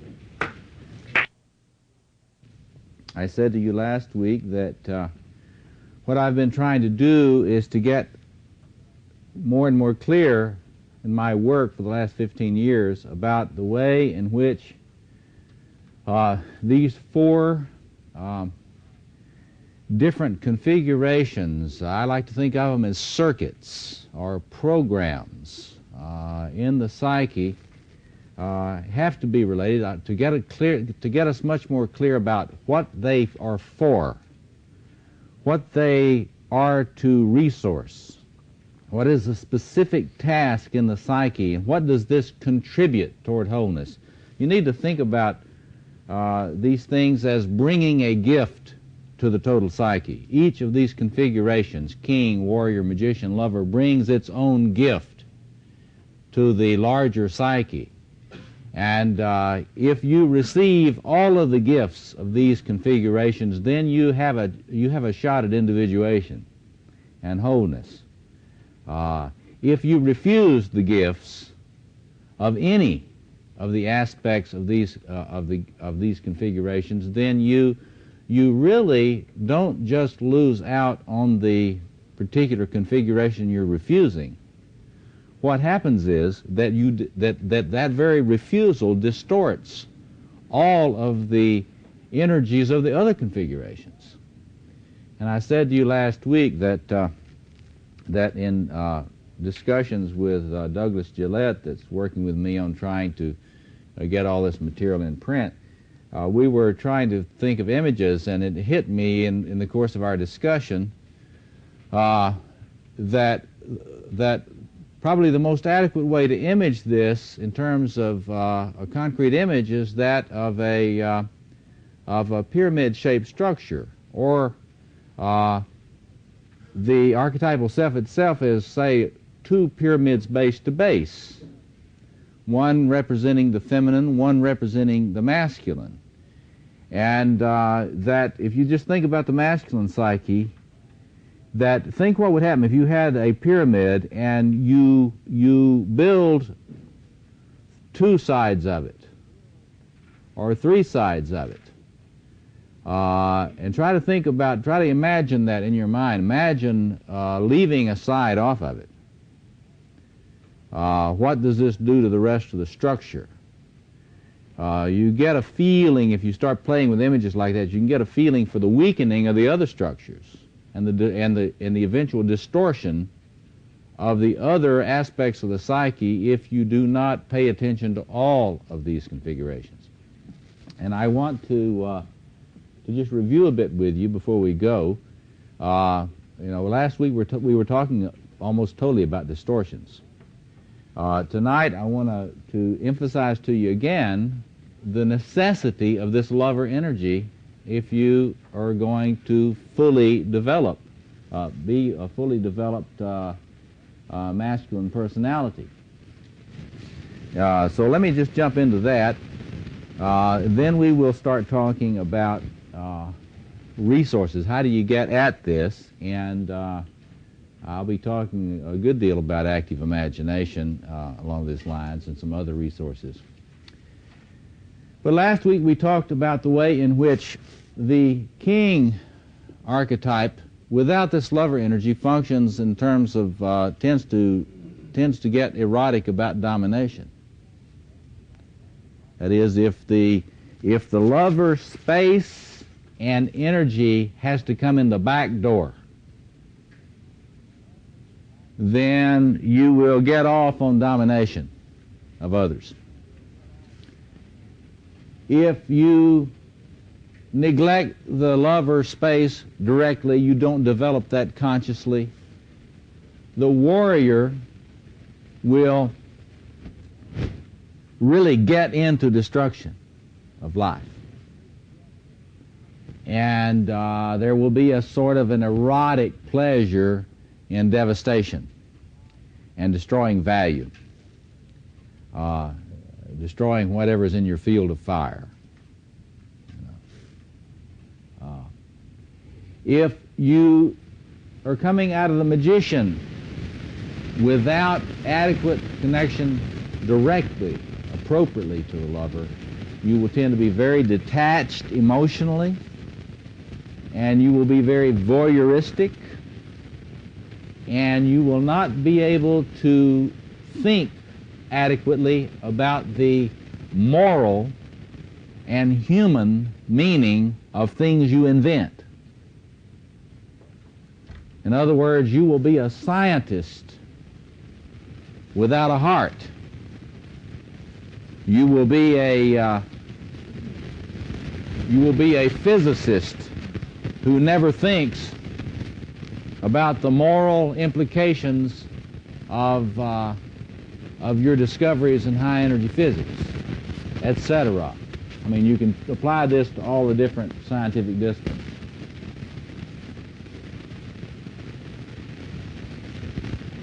Just another example of that. You know, in Madison, the people that use the most insight from archetypal psychology today and history of religions, comparative mythology, are not your schools of religion.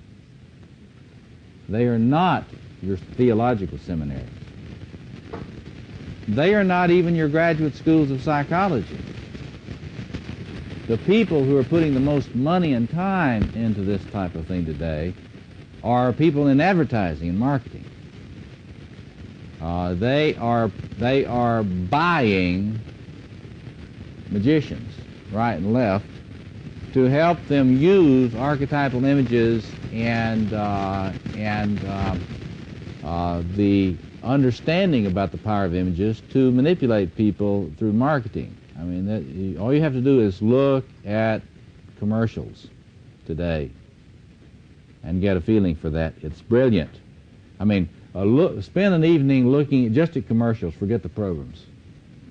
Just look at the commercials and then go to a church the following weekend and see who you think is using the archetypal imagery most subtly, most capably. See? So that's this magician business without any sense of public responsibility. And then we talked about the difficulties that an individual who tends to mainline love energy has. We talked about the addictions and so forth. Problems with boundaries, problems with adequate ritualization, attempts to try to contain this energy when it's in very raw forms. And tonight, we just need to look at the other side of that so you can get clear in your mind the necessity for this lover energy and how we leave this out or we repress it to our and to the human race's detriment. So let's go through it. If you're adequately accessing and protecting the space of the lover, and that's one of the things I want to really emphasize a lot to you, the necessity to protect the garden. You just think about a garden space. If you really protect the garden and protect the lover aspect of the psyche so that it is not constantly under attack without any kind of cover in your life, if you form that kind of space and you protect it adequately and you ritualize it adequately, then what happens? Well, the king energy in a man transforms. No longer is that power of the king energy and the commitment to leadership obsessed with domination of others. What happens is what Erik Erikson, the great Freudian analyst, talked about as generativity comes online.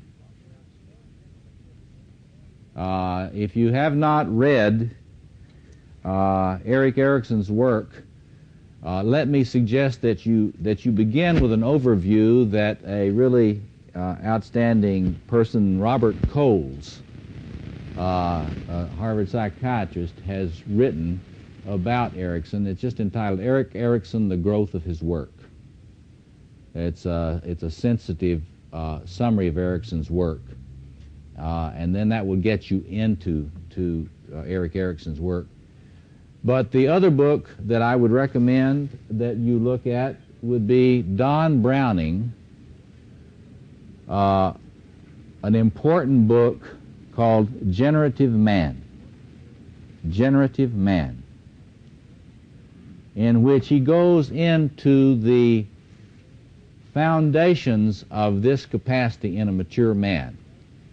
Well, generativity comes online for this aspect of a man when the lover is accessed adequately and a man is comfortable with this side of himself.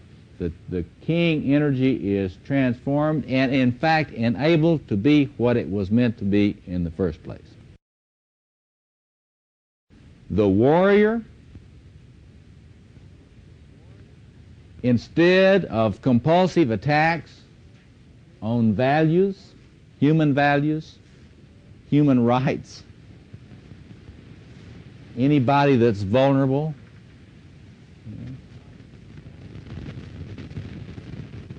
attacks on life, the warrior energy in a man, when it is adequately informed by the lover, begins to assume its true role as a protector of life. You know, that motto that you see so often on police cars should not be a joke. We serve and protect. That is the image of what happens to this warrior energy when it's informed by the lover as it is supposed to be informed. For example, when you get this green piece concept of the rainbow warrior. That's somebody who has gotten connected enough to the body and to the life and to physical world to care about it, so you do something about it. This is the origins of the rainbow warrior.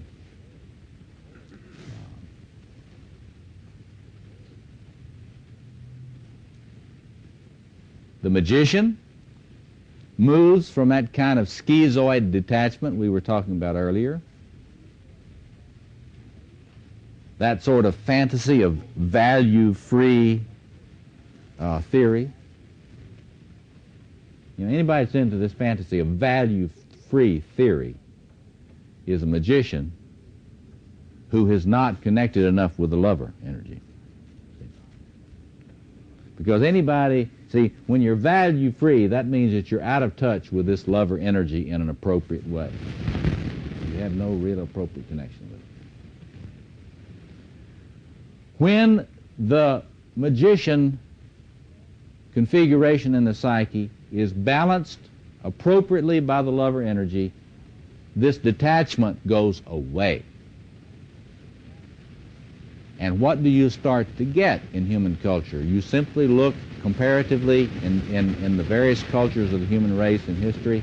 What you begin to get is the healer and the man who assumes his responsibilities as a ritual elder.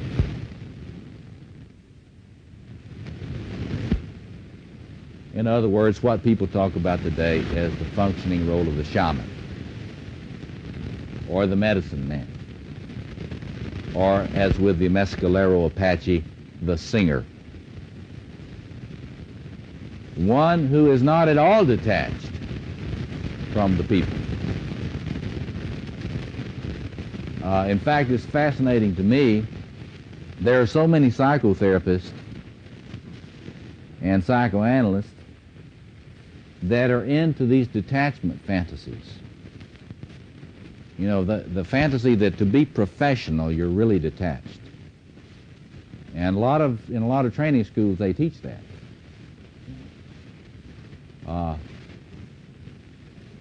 You know, kind of the fantasy that, well, when you have worked with someone and you terminate with them, you should not ever have any kind of other relationship with them. Now, you know, you can honor that kind of position until you get an education in cultural anthropology. And when you do get a little education in cultural anthropology and ethnopsychiatry, you begin to notice that in traditional cultures, your healer wasn't the one who never saw you again after he healed you. You lived with these people. They had known you from the time that you were little. And they probably know you throughout your entire life cycle. All this fantasy of detachment, what is that? That is a fantasy of a point of view that is a shadow magician who is inadequately informed by this love aspect. And you can tell, why is it that love and sexuality is so much in the shadow of psychotherapy? All psychotherapies, all schools. Well, it's because of this particular difficulty. People who are drawn into becoming therapists have problems with this. And that's why you got to beware of psychotherapists, period, but you got to make sure you got to make sure that whoever you see for therapy has had a lot of therapy.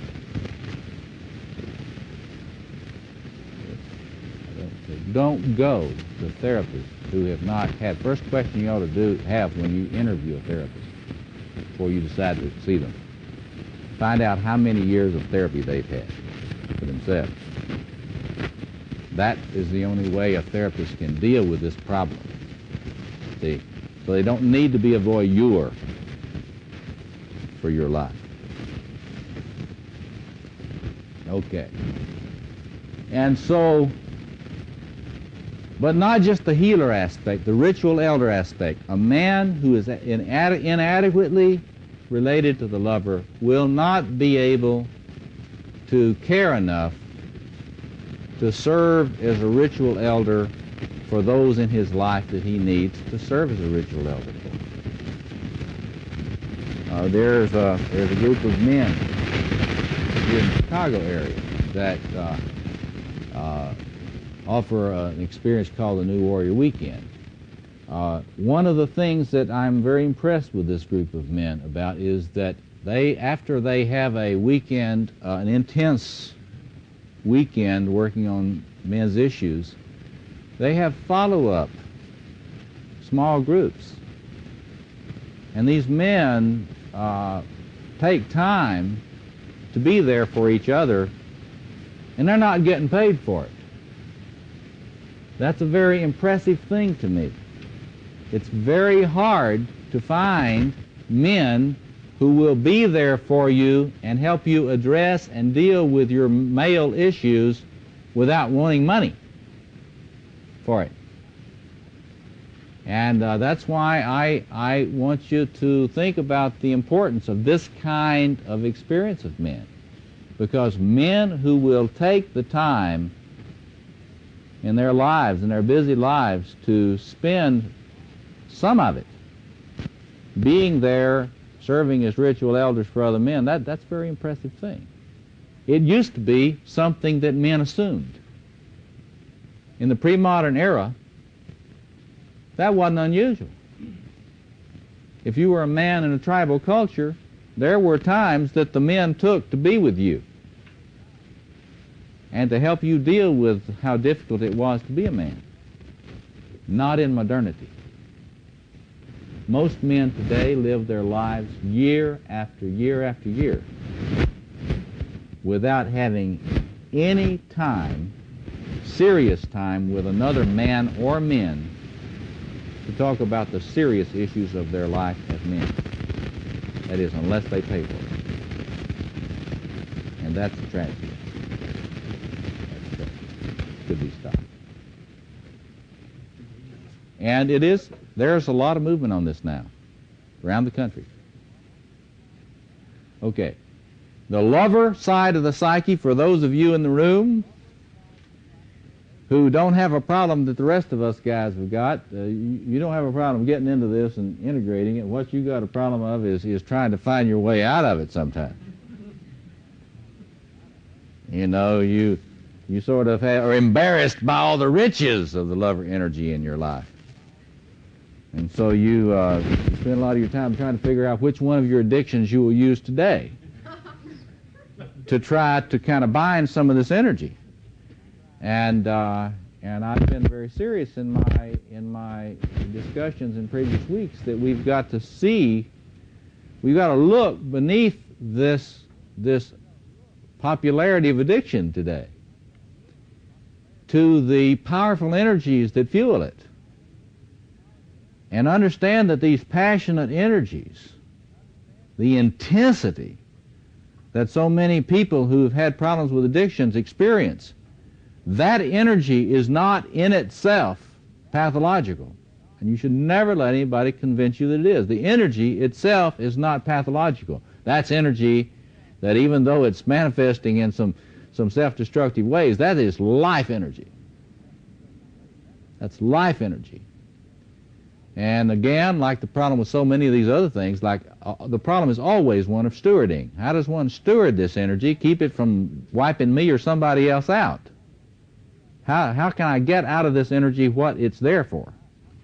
And so when a person is able to heal the psyche in this lover aspect, if you're in that category, you get an ability to move from this kind of desperation, anxious desperation that a person often lives in that state, and moves from fragmentation to get to the point where one has a capacity to hold that energy better.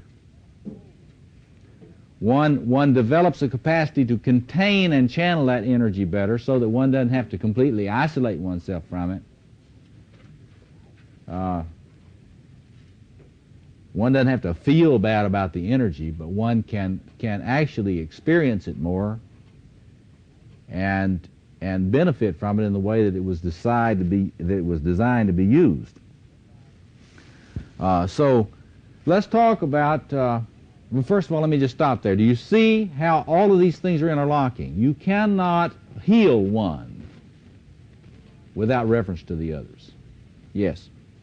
In this process, I hear you talking about how the lover brings healing to the other three archetypes. Yes.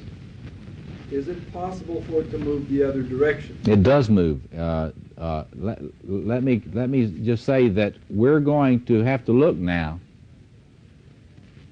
at how it in fact does move the other. The question is, the lover heals the other configurations. Does it move the other way also? Yes, it does. And particularly, well, let's just look at that. Let's deal with that right now. And let's deal first with this. If you have this problem with being overwhelmed by this lover energy, if you're an artist, you know,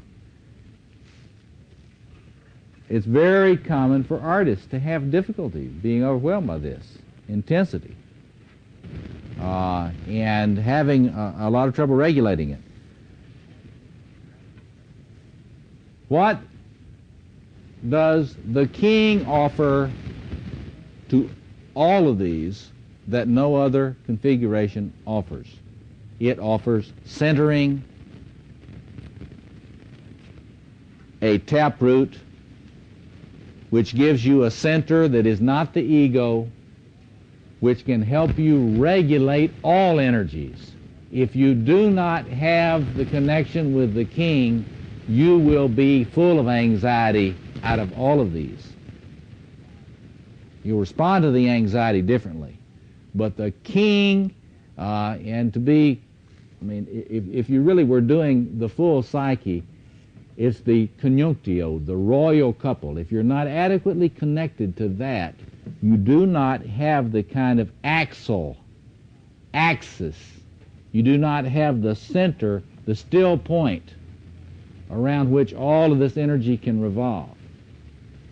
And so, one of the first things you have to ask yourself, if you have difficulty with emotional and psychological premature ejaculation, is what kind of a connection do I have consciously to the conjunctio, to the archetypal self, as Jung would say? Am I working consciously up front on what Edward Edinger talks about as the ego-self axis? If you've heard my other tapes, I'm constantly emphasizing that is a central issue, the ego-self axis. In this case, with the king or queen energy, to give you a center which can, it functions, for those of you that like I was as a teenager into powerful engines, it's like balancing an engine. You balance an engine, you can run it up to 7,000 RPM, and doesn't shake itself to bits. You can generate enormous horsepower, but it doesn't shake itself to pieces. With the connection to the king, to the conjunctio, you have a centering that makes possible accessing a lot more energy without fragmentation. That is key. So you can see the contribution of the king energy. Without that, whenever I see anyone in my practice, they come in and they're just oozing archetypal energy all over the place, and it's quite clear that they cannot really settle down in any area of their life. Immediately, my first thought is, well, what's this person doing in terms of some sort of spirituality connection with some images of the conjunctio? If it's a woman, I first think, well, does she have any sense whatsoever of a connection to the goddess? Chances are, if a woman has got a very, very serious problem about eating disorders, substance abuse, if you investigate, you will find that that there is there may be an identification with the goddess, but often there's not a connection, a conscious connection. There has not been, as some of the books have put it, there has not been a descent to the goddess.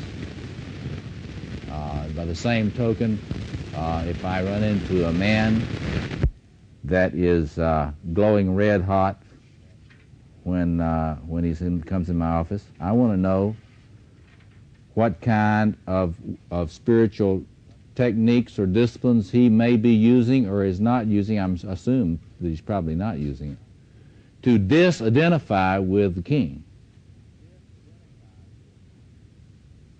I mean, here's the rule. If you're not doing something to disidentify with the king or the queen, you've got an unconscious identification with it at some level. And that will make your personality inherently unstable.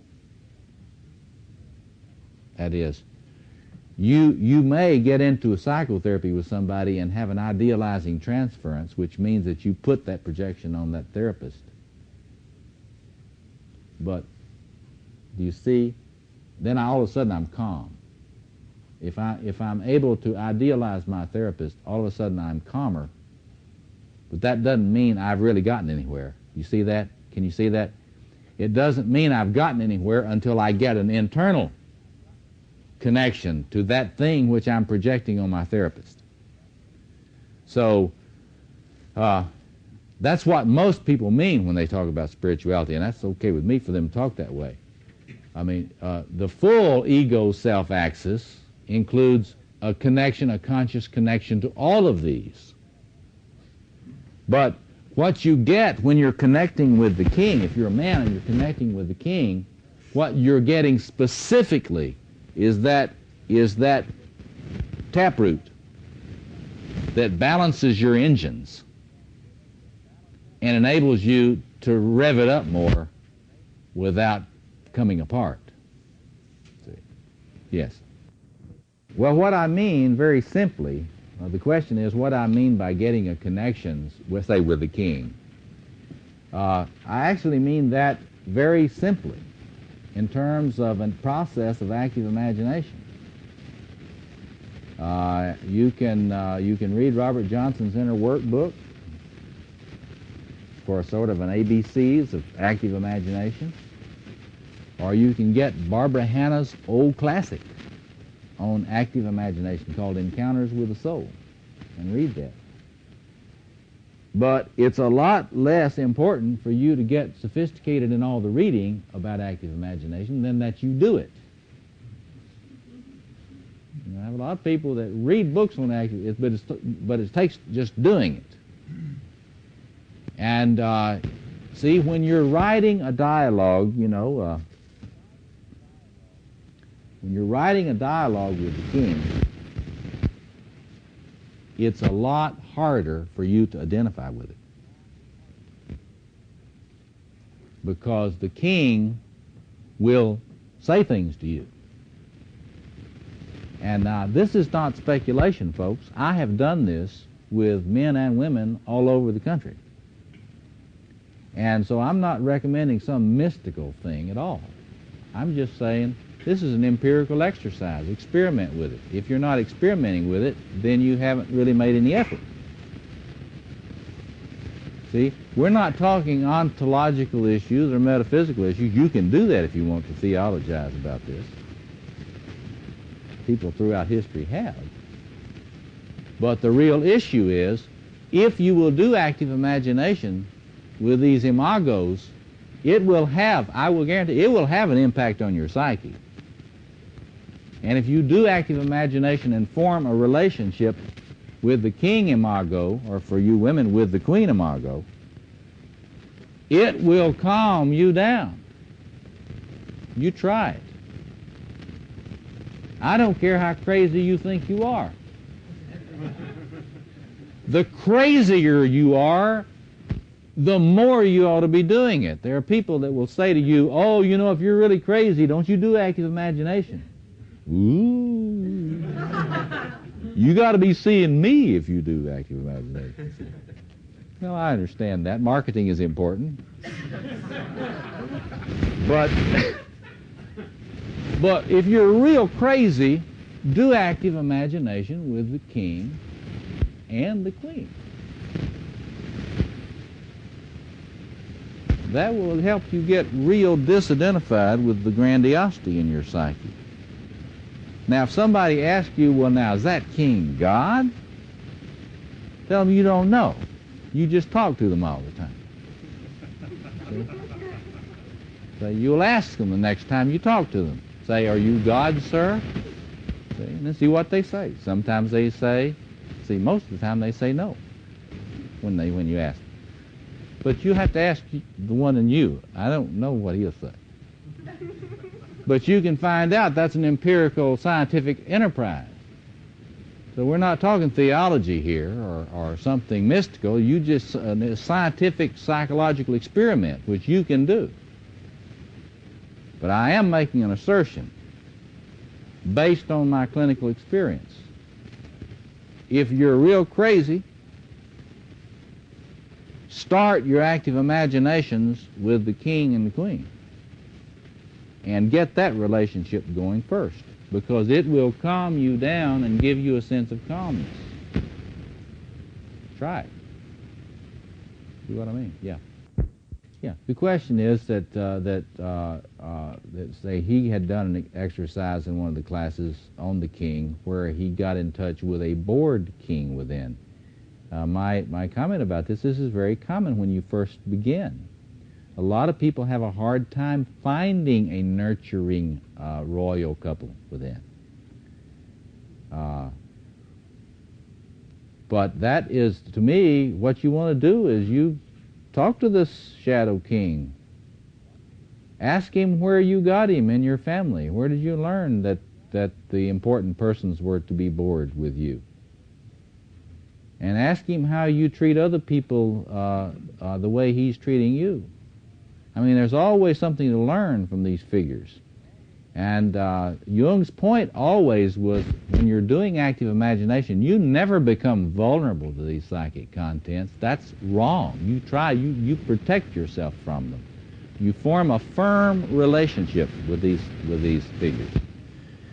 But the point is, you do need to keep going back to the throne room until you find the king who is not bored with you, who does wish you well.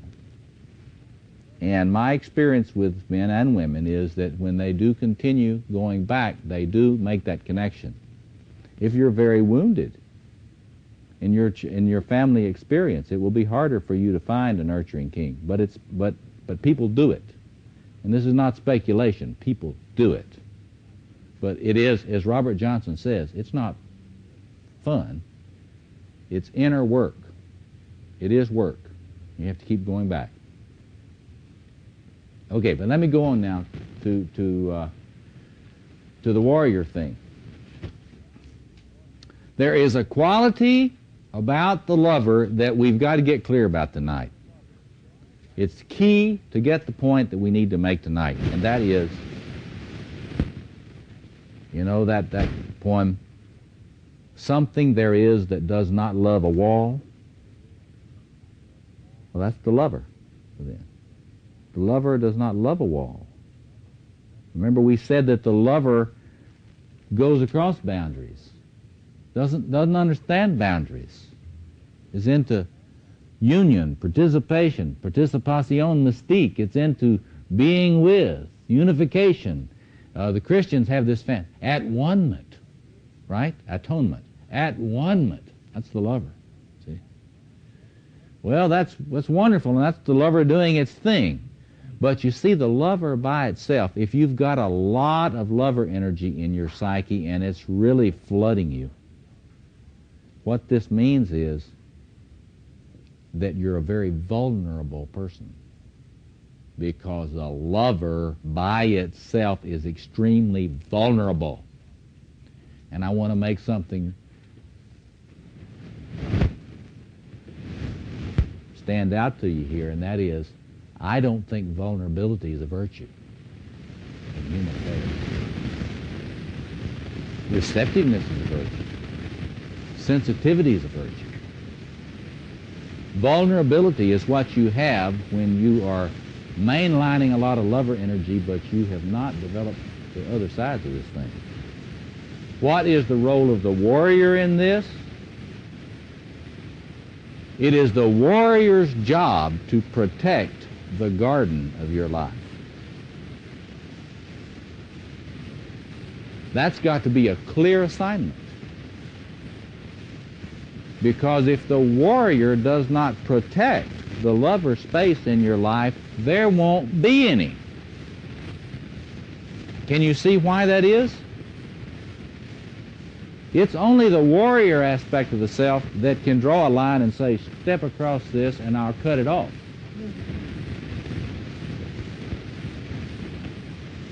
So why do you think at the gate of the Garden of Eden they put down these guards? That's because without the guards, there's no garden. Yes. The question is, what about people that build up walls all around them? He says they're not vulnerable at all. I say exactly the opposite. I say they are incredibly vulnerable. A person who cannot attain intimacy is a person who is radically vulnerable. And if you do not have your warrior self constellated, you will not be able to sustain intimacy. That's what people do not understand. That is to say, how are you going to be able to sustain intimacy in a relationship? By having a dependable warrior. I want you to think about that. If you are a man who cannot sustain an intimate relationship, the chances are that it is not because, you fly off the handle and you go into your great rages and you raise hell and you may be even violent. That doesn't mean your warrior is developed. A man that loses his temper and gets violent is a man who does not have a consolidated warrior. The man who has a consolidated warrior does not lose his temper. He is able to contain this infantile aggression.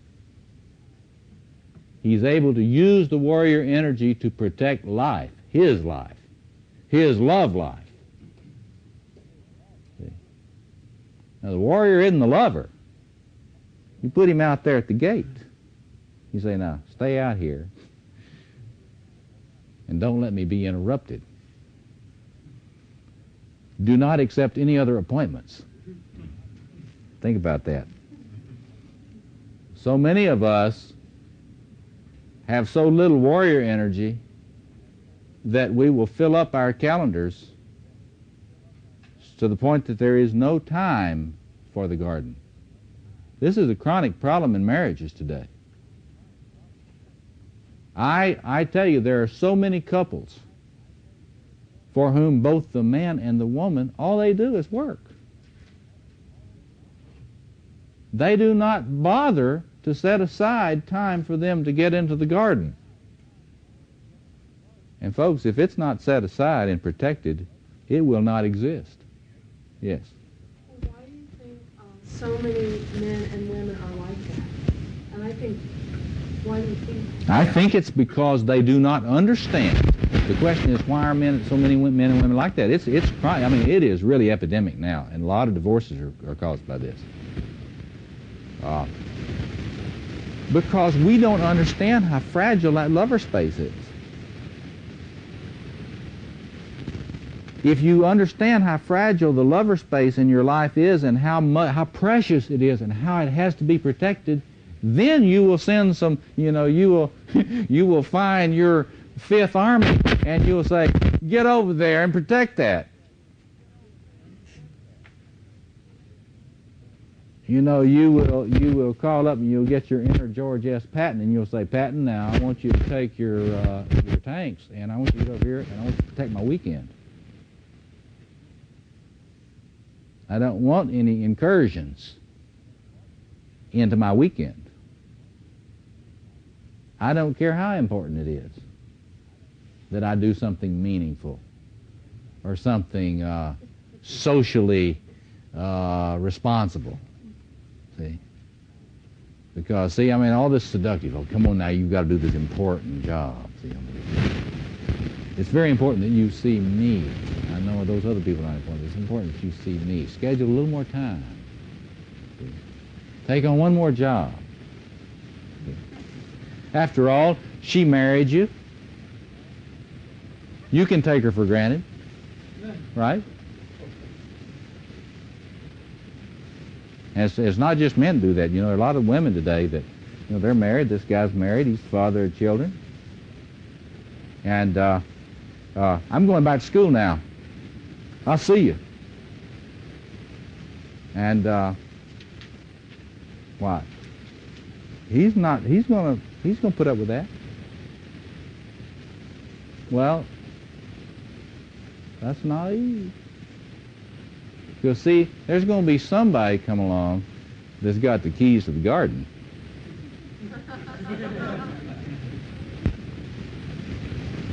And you're out there, you know, being the 190 proof warrior, you know. And somebody will come along and say, hey, come on over here. You got the money, I got the time. You know? I'm not kidding you, it happens all the time. Well, so why does it happen so much? It's because people don't understand how vulnerable the lover is. And this garden space, it's like, you know, that's why it's so fantasized as an oasis, you know, out there in the desert. It's this oasis, kind of a magical oasis. You know, now you see it, now you don't. Well, the reason we have all those fantasies about that is because it will disappear on you just like that if you don't protect it. And this is why so many people think, you know, well, what happens after marriage? Well, the lover side disappears. Well, it disappears not because there's anything necessarily inherent about marriage. It's just that people stop putting energy into the garden space. When you're in that first bloom of love, you will pay any price, you will bear any burden, you know, to get into the garden with him or her, you know. And after you marry, make an appointment. Well, you got to look at that because see, if the warrior in you has not kind of listened up to this issue and is not alert to the task of protecting this space, then there won't be any in your life, and your life will become a desert. See? And that's the story for so many people. See? Now the mega stuff is obvious.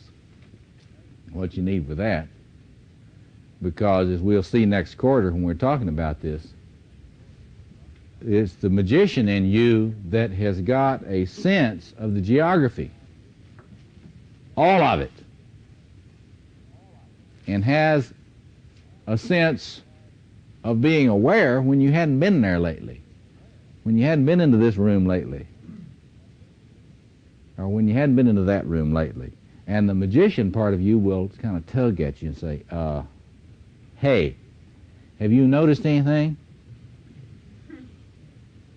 What do you mean? I'm doing great, you know, I'm achieving this, I'm achieving that, I'm achieving this, I'm achieving that. Well, have you noticed anything else? See? Because when you get into a lot of these spaces, you know, if you're into that generativity, caring for the world and everything, caring for the family, caring for the children, caring for the institution, whatever, you can just get lost in that. So the magician is your awareness. And you really got to get to the point where you understand that thing has to scan. You can't be without that. That thing has to be scanning. You don't want to have your magician turned off. It needs to be scanning so that it is aware when you start really getting out of shape. When you start getting misshapen, when you start turning into a monster, your magician needs to call you up. Say, wake up. So you can see how these different aspects, all of them are necessary. See, all of them are necessary, but there is a mutually interdependent relationship between these four configurations, and when you start acknowledging them, when you start accessing them, when you start receiving each of their gifts, then you start moving toward what Jung talked about as individuation, because you start getting some semblance of that wholeness that is the sort of dominant image in Jung's thought. Now, let me stop there for some questions and comments. Yes? Help me with this one. When I try active imagination with my lover, and obviously that's difficult for me, I'm not a man who's at ease with that. A message that keeps coming back is use me more in your work life.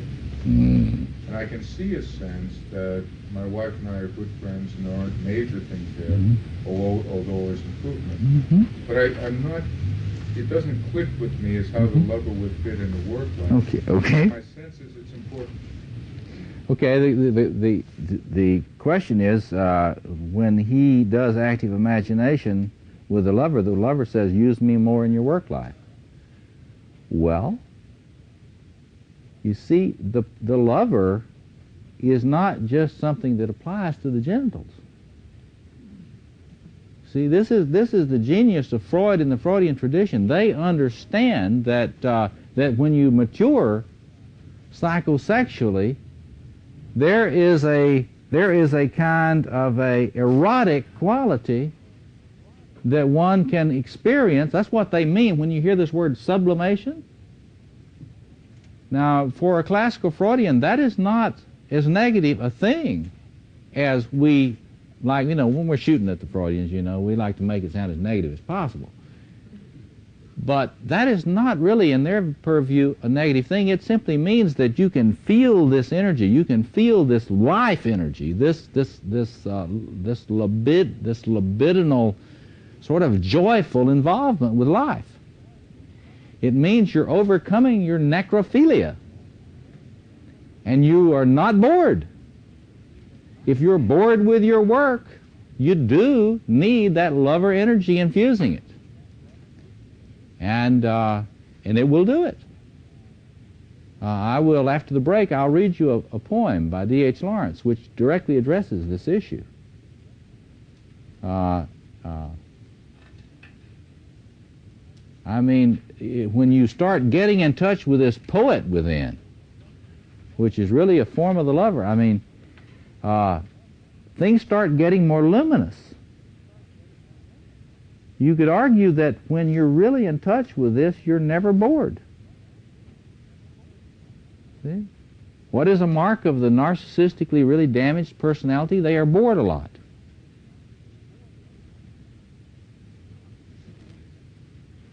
When you start getting healed, you're more passionate and less bored. You start having a lot more enthusiasm about everything you do. And say, well, that's manic, that's manic. That's a depressed psychologist talking. I'm not kidding you. There are a lot of depressed psychologists that envy the hell out of your enthusiasm and want to pathologize it. I'm not kidding you.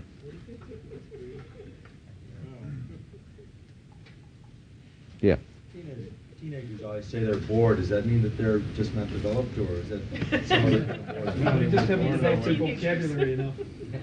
Well, with the question about teenagers saying they're always bored, is that related to some kind of pathology? Well, we wouldn't want to pathologize about adolescents in that way, but you would say that they've got so much of this lover energy rolling through them in the hormone, that in that case it's more of a defense against it. I mean, we defend against the great energies in our personality whenever we're not really sure that we can channel them appropriately without fragmenting. So in other words, if you're really having a hard time kind of riding the horse, you're going to say, you're sitting up on this big stallion, this big stallion that wants to run, and you're saying to yourself, I'm not interested in horseback riding. In fact, I don't even believe in horses. A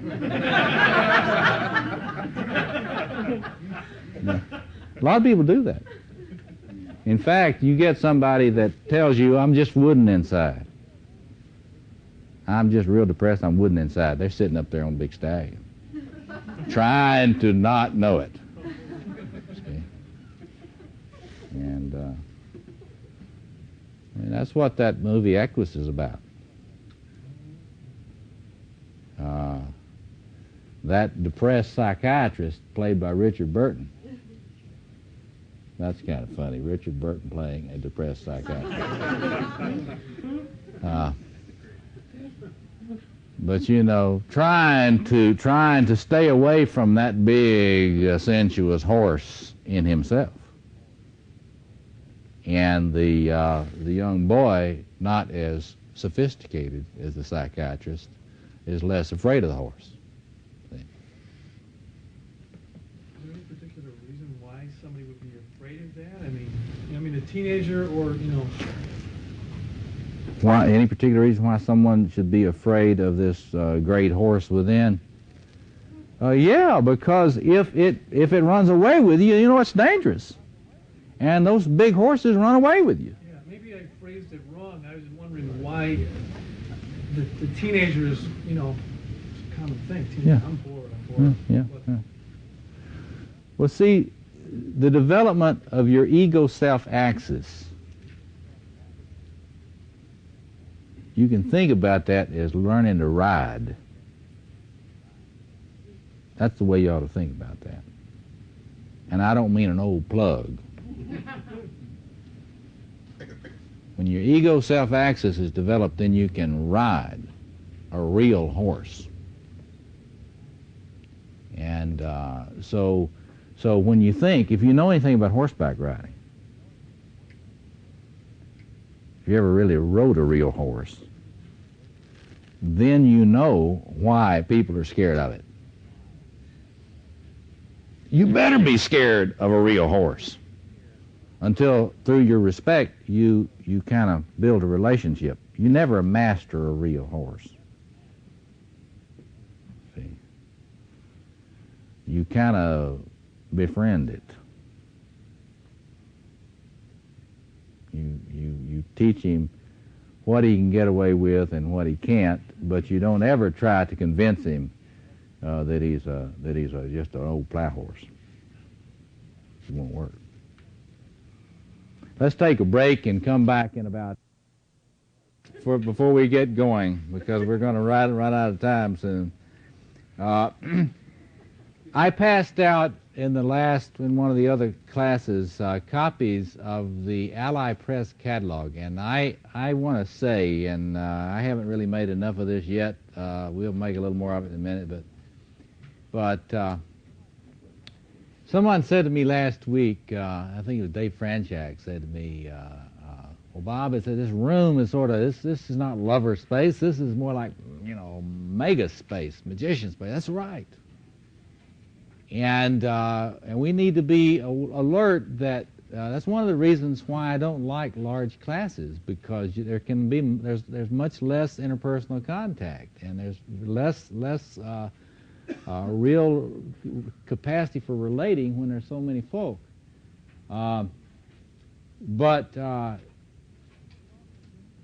it's also just in terms of the ritual nature of the space. This is a classroom. At least, you know, in the last class we didn't even have any carpeting on the floor.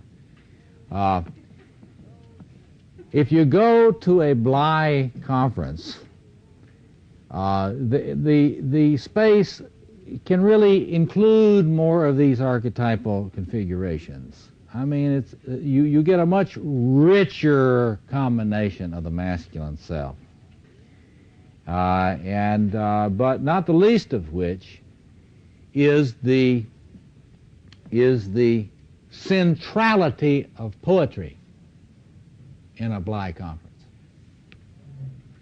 It's no accident, I think, that the thing which men have found so empowering and healing is being led by a great poet. And it's also interesting that this is not a 35-year-old poet or a 40-year-old poet. This is a poet who has come into his generativity, and hence can carry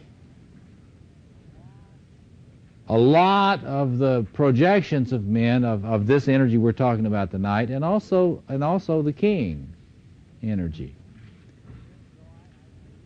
So I think it's important to realize that that a lot of the excitement that people experience through Robert Bly and his work is because men have such trouble integrating this lover energy in a generative way. Now we're good at splitting it off. I mean, we can split off with the best, but to integrate it into a full life in a generative way is a real individuation task for men.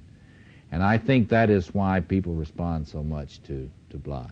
And so I want you to have the address where you can get the Ally Press Center catalog. Write Paul Feroe, F-E-R-O-E, at 524 Orleans Street, St. Paul, Minnesota, 55107.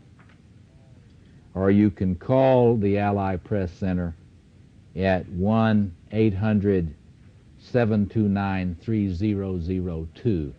They have an up-to-date list of men's events around the country where you can have a more rich experience of the presence and energy of men who are working on these resources.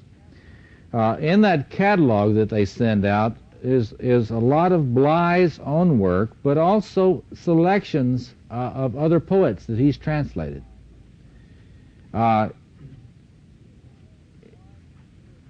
One could say, and not be very far off the mark, that a man who neither reads nor writes poetry has a long way to go in his own development, and certainly in his development as a lover.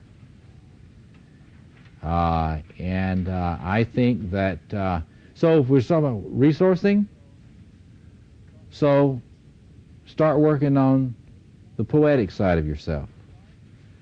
Where to start? Start with Bly. And then start with the people Bly loves. And then when you get familiar with those, then you can range out. He will have introduced you to enough people through that catalog that you will be encompassing worlds then. One of the things is a beautiful thing, and really was amazing to me at the first Bly conference I ever went to, was men offering each other poems.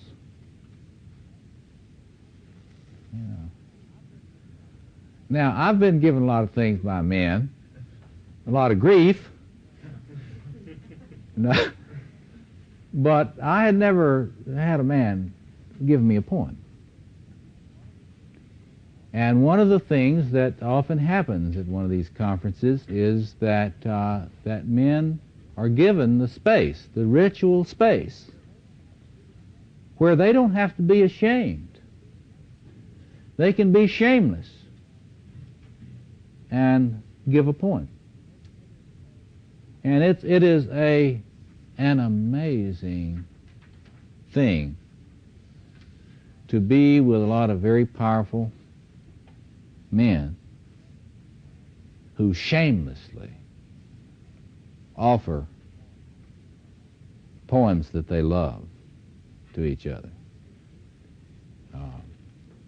So that is a big resource. And I could not emphasize the healing importance of both reading and writing poetry. I could not overemphasize it, yes. The question is the reason for this because men are not in touch with the anima, the female part within? I think that's a classical Jungian argument, and I think that there's deep truth in it, but what I want to emphasize is that men, when they become lovers, do not get that solely from the feminine.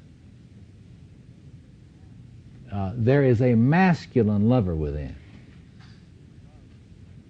who loves the feminine lover. Now, it's very interesting. See, it is the lover within that cares about relating to the other. You know, the Freudians have put so much emphasis on the capacity to develop an investment in a separate other being. And the classical Freudians make a lot of, they quite rightly emphasize how difficult it is to get to where you can separate enough to love. It's very interesting. And so when you connect with a lover, you value everything, but it makes you capable of relating to the inner feminine and the outer feminine as well. See? So it's like it all rises together. See? Those capacities rise together. If you're not really in touch with the lover part of yourself, you won't be able to value even familiar things, much less real strange things. Right. Yeah, somebody else back here. Twice a year. Yeah. Got a little commercial here for the journal Inroads in the men's movement. And Bly's the gentleman was offering Bly's comment about having realized in his midlife that he was not connected enough to his masculine. Clearly, think back to what we were talking about before the break. I mean, it is amazing how much problems a man will have with intimacy until he can consolidate enough of his masculine identity so that he does not fear losing the self when he is in relationship to a woman. Most men fear losing their selfhood if they get into intimacy. It is very difficult for women to understand this. Very often women ridicule men a lot about this. There's a lot of very, very humiliating, ridiculing talk among a lot of women today about this thing about men. And you know, the thing is that what women are seeing is there's a lot of truth in it. Men have difficulty with this, but it's not something that's funny. And it's not something that should be ridiculed. It is a part of the burden of becoming a mature man to be able to deal with intimacy without fearing the total loss of self in Kohut's sense of self, the little less self, or your human self, not the archetypal self. Well, how does a man get to where he can stand intimacy? Well, he gets to where he can stand intimacy by getting more deeply into his own masculine selfhood. That's a rule. If you're having difficulty in your relationships with women, you've got to get deeper into the masculine side of the conjunctio. Once you're rooted adequately there, and I think particularly in this king business, you will not fear losing yourself in relationship. It's hard for people to understand that, but this is the key for the masculine problem with love and intimacy. This is why so many men would rather fight any war than to try to stick with an intimate relationship with a woman. Yeah. Yes.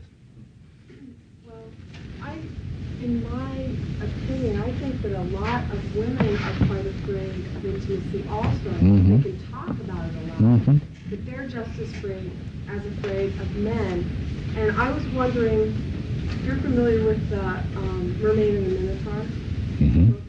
Do you think that her philosophy, Dorothy Dinshay's philosophy of why that's so, because of early caregiver and that sort of thing? I mean, what do you think about that? That's a complicated question, but it relates to the same thing. I mean, the question is something about women having a similar parallel difficulty. But I think that the difficulty is caused in the parallel way. If a woman is not adequately grounded in her connection with the queen within, she will tend to fear getting into intimacy with any male, particularly who has any personal power. See? If the man has any personal power, she will fear him. Well, she will fear him because she does not accept her own power enough. How does she accept her own power? A woman accepts her own power by a deep grounding in the queen pole of the feminine psyche. She doesn't need, all these people that talk about, well, get the animus developed, get the animus developed, get the masculine side of the woman. Well, that's fine, but if you really understand this messianic queen within, you don't need to get your strength and power from your masculine side of your personality. Well, how do you think that relates to, specifically, maybe you didn't want to deal with this, but how does it relate to the early caregiver being the mother? Do you think it does it all, and is that why men can't get that from Well, I mean, yeah, I don't want to spend my time working on feminine psychology tonight, but I would say that when a woman has a problem relating to the queen within, the place she got that, it's the caregiver. She got that in problems with her mother. Well, I wasn't specifically talking Well, about a woman. I was talking more about, right. Well, there's a lot of writing now about the differences developmentally between men and women. And they're pointing out the radical differences in terms of what issues come up for men compared with what issues come up for women. And that's a very, very rich field, but I don't want to get into that tonight, except to say that men, in my view, the way men, if you were to do a statistical run on men across the world, the typical developmental sequence of their getting comfortable with their archetypal configurations goes like this: warrior, magus, lover, king. And statistically speaking, the lover stuff in a man does not really start getting consolidated for great numbers of men until midlife. And the king, if it's ever consolidated, often does not come online until the 50s. This has a lot to do with why, if you have had a man treat you well, it's much more likely that it was your grandfather or an older uncle than it was your father. See? And I think there's probably a parallel pattern in women's experience, but it is not the same. It's not the same order. So if you look at it the way I look at it, men and women have to develop very similar potentialities, and in one deep sense are very equal in terms of the fullness of the potentials that they can develop, but they don't in terms of patterns. If you look at the patterns, they do not typically develop them at the same time in the same sequence. And for men, see, this lover business is hard. The only thing harder for men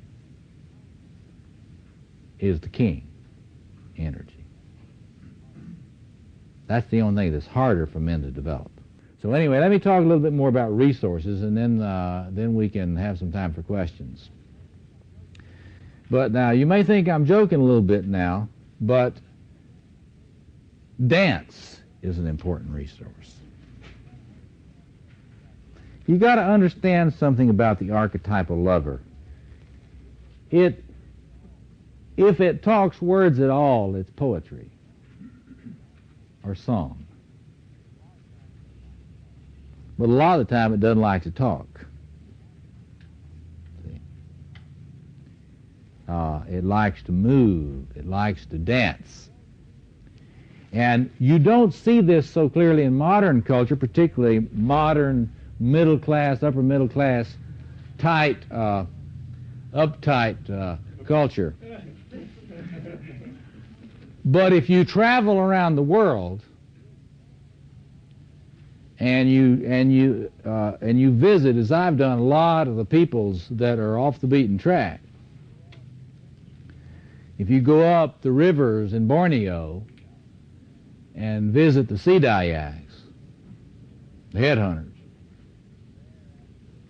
and you're there after the evening starts and they begin to have their festivals, the women dance, they dress up in their finery. It's really wonderful. And then the men dance. And if you want to see something spectacular in pre-modern tribal cultures, you wait around till the men start coming out to dance, because they know how to dress up. You know, you kind of stay around middle-class American circles, and you would think that men in their wiring didn't know anything about dressing up, you know, gray suits. You know. But if you study pre-modern cultures and you look at men at play, they dress up and they are shameless about it. And they dance. And the color is bold and makes no apologies. And the headdresses are magnificent. And go to a blind conference and come to Carnival, and you may have a little experience of some of these headdresses. But that is one of the things you got to get a sense for, that there was something that was there for men in pre-modern cultures that is not present in middle class, certainly not in middle class white culture for men now. Now I take this a little personally, because when I put on my Stetson and I walk down the street where the folks are that don't understand hats, you know, you get funny looks. You ever try that? But there are folk around who understand hats, but they're not middle class whites. They are still much more in touch with tribal culture. And I mean this around the world. You see this. But it's a very interesting phenomenon. Men being able to dress up. Another thing I will say to men about this, I mean, dance is one thing. And if you go out dancing, if you're having trouble with your lover, take dance lessons. Any kind of dance lessons. And it won't be long till you'll be in a little better touch with your lover.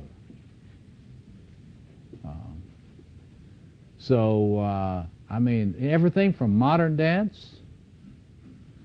I mean, one of the things I'd love to do soon is to take some African dance. Have you ever seen a Zulu man when he feels good? Yeah. I mean, if you've been watching the news in South Africa, have you noticed the South African people's response with dance to Mandela's release? There's the feast of love. And in a way, I mean, when you see that coming out, then you can feel this lover energy come out. And these uptight males around, it scares them to death when they see that. Interesting how some religious groups suppress dancing. Yeah, a lot of religious groups suppress dancing. And the reason they suppress it is because they know that it will put you directly in touch. Do not pass go, do not go to jail. Directly in touch with the lover. What do you think happened when rock and roll came on, folks? I mean, when rock and roll came in the late 50s, we started getting wholesale invocation of a fairly primal lover. And there will always be rock and roll for this reason. Once you're ever in touch with it, you're never going to give it up. Long live rock and roll. Thank you, Chuck Berry. But so poetry and dance, and I'm not kidding you. If I'm working with a man that tells me he's out of touch with his lover, so you want to spend a lot of money, or do you want to get better? We can have a lot of sessions discussing this, you know, or you can go take some dance lessons. So that's another one. Active imagination, you've heard my rap about that. You do active imagination with all these figures to kind of get some balance, but start talking to the lover within very directly. And start asking him what he wants, and don't be shocked when he tells you. As Jung says, you don't have to give these inner figures everything they want. But you do need to listen, because it would be nice if you knew what the inner lover wanted and who they wanted. You don't have to give it to them. But if you're not in discussion, you may find yourself acting out in a way that you cannot believe shortly.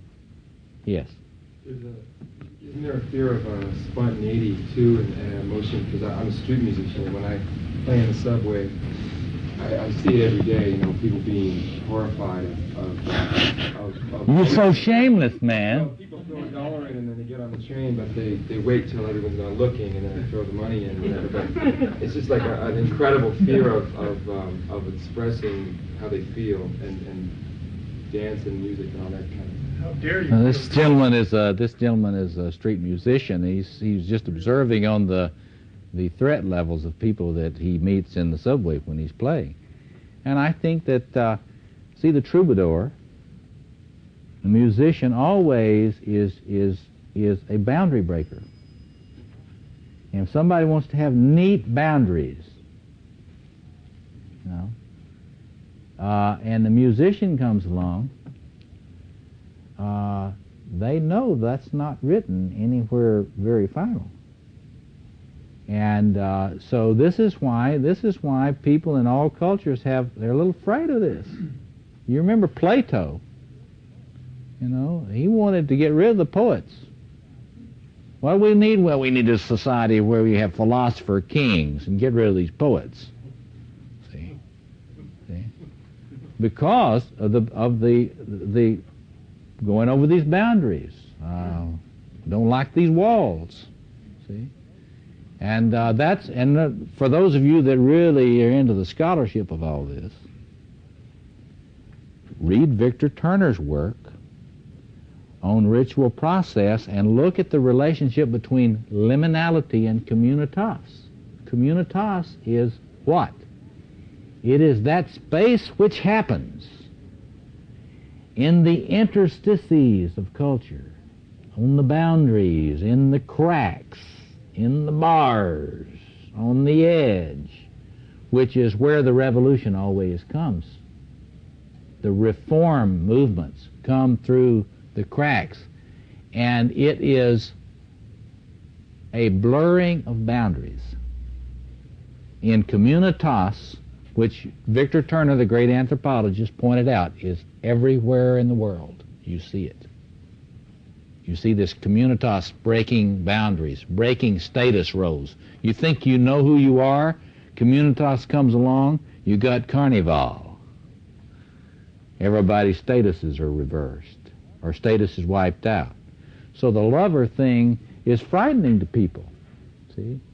And if you don't have a good, clear sense of yourself, you can see why. Yourself will disappear. And all of a sudden you'll become an archetype.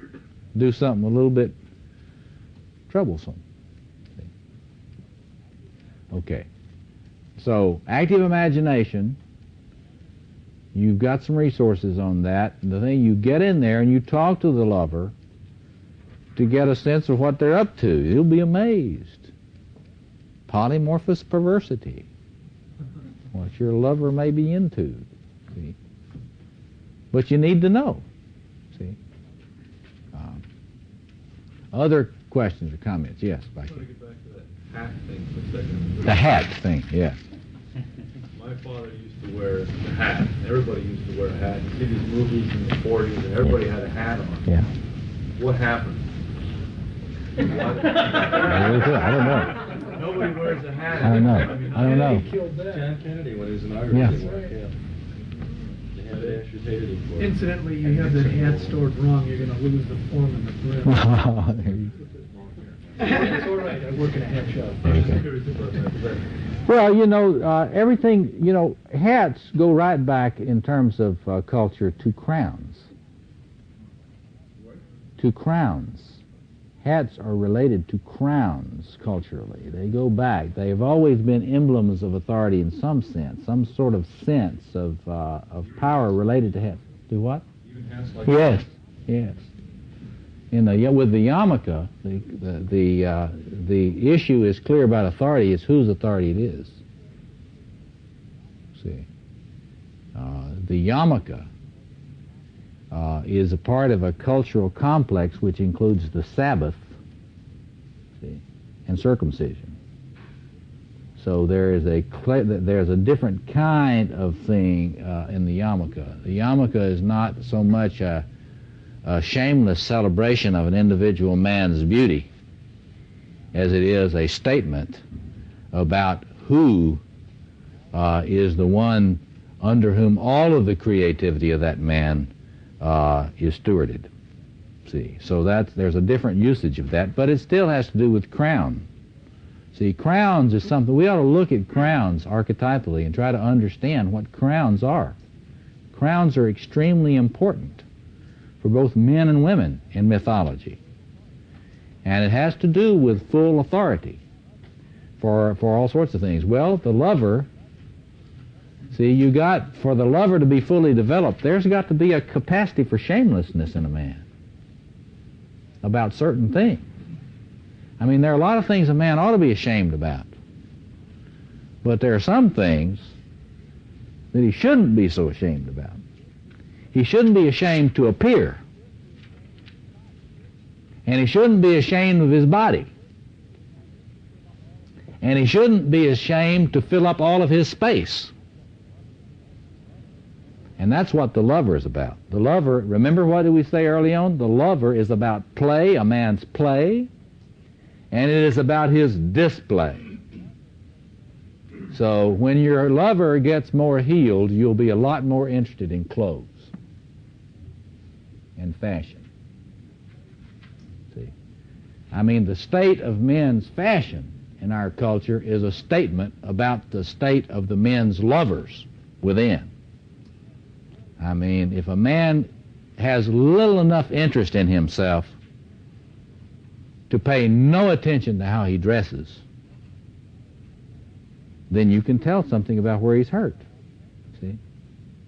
He's got a lot of shame issues. God knows I don't want to be seen, and if I dress, somebody's going to notice me. See? And again, if you got a lot of depressed therapists around, they'll tell you that any man that dresses up is manicky. See? If you show up in one of those $1,000 long, gorgeous leather coats, they'll be sure you're sick. Of course, they really envy the hell out of Or they charge you more. They charge you more. They'll charge you more. They'll charge you more, right? But they wouldn't be able ever to buy the coat.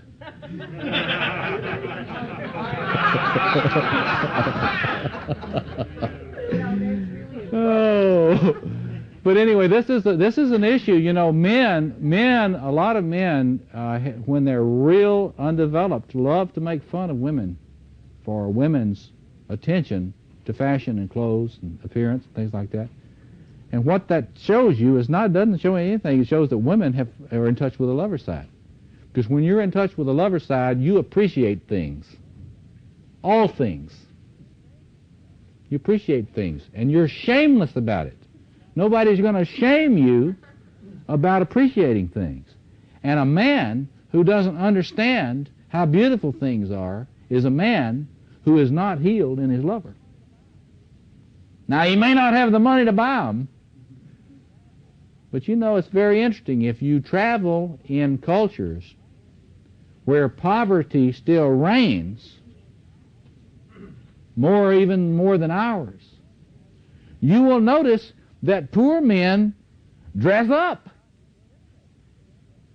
They're not intimidated by this business, and it doesn't cost so much to dress up.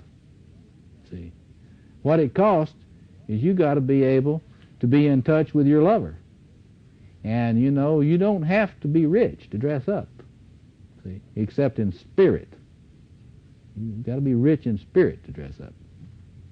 Yeah. Said when these guys get turned on by these women in silks and heels and all that stuff.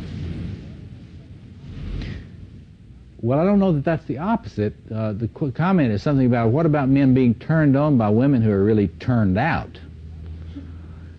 I think that is probably a projection. See, that's probably there's a lot of letting the woman carry the lover for the man. And this is typical of a lot of relationships where the man expects his partner to carry all that lover energy for them. She's the one that's spontaneous. She's the one that has ideas of things to do. She's the one that has an eye for clothes. She's the one that has an eye for going to plays. She's the one that has an eye, well, let's go do something. You know? There's a country song about that, but I won't bore you with it. Yeah. I want to get back to what he was saying about, you know, being an artist and so on. And you made a comment last week that we don't want artists who are masochists, you know, and if you're going out and you're breaking these boundaries, you're going to encounter a lot of conflict with people. Well, you see, I mean, the comment is about my statement about hoping that artists can get out of a masochistic position so they don't have to carry the lover for the whole society. See, this is what happens a lot. Artists of all kinds, from actors and actresses to all different types of artists, carry in projected form. They are the receptacle for the disowned lover of the rest of the society. It's not just the artist. I mean, you could do a lot of psychology of deviance this way. Psychology of deviant behaviors, so-called deviant behaviors, is because of splitting in the personalities of the people in the dominant culture. So all I'm saying is, I don't think you need to volunteer to be the goat. And if you are an artist, you have to realize that there are a lot of people that would like to eat you up in order to connect with life so that they will feel animated. And this is a simple archetypal pattern, and I'm just saying, let people get in touch with their own lover. See, you need to be able to have a warrior protect, the artist has to have a warrior protect them from being sacrificed by other people's agendas. This is typical thing. It's nothing new. Yes? You talked earlier about men fearing losing their self Yes. in intimacy, and that the king maybe was especially important. Yes. How do I relate that to the early discussions about the importance of a warrior in protecting us from being vulnerable? Yes. The question is about the different roles of the king and the warrior in terms of facilitating and protecting the lover. The king stuff provides centeredness and calmness. It is what gets you a taproot so that you don't get so frightened by your own passion that you have to shut it down. Now that's an internal issue, right? Follow that? Yeah. So in other words, you got several things that are problematic. Part of it is your own passion, regulating your own passion. The way you ground that is through the king. You get the taproot down so that you're not so afraid of all this energy. The warrior has to protect you from other people. And to be there so clearly for you that you know that when you open yourself to the other, someone asked me to talk a little bit more about intimacy, when you open yourself to the other, that you know when the abuse starts, that the warrior will intervene, period. And I mean against verbal abuse. Men absorb an incredible amount of verbal abuse. And men are real slow in understanding how to defend themselves against verbal abuse. That's when they're most vulnerable. Men have to learn to have their inner warrior put on the armor plate when the abuse starts, so that they can still think. You see, if you have no armor and you're being verbally abused, and there's a lot of interest in circles today about looking at this phenomenon of verbal abuse.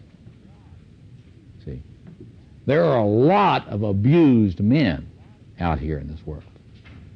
There are a lot of men who have been repeatedly beaten by their women in their relationships. And they don't talk about this because it's so shameful. But I have seen many men who have been repeatedly attacked physically by the women in their relationships. It's not something men talk about, but it happens a lot.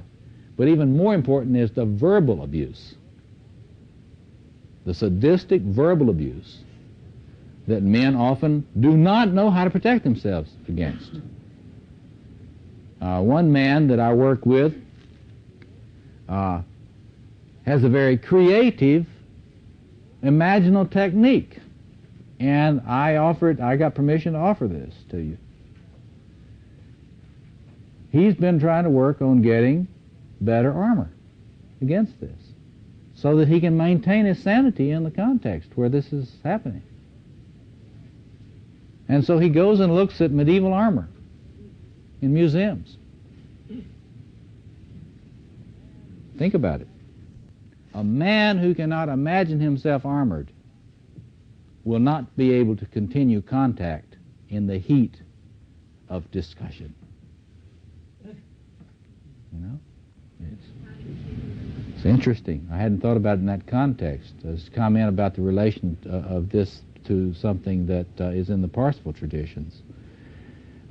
This is where we have to understand. Men must learn to protect their heart from anyone who would destroy it, male or female. Robert Bly is wise on this. He talks about this a lot. He's absolutely right. Because if you cannot protect your heart, then you know what you're going to do? You're going to be abused once. You're going to be abused twice.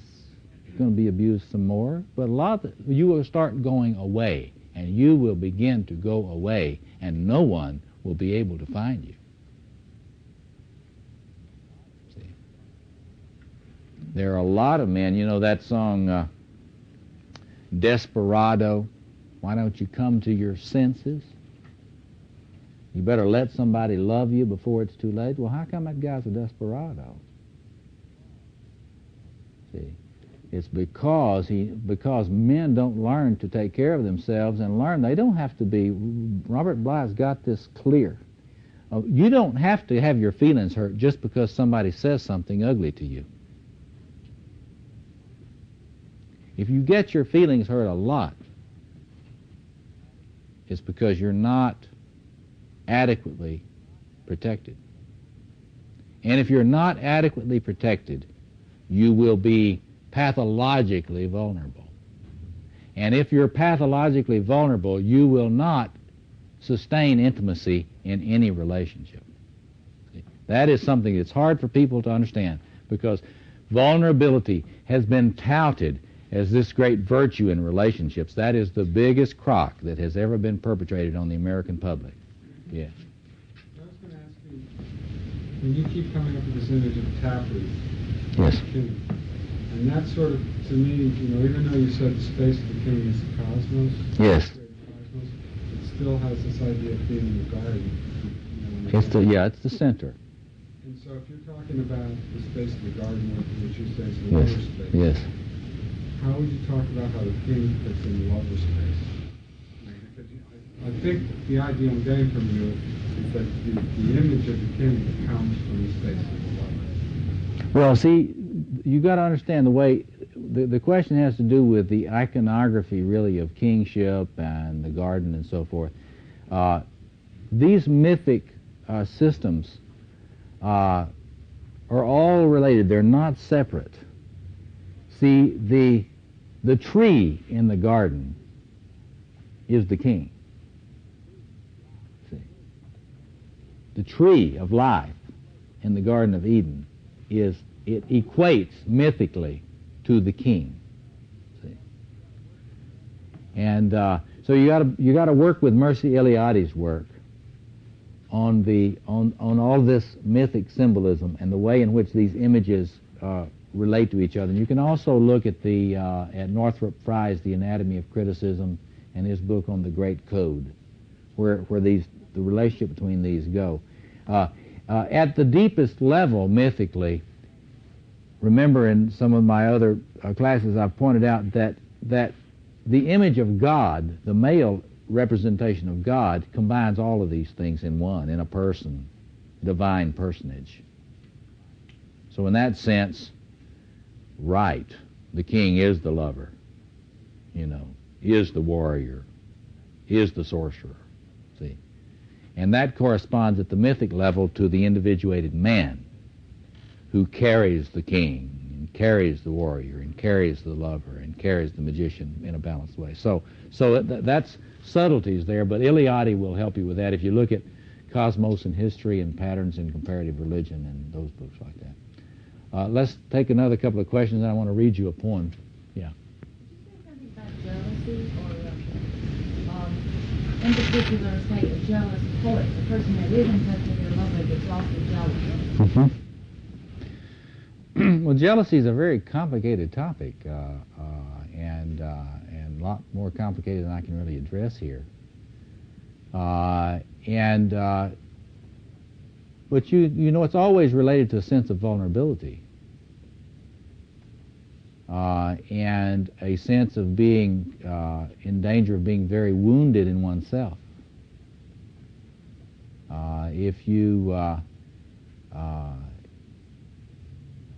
If you're chronically jealous, that probably indicates some real narcissistic pathology, where one is just chronically vulnerable and has the feeling. If I'm related to you, we're in a relationship, and you're into really charming a lot of other men, and in my presence.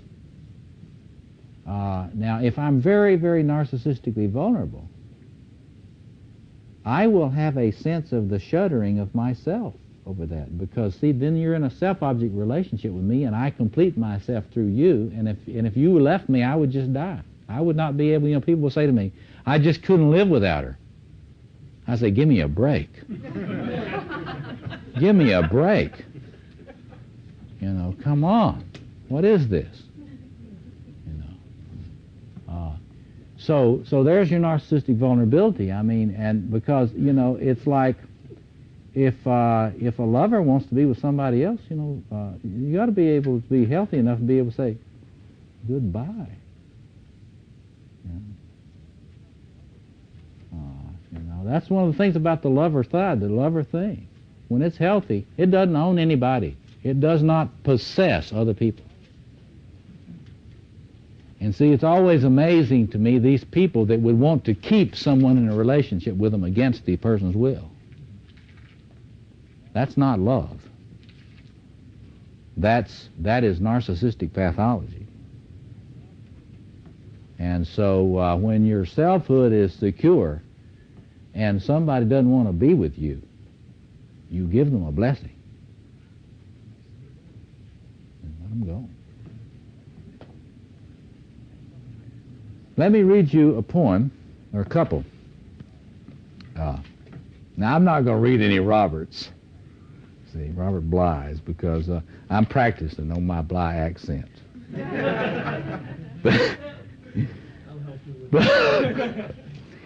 But I wanted to read you a D.H. Lawrence poem or two to give you a sense about this question that was asked earlier about the relationship between the lover within and work. And listen carefully to this, because Lawrence has forgotten more than most of us will ever know about the archetypal lover. And so this is the portable D.H. Lawrence. For those of you who are like me, a little tone deaf about these things, it's a good place to start. But listen to this. This is one of his poems entitled, "We Are Transmitters." As we live, we are transmitters of life. And when we fail to transmit life, life fails to flow through us. That's part of the mystery of sex. It's a flow onwards. Sexless people transmit nothing. And if, as we work, we can transmit life into our work, life, still more life, rushes into us to compensate, to be ready. And we ripple with life through the days. You get that? And we ripple with life through the days. Even if it's a woman making an apple dumpling or a man a stew, if life goes into the pudding, good is the pudding, good is the stew. Content is the woman with fresh life rippling into her. Content is the man. Give, and it shall be given unto you, is still the truth about life. But giving life is not so easy. It doesn't mean handing it out to some mean fool or letting the living dead eat you up. It means kindling the life quality where it was not, even if it's only in the whiteness of a washed pocket handkerchief. This man knows what he's talking about. It's called We Are Transmitters.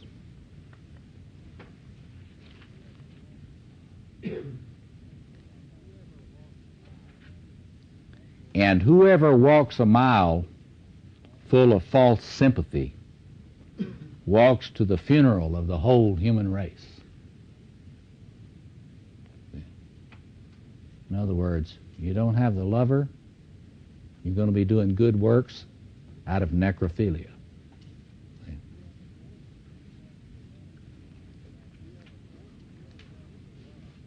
And whoever forces himself to love anybody begets a murderer in his own body.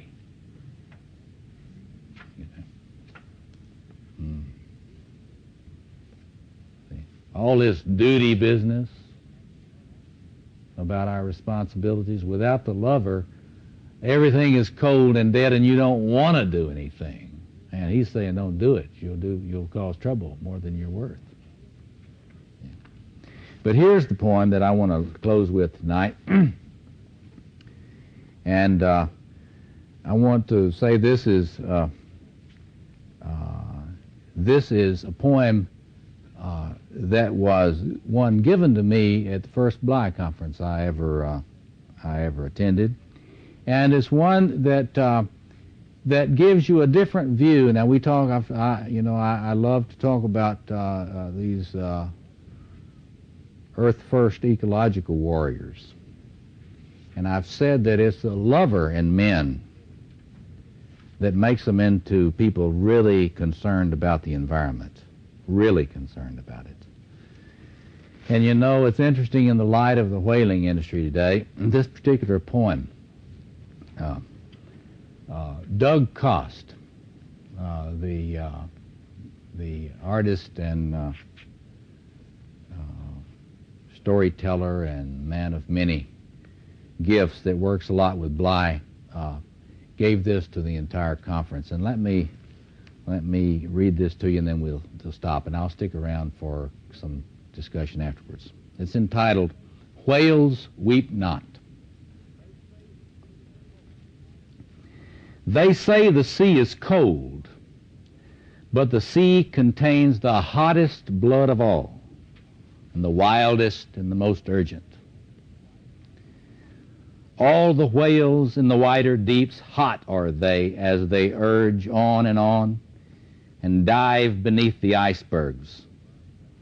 The right whales, the sperm whales, the hammerheads, the killers, there they blow, hot, wild, white breath out of the sea.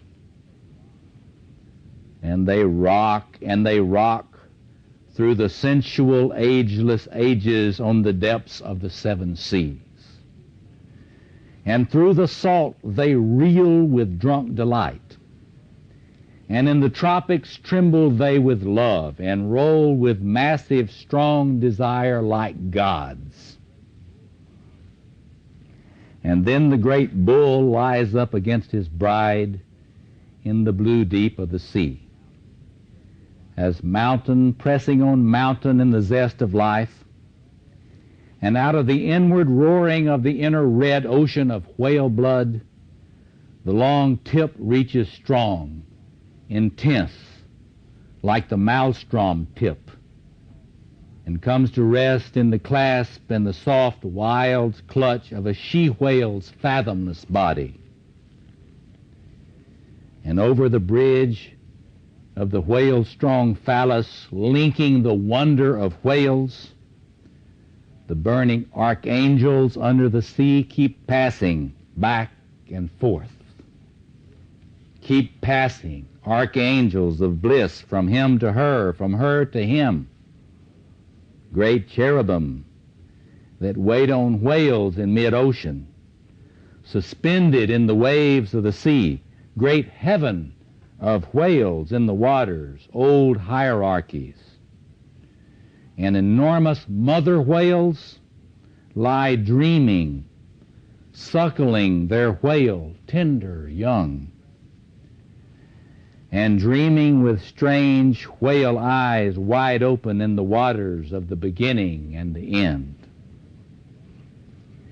And bull whales gather their women and whale calves in a ring when danger threatens on the surface of the ceaseless flood, and range themselves like great fierce seraphim facing the threat, encircling their huddled monsters of love. And all this happiness in the sea, in the salt, where God is also love, but without words. And Aphrodite is the wife of whales, most happy, happy she. And Venus among the fishes skips, and is the she-dolphin. She is the gay, delighted porpoise, sporting with love in the sea. She is the female tunny fish, round and happy among the males, and dense with happy blood, dark rainbow bliss in the sea. That's why you join Greenpeace. Thanks a lot.